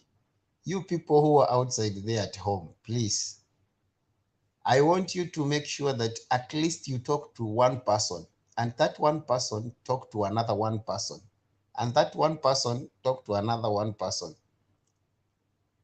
If we are 200 in this platform, and everybody talk to one person a single day, in 1 month time, at least you just convince somebody. If you don't have the skills of the language of convincing people, people perish because of lack of knowledge and understanding. And information is power. And I can see all of my colleagues here in the panel, all of them, they're informed. Either they know something or they want to know something. That's why they are here. And if you are very well informed, I'm very sure the future of our children and the future of our country is not in the hands of disobedient people. Kalas, nimemaliza na nimeenda. Wewe ni nabii. Asante kwa kunitabiri. I will not add nothing. Thank you very much. He that has an ear, let him hear what the Spirit said. Themba, how are you? Good, how are you, sir? I'm good. Wewe unakuja kuchelewa na nataka kuachia wewe station. Uko na hatamu za uongozi? Umesikia Roho amesema wale watu wako disobedient, rebellious, hawako loyal, hawawezi kupata power. Nabii amemaliza. That is intimidating me. I refuse to be intimidated. Why are you influencing my decision? You're supposed to be whipped. Now, watu wanaingia bwana, wataingia mpaka asubuhi. Wacha sisi Bernard, yes, Bernard, I can be here for only 1 hour for 1 hour. No, I think for because tomorrow will be a long day. I mean the show for tomorrow will be lengthy. Because we'll be looking into the president's speech and the other developments. There's no need of stretching this one. So what we do is we give James to give his closing remark. You give your closing remark. Every other person had given theirs. Tufunge station, tuongee mapana na marefu. The other show. Oga James, you are welcome. Yes. Once again, let me say thanks for this forum. I think we are improving every other day. I think we are getting people who are more receptive to the various and divergent views. Of course, there are those who come and run away the moment they hear their views are not the popular view, but that is not the purpose of this forum. I think we've done well today. And if we continue this way, I think the forum will become a one-stop shop for anyone wanting to know the politics of Kenya and the new thinking that is informing the decisions that Kenyans are taking. And it is true that people perish for lack of knowledge, especially in political arena. I think we have really descended to very primitive levels in quite some time. And it was all for nothing. If we were to be consistent with those progressive leaders that we have had in Kenya, like Raila Odinga, I don't think we would have any fight in this country, because the bottom line in all this is equity, fairness, and accommodation, and nothing more. Nobody is asking for favors. Nobody is asking to be to get more than the other. All what Kenyans are asking for is equity, accommodation, fairness in resource distribution, and power distribution, because the two go together. And that is why I believe strongly that when Baba says that reggae will be back, we are waiting for that tune so that we can continue with reggae. It is one of the best music genre that we have, and has been adopted by Africans as their own from our brothers in Jamaica. So I think it is all about fairness, it is all about equity, it is all about accommodation, that when you move to any part of the country of Kenya, you feel safe, you feel accommodated, you feel at home, and generally you can invest and have holidays across the country. That's all what we're asking for, nothing more than that. Thank you. Okay, thank you, James, thank you so much. WG, tulikuwa tumemalizana na wewe ama kuna la ziada? Hakuna la ziada, nikusalamia tu rafiki yangu Themba. It's been long.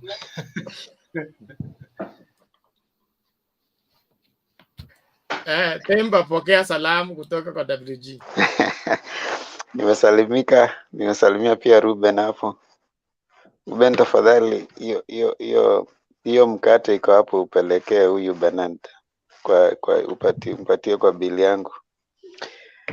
Community ancestor, kusalimia pia. Karibu Fred, nito Fred na James Wan. Nimefurahi sana, nimewasikia kwa marefu na mapana. I've had a bit of us trying to demarcate about the dynasty and stuff.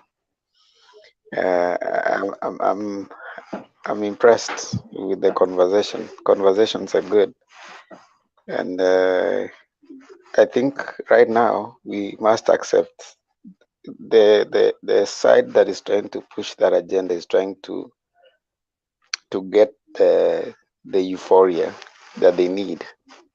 And they are hoping that it will create a euphoric moment, like it did in 2002 for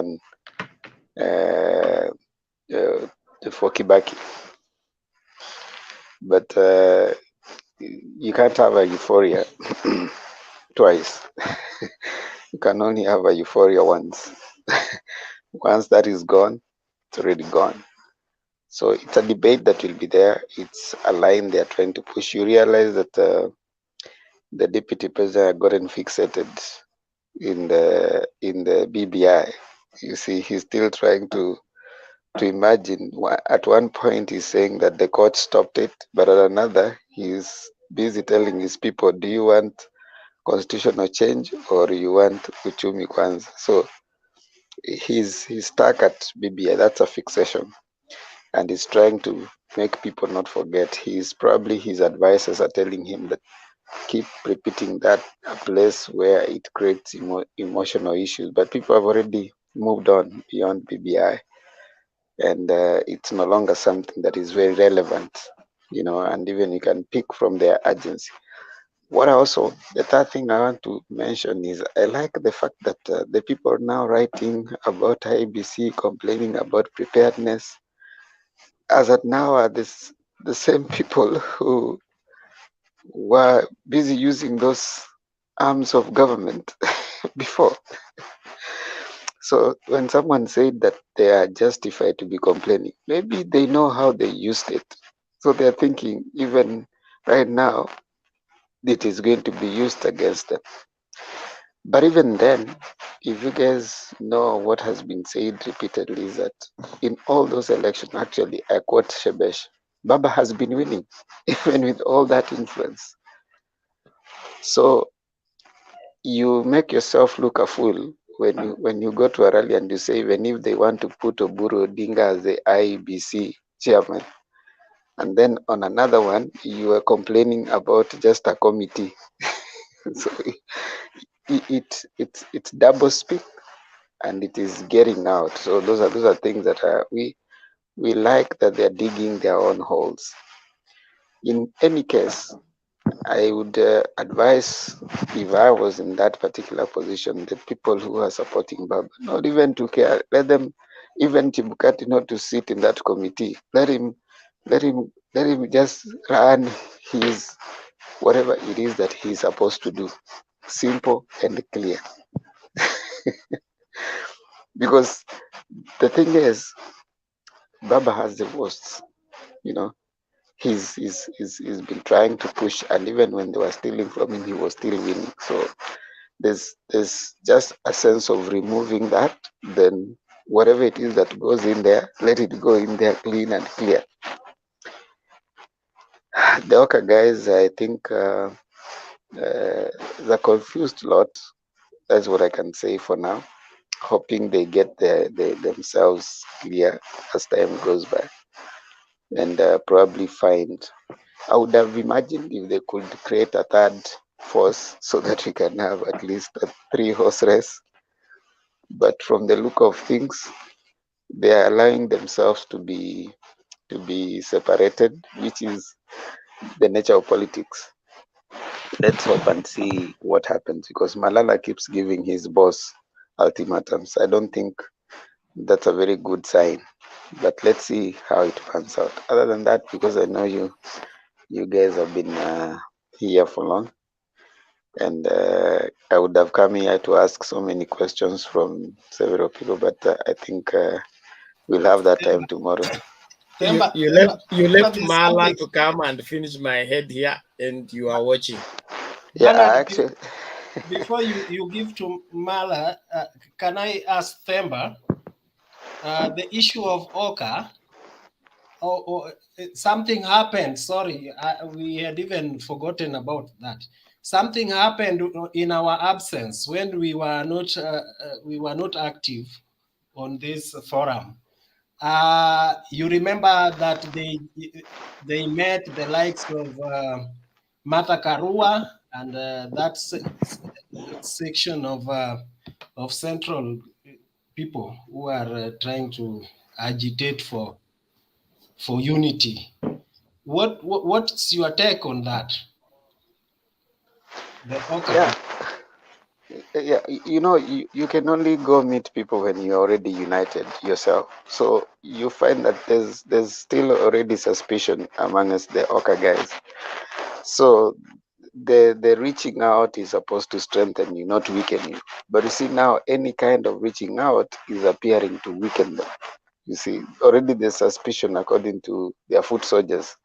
If you listen to Malala, you see the suspicion. If you listen to Kalonzo's foot soldiers, they're telling Malala, if you want to go to Ruto, just go. So those are the voices of their bosses. So they, just like they met the Mount Kenya You know, Mount Kenya billionaires. You know, it's the same, a similar thing, but they can only do that when they're already together strong. So in my view, I think they may want to find relevance in trying to meet those people, but I don't think it's adding value unless they have trust within themselves, which is in all indications, they seem not to be very comfortable with each other at the moment.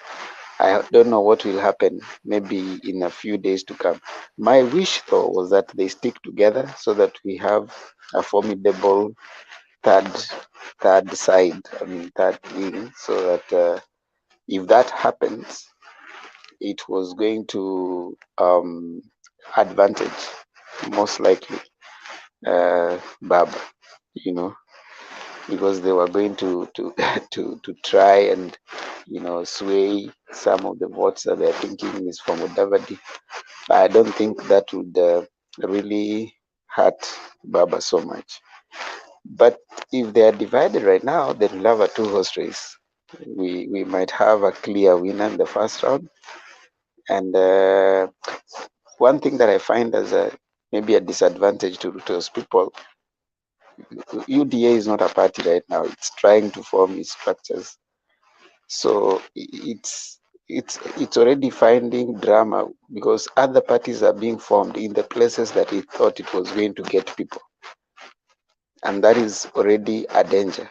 So there's this side that is saying that we need to respect multi-party democracy. And the UDA is saying that everybody should be in UDA. So people are going to find themselves, let's support our parties that we identify with. Then we go to the presidential candidate that appreciates that Kenya is a multi-party democracy. So I think that will be a weakness on the other side. Ruto has in his imagination that if he comes, he says UDA, everybody in those places are going to fall into place. I don't think it's true. So back to your question, I think the trust between amongst them, whichever people they are going to approach, it's going to complicate the situation. They first need to go for a retreat. I don't know where and when. So I hope tomorrow we get to expand the conversation after we have had the state of the nation.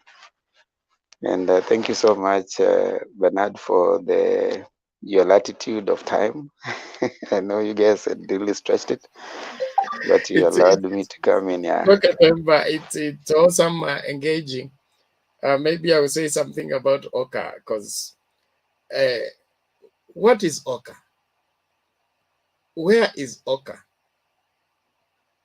Is it even at the register of political parties? So, in my opinion, Oka was a station. Subiri hapa tunakuja. Okay? And they dance around it. They dance around it. I don't think there are any structures. They don't have a secretariat.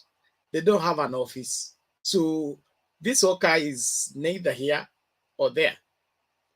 And then the undoing of Mudavadi is one.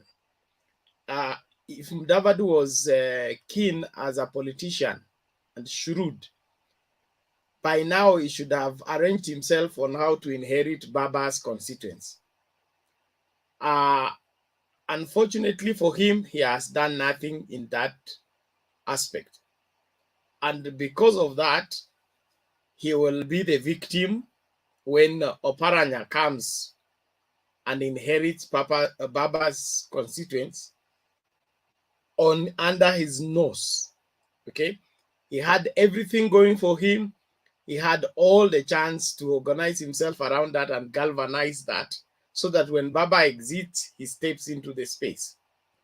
But he accepted to reduce himself and began to play the chicken games. Now Malala has joined him into the same. That is going to send him too far. So the next big thing from Western, look out for Paranya, the level-headed, sober leader.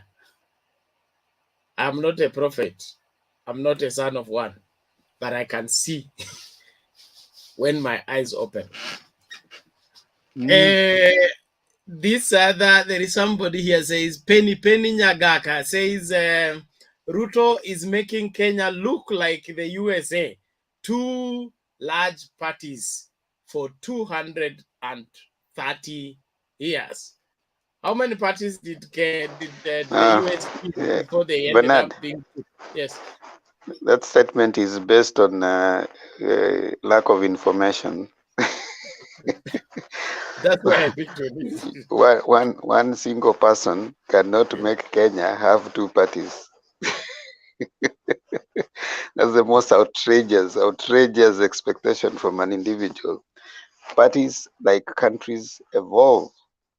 You know, it takes interest and generations for you to realize a society has evolved into a particular thing. And for her information, I mean, I don't know why people are lazy to do a little research.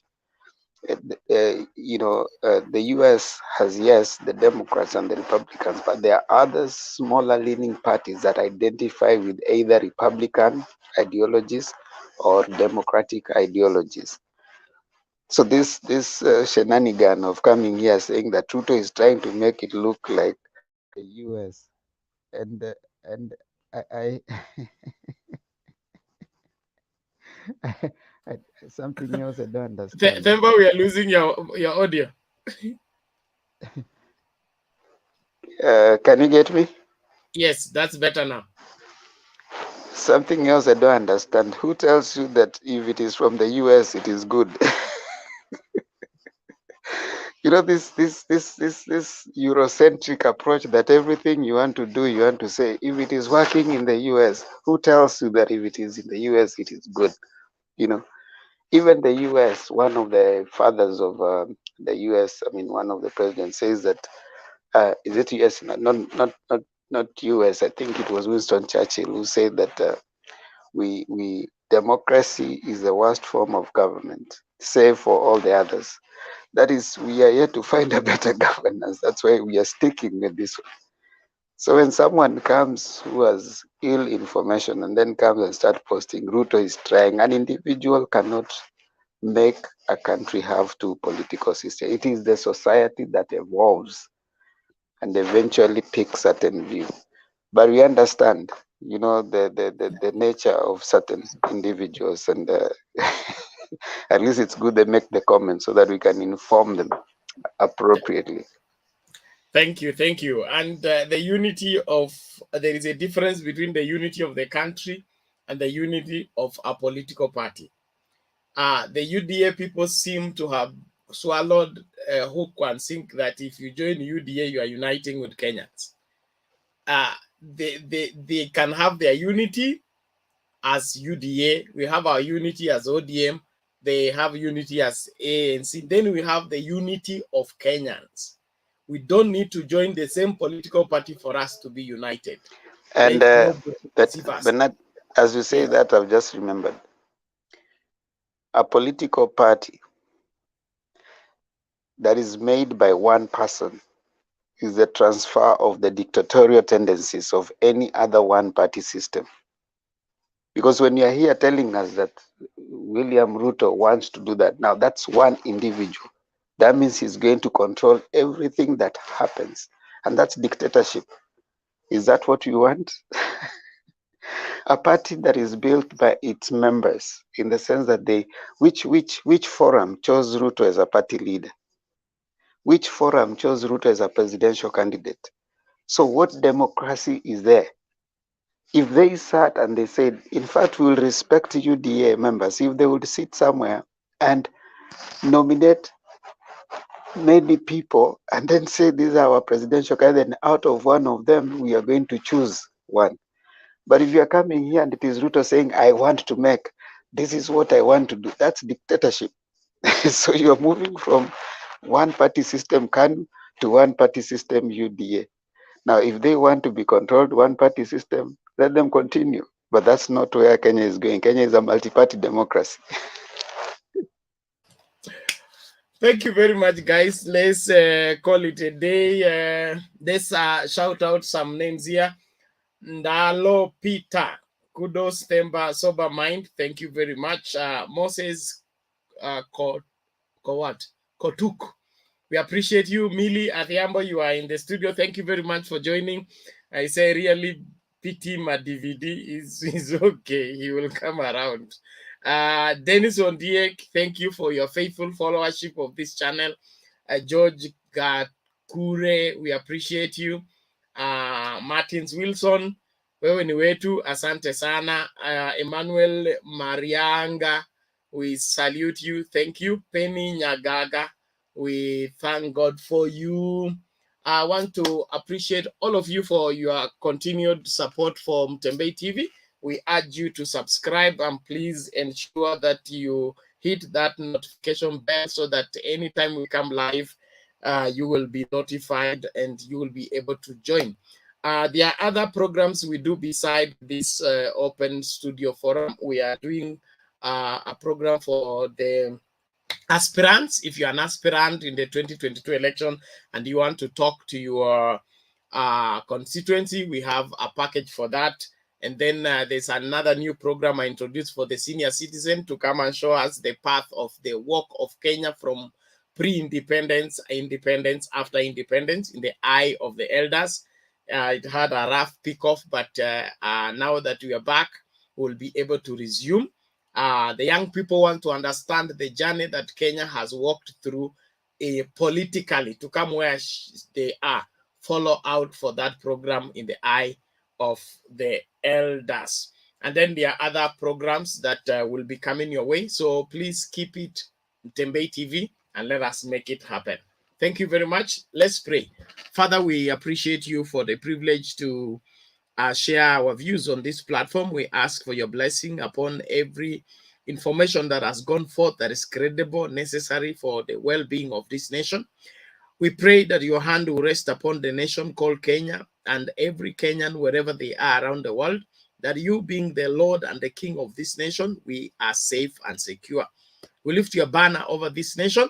May you reign from the east through the west, from the north through the south. Cause every evil beast to cease in the land. Let every animosity come to an end, that this nation will pull up herself again and be restored all the way. Let prosperity, peace, and abundance be found within our borders. We give you thanks. We bless you even for the forthcoming elections. We ask that they will be peaceful, they will be all well coordinated, and they shall give us what is your mind and what is your will, to the glory and honor of your name. We give you thanks. We bless you. In Jesus' name we pray. Amen. Thank you, guys.